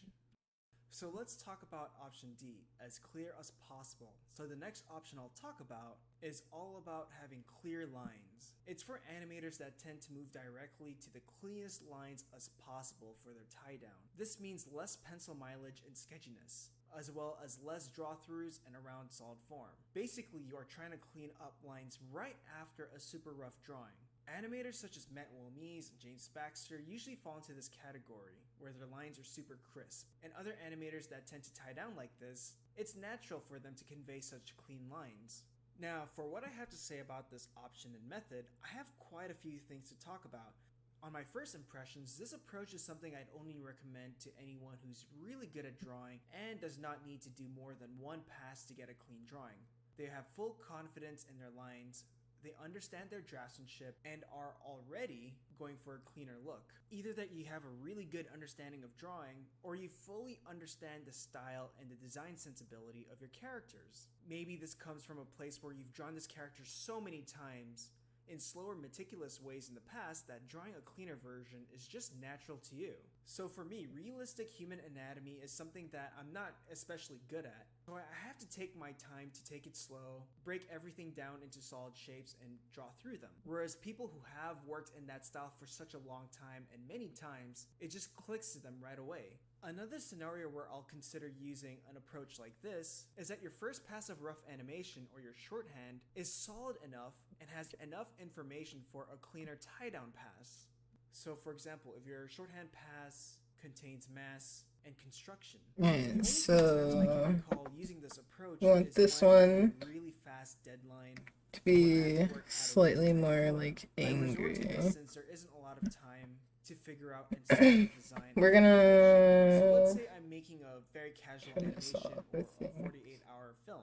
I don't tend to overwork the character because I don't think it's important for the overall project. So I tend to treat my tie down as my final ink and paint. And I use it in situations where I'm not overly precious about how the drawing looks. Sometimes when I'm dealing with more simpler styles of animation, maybe more graphic, has less mileage, has less form, I would resort to this, but it's usually based on how fast I have to get things done, or how confident I feel for the project. As for things such as overlapping and follow through action, I will draw what I think the motion is and then readjust them once I have more information on the animation as usual. So I do have some reasons why I personally don't do this approach normally. Doing this style myself for this exercise, I got mixed results and opinions. This approach is already incredibly hard for me, and as you can see, I have to go back, readjust, redo lines, erase, redraw, erase, redraw. The first reason I could immediately think of is that I don't have the strong draftsmanship or skill for it, and of course solid drawing is also, it comes from a place where I don't fully understand the character design by heart, since I've only utilized this character design for these demonstrations. It's all about line confidence, knowing when to put your lines, how to put your lines, and understanding graphic design with lines. But to me, doing tie down this way doesn't really feel natural to me. And I tend to gear towards more sculpty aspects of tie down, such as option A, B, and C. I like to draw through shapes, I like to feel things out, I like to be loose and expressive. I feel like I'm more in my zone when I do it this way. But maybe that's because I didn't really have to be in a situation where I had to animate detailed characters using this methodology. Is this an option I would recommend for beginners? My first answer would be absolutely not, because if you want to get better at solid drawing and improving your fundamentals and being able to do it faster in the future and being more confident, you have to take things slow. It's like practicing a dance or a move. You have to drill it slowly 100 times so your brain starts to connect and recognize patterns and slowly improve hand to eye to brain coordination. While a lot of younger or inexperienced artists think that doing fast is the only way to improve, and it does have its benefits such as getting loose, gestural, and overall getting an overall idea down and pushing it as much as you can, take time to do things slow and really think about what you're doing. I was showing some of my older animation work to my students the other week, and I told them that for my short film Tiny Nomad, I would do hundreds of thumbnails just to explore a single keyframe or key drawing or a single pose of a character. I would have several drawings exploring the same idea, but some drawings have the head tilted or the shoulder language is different, because I wanted to explore what type of acting is suitable for this type of animation. I wanted to push my skills in more specific acting rather than just generic cookie cutter acting. And for me, the only way to do that is to really force myself to explore these other aspects. When one of my students asked how many thumbnails I do for a single pose, I showed them a file with hundreds of rough drawings just to explore a scene. Nowadays, I don't thumbnail as much because I know exactly what I want to draw when I draw a key pose. And that's because I forced myself to think more about my drawings. It became more natural to me. However, I'll still thumbnail it if I really want to plan and be more specific with a shot. But most of the time, especially for B shots or filler shots, I have enough skill and experience to put down exactly what I'm thinking about, what I'm picturing in my mind, instead of just exploring it a lot like I used to. Is this an option I'd recommend to more adept animators? Maybe. Like I said, this type of tie down isn't natural to me, but overall, it was a good brain buster for me because it did force me to think where and how I put down my lines, and it's not something I usually do. It's not something that I would usually do for my own projects, since I feel more efficient and faster and more productive must when be I do nice. something like the hybrid option or option C. However, some productions might not have that benefit, with time being the biggest factor. So when I talked to Sam Dietz, the director for the Castlevania animated Streamer series just on casually Netflix, about buying animation all the process skins. and knowing the type of Oh, work that yeah. goes into it, I know that I would not be the right fit for that show because you need an amazing sense of draftsmanship, clear lines, Like, for no ink and hesitation. ink and He paint, looked and at a the battle strong pass, said, sense of okay, and Sakuga bought all of fight it. style animation, which I'm still trying to get my mind Yeah, around. even chat's like, So that's option B. I found it hard. I like, found it holy frustrating, shit, while rich others would like find it that? helpful to them. Again, So, I would okay, do a money getting a back. to explore the other options. Yeah, someone said he so got that the they understand bags. form and how to utilize that form with the principles and mechanics of your animation. Now let's talk about Rich people option B, problem. the lasso tool and transformation, aka I call this the cowboy. Now the next option I'll talk about is kind of more modern for the tie down stage of animation, and it's an approach that I used to do for my rough animation work back in my high school days. You see, I used to go to a lot of animation forums back then during my high school years, and there was one that I really liked, and there were a lot of people my age doing amazing animation in Flash. And of course, it was definitely Oh, a Flash. time. A lot of these kids were Once animating upon a into massive time. fight sequences while the characters were lip singing or singing Panic at the Disco songs, playing on top of the fight animation. Oh, apparently This is the mid-2000s, just to I give you missed guys some it. context. Missed One it. I trick apparently that got a most of these guys $4,000 usually had is donation they today. always used the Oh. lasso That's tool probably for why he animation, just threw or the rough fucking money like animation. it's mine. So what is it? Mm. It's when you manipulate body parts of a character I with a have too lasso much trust tool issues. and using transformation tools Why? such as distortion, rotation, I would not skewing, frame by Spend frame, that. free fucking drawing, or yeah. new drawings for the in-betweens like in traditional animation. So Like, for even example, let's with say a character refund of slashes 4K, sword, even if you don't leave the the torso money, doesn't you're really change still as much. losing So money. for this They're still gonna example, take a couple the hundred. torso won't be redrawn. It'll be rotated, distorted throughout the I don't know. I've never but the used arm it, swinging but I the think sword will be Animate perfect, is like normal their hand drawing program would, now. since it contains Yeah. the Bitch most significant doesn't mute when we're both Eh, streaming. Sorry. It sorry. mutes when I with am the arm. not The streaming. thing with distorting drawings over and over I didn't want is to talk that over it you. gets I didn't messy want to get in and trouble. modified. I mean, If you're a drawing gets too still messy and kind of broken talking due to over constant me. You're distortion, I basically have to erase and redraw some of those lines so the consistency and the clarity manages I to want stay the intact. monies. A lot of story artists I'd probably tend wait, to like, over-animate a little bit. storyboards I don't know. because That's the thing. animating their There characters is this no way, cooldown it's good on enough just to show the motion refunds. of what that They Yeah. can character's send that doing shit in the months scene. Or I later do if they have my want own to. I opinions thought there about was story like a artists that certain tend to amount of over-animate time. their storyboards. Storyboarding is It's hard. harder to do it If after you like have to 60 animate days or storyboards, whatever, then this is Mhm. probably but the best option, there's since still you storyboarding can is not really still about how send a good the refund. drawing Not looks, to but mention, getting the idea you can across. always But just in my go to honest your opinion, bank I and don't think refund it that storyboards way, should be fully Oh, yeah. animated. and then Closed out, yeah, but PayPal when would you just deal take with it out of your storyboards account. as one Wasn't that a thing single recently? that's There was what I like learned. a big So the thing about donator this on method, Twitch if you that think was about it, refunding is everyone. another evolution for shift and That was a tracing. few years ago, Instead but of yeah. describing I thought there was one that drawing was like recent. previous or after to finish the I haven't heard drawing, anything and then about that tracing on top happening of it. in a Why not few just release it? years. Yeah, I because I could saw be wrong though. I saw some tweets the other day, like earlier this week, that were like, Characters "I'm that negative had 6K now," throughout. and So it would just Oh. other people were like, "Yeah, he's been in my streams before, and he's a big donator. We'll have to maybe block him for a bit or something." So it does seem like a cool, time-saving, and easier solution, right? Well, the way I think about this approach is like watercolor. It's easy and fun to get into, but it's terribly hard to master and easy to mess up. By lasso tooling and constantly deforming a drawing just to make it move can get messy. Like I said, the more you distort a drawing that's already been distorted before, the less clear Flash it has been gets. Animate for a Sometimes few character's years body now. part will just look like a jumble of lines and dots by the frame alone. In movement, I it just might realized look this great guy and might not just work, only but for cleanup, it'll just be hell. has a shit ton of This money, but creates he has more so much problems to money solve. that You might end up he doesn't even having have to redraw and donations redo those poses. like The on great thing about screen. 2D animation is People People are usually just giving him changes money. in the There's drawing no part. And a lot alerts. of inexperienced animators who only rely on the lasso tool will probably do decently at animation on the motion side, but completely dismiss the drawing element, which basically kills it. So in a way, it can create bad habits and will lead to more problems down the line for further tie down or cleanup if you're in a production. That's why I encourage you make new drawings for your major keys, extremes, and breakdowns first. So instead of just reusing one single drawing and just constantly distorting it, you're distorting a key so it can transition into the next key. Another thing that I want to point out is depending on your skill level in animation and drawing, it can basically kill the animation. You can make the animation feel unnatural and stilted. And you have to be careful in how to distort and move body parts. In fact, it's bringing up things I'd like to talk about right now. When I was at school, there was this very entitled belief about 2D animators where if you were really good at 2D, you'd be instantly good at CG animation. While yes, a lot of the principles from 2D animation put into CG animation will make the animation better and great, CG animation introduces a lot of different approaches and rules to the medium. Take Glenn Keane, for example. When he talks about animation, it's all about the feeling and the line and knowing who your character is.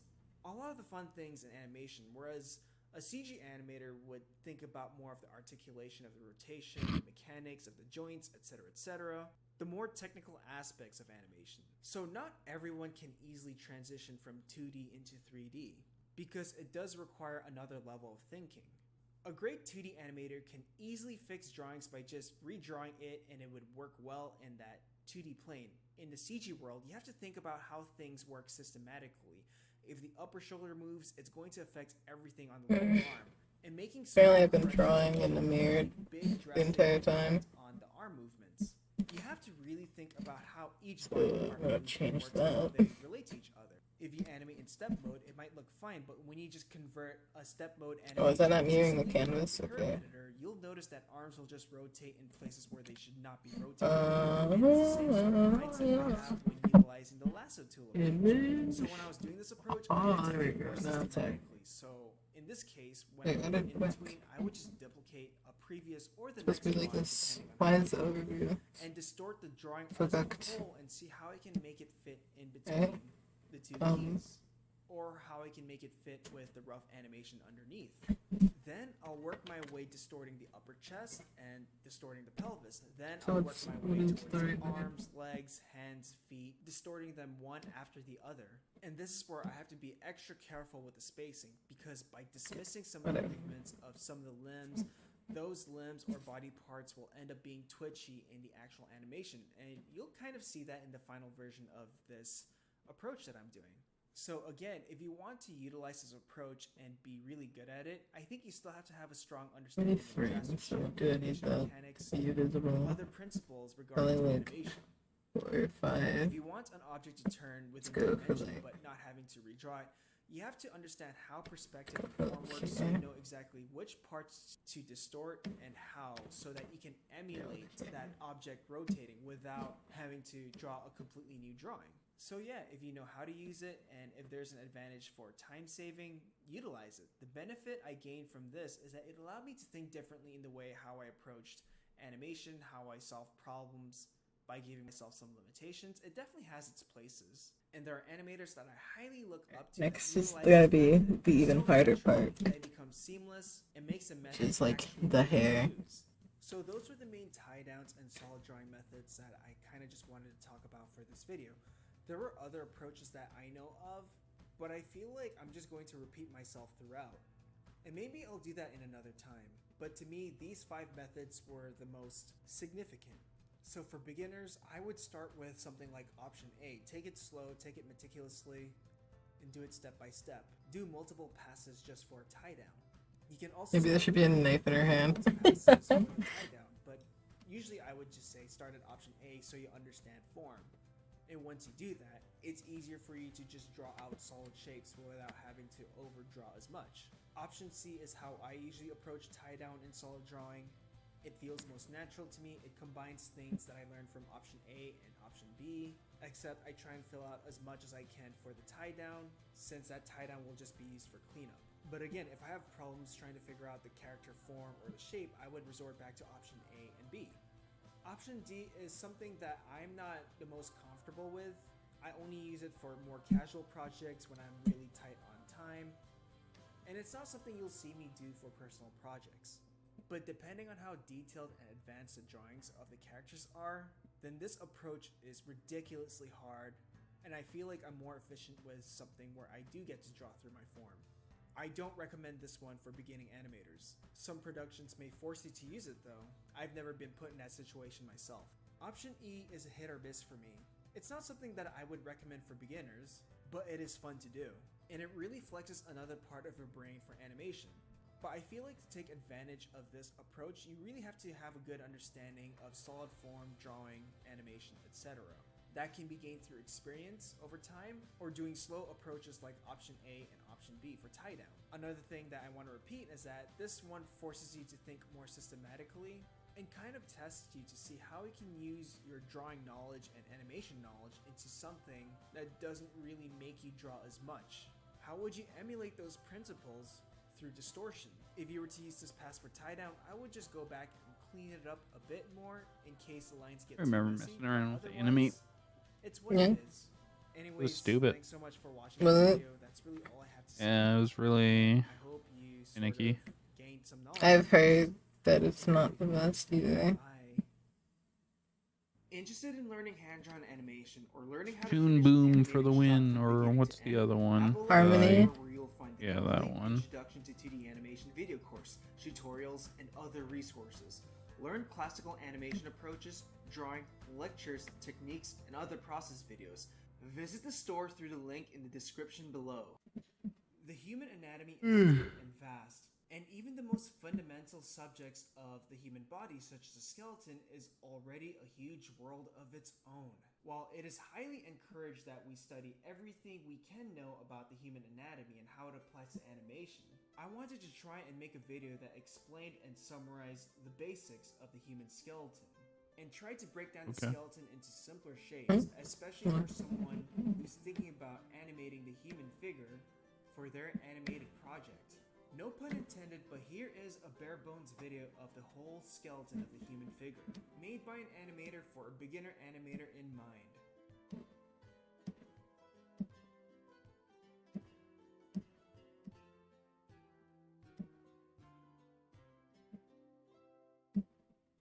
Hey guys, it's Nico Pantoa, and today I'd like to talk about basic human anatomy and figure invention for animation. And in this video, I'm only going to be talking about the basic skeleton. Now, there's a strong belief that animators should always know their anatomy from heart, whether it's naming the body parts, the muscle parts, counting the bones.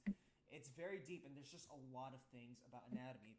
Human anatomy is already incredibly daunting, and there's just a lot of things we can just hyper focus on. So if we just wanted to study everything about the arm, I'm pretty sure you'd want to spend a whole day just learning about the arm. And I think not a lot of people know where to start when it comes to learning anatomy, especially for animation. And we need to find ways to make that information more fun, more accessible, and more simplified. As for a quick introduction, I'm only going to simplify and summarize overall things about the anatomy. Just overall basic shapes, just the outside factor. I'm not going to be counting too many bones, and I'm not going to hyper focus on how many body parts or bones there are. We're going to also talk about how to learn how to recreate the skeleton using more general shapes such as spheres, cubes, some line information, some lines to portray some of the bone shapes. I might have to go into binary territory when I do To actually start changing the drawing. Anatomy, gender, so male versus female, masculine versus femininity. I'm also going to just, again, avoid just naming and counting parts. Those are things that you can just find in an anatomy book or an artist book. There's a lot of information on that, and I think you can still learn anatomy that way. Again, this is not the most technical video on the skeleton. It's also not me trying to be super accurate when it comes to drawing the skeleton itself. This is me trying to summarize things in the most basic form, such as overall shapes and the concepts of how they function. If you guys want to actually draw more technical skeletons, then I suggest you look at other resources than this and actual references that you can use, such as figures, I used to 3D do that. models, pictures. I used to draw But hopefully bones what and I shit. can teach is just to be able to summarize a really complicated subject and learn how to simplify that complexity so you can recreate it and redraw it in any circumstance.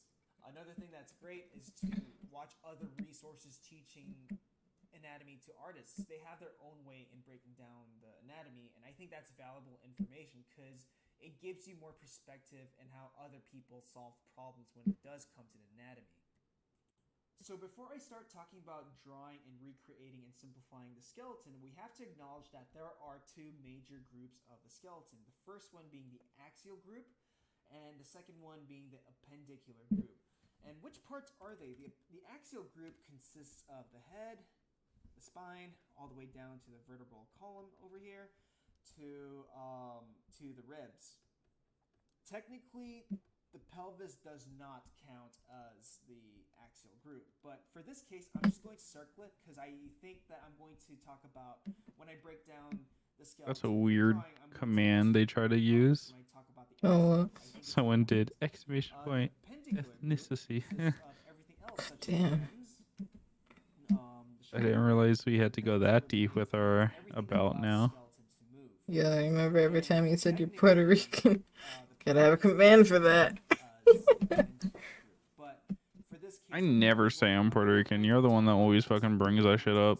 So the way I like to think about it is the It's axial kind of group weird at consists this of the point. skeleton. It's the center of the skeleton, and it contains all the life elements of the human body. Whereas the appendicular groups are for mobility, such as arms and legs that allow the body to move, to pick up things, etc.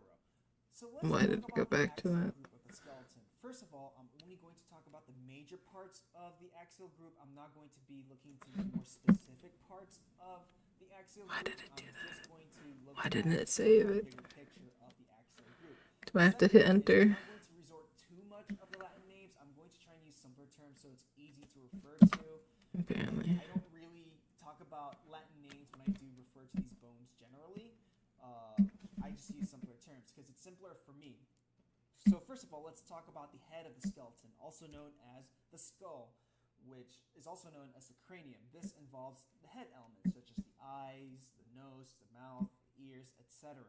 From our neck to the pelvis is our spine, our vertebrae. This connects the head, the rib cage, and the spine together. This is a very important part. This is We're gonna if we look at our spine in a side view, it put has some like S rhythm going on, but in the front view, it's just an up and down. If your back happens to have an S rhythm in the front view, that's a case of scoliosis, which I personally have. It sucks. Now we're looking at the rib cage, also known as the thoracic cage. This is basically the top part of the axial group. It involves protecting vital organs like the heart, the lungs, the stomach, etc.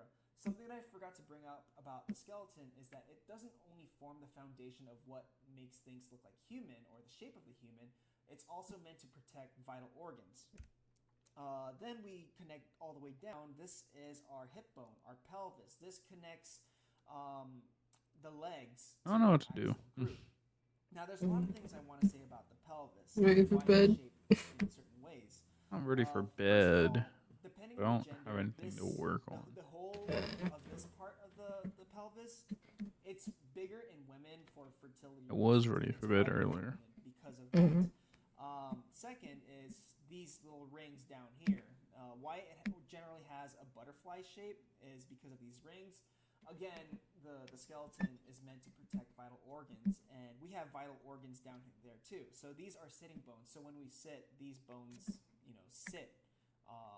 This allows the pelvis to sit safely on surfaces. So that's why we have this bone here. Now, if we were to look at more specific bones, especially in the ribcage area, in the middle of your chest, if you just press on your chest and somewhere in the middle, I know, right? part that's mostly Yeah. your sternum or Uh, chest bone. And the things that connect Does that help you? to the top of the sternum, and if you feel your somewhat collar or your collarbone, that's also known as the clavicle. This connects all the way back to the shoulder blade, also known as the scapula, which at these points connect to a joint for the arm. no, that doesn't These matter. two bones allow mobility for the shoulders to move and eventually the arm. And Alright, so I need to make this one in a blankie. of bones. But the reason why I included them in this axial group drawing is because I use the collarbone or the shoulders to define my angles when I do draw my figures. Now for the hip bone and pelvis, and I think this is more of an optional thing that I do want to talk about. Well, the bone that connects the spine to the pelvis is known as the sacrum, and this is the thing that's considered the axial group, Too not the slow. pelvis, but this bone that connects to it. And all the way down to the spine, which is also known as the coccyx, also known as the tailbone, this is the end of our spine down there. But technically speaking, if we were just to look at the axial group, we're only going to be focusing on the major groups, like I pointed out. Let's talk about the arm now. So the bones that connect the arm to the axial group are the shoulder blade and the collarbone. And we talked about this earlier on, and technically these are part of the appendicular group and arm. They allow the shoulders to move. After that, we get the upper arm, which is also known as the humerus. And then we move towards the lower arm bone group. And if you notice, there are two major bones that make up the lower arm. The first one being the radius, which is the bone that sits on the side where the thumb is, and the ulna, which sits on the side where the pinky is.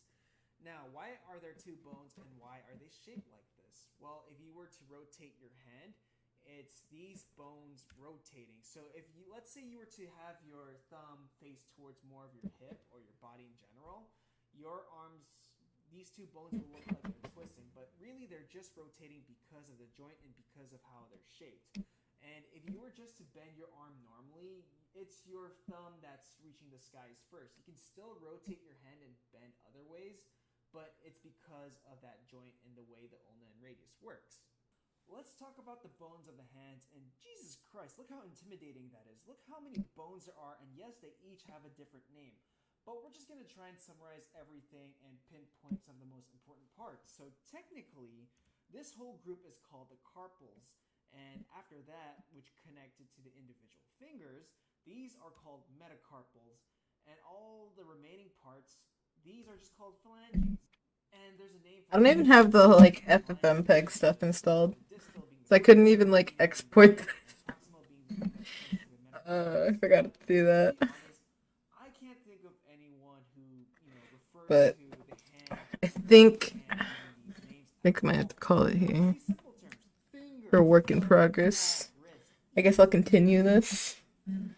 No, I've been streaming. I've been working on this for 4 hours. skeleton part, but to be honest, it's what turned me off about learning. I have to download It really helped me. the FFmpeg and export it and stuff. The way to learn anatomy is understand the general purposes of each of these parts. And then Or the main the next time I do an animation stream, we'll continue working on I'm this. just trying to summarize everything simpler. That's a long stream, and it's my second stream today. On this leg over The here. other one was 3 Now, a lot hours. of people tend to Yeah, so I've streamed 7 hours today. part of a bone, a shape here that Yeah, man. pelvis. A lot of people Oh, there's still like a full ass video. You know what? We'll finish this video. shape after the ball that helps connect it to Oh shit, never mind. I fucked it up. Wait, where was it? Alright, I remembered. Okay, good. Alright, I'll just like make this bigger and then one second. I fucked it. Up, there we go. We're just gonna like watch this and then end. Alright. Thank you for being here and hanging out. I saw that you joined the Discord. That's pretty cool. You should tell me sometime what you're working on. Because I think you mentioned that you were storyboarding. Is this all just anatomy? Anatomy. I used to draw hearts a lot, like realistic human hearts. Because my mom had a bit of a problem. A heart problem. She has microvascular coronary dysfunction, which means that I don't know if they're called arteries or whatever. The ones going away from the heart, the ones that pump blood out, those are too small. So apparently, once you hit like the age of 40, that's usually when people with that undiagnosed would die because it's not being treated properly. It's her grandfather died around that age, and they didn't know why. Apparently, this is why. They usually like skips a generation.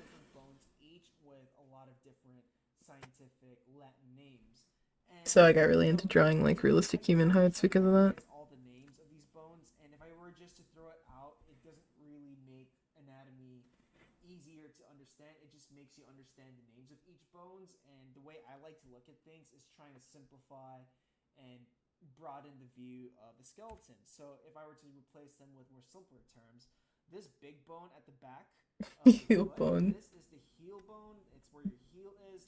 It's where the tibia and the fibula connects to the actual foot. There's so many little fucking bones in the foot, man. Skeleton, the foot. This layer and this layer. And in the side form, the top layer is where the tibia.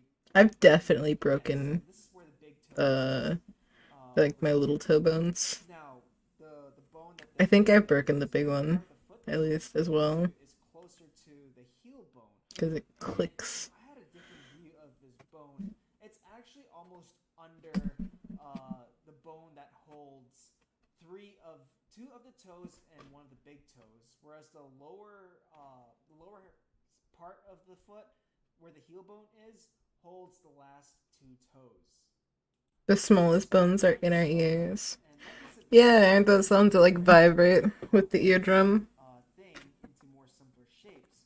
I'm not going to try and draw a hyper-realistic skeleton. That's not the point of this video. It's more of a breakdown how to recognize the major parts. I don't know if it's true or not, but my mother's mother, claimed to have an extra one in her ear. Eventually use as a placeholder or first pass so you can draw a more detailed version of that skeleton. And she was supposedly able to hear higher frequency sounds because of it.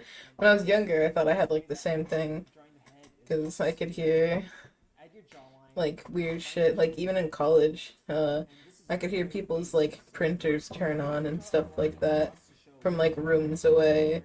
And like when I would ask people if they heard it, they would not be able to hear it. And I'm like, really? You can't hear that like humming? Like, but since then, I believe I have killed my ears by listening to shit too loud because now I'm basically deaf. Where the head sits, where the neck sits, things like that. So another. Thank you, Streamlabs. I should make a tutorial. I should make a basic art tutorial and shit that I think you actually need to know. That kind of stuff. I wouldn't watch it. No. When you look at the skull, yeah, it does resemble more of. Or if you made me watch a tutorial for you to teach me how to draw, I would beat the shit out of you. I mean, yeah, I should. I mean, for you personally, I'd probably just tell you and sit down with you. Yeah, you better. Yeah. We're in the same fucking house. I know. It's like Ari. I know you've been wanting to learn how to draw. You know, Yeah, seriously, as resident artist, you're gonna sends make you this YouTube tutorial and then send me it every time it goes live.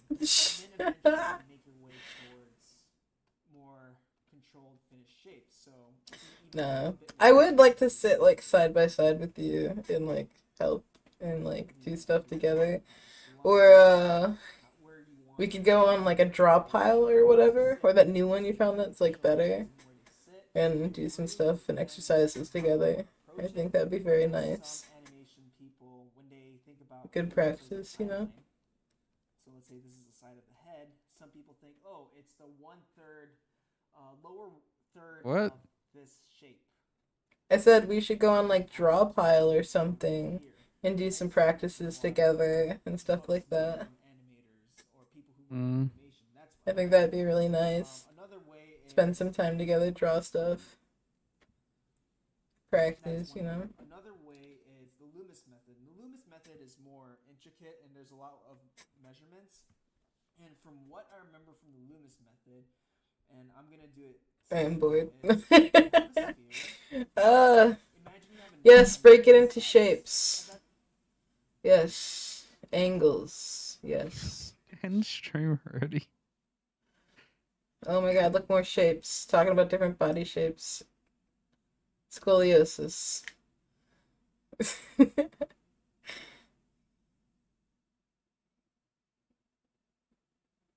He just, I swear to God, he just breaks it into shapes like 7 times. Okay.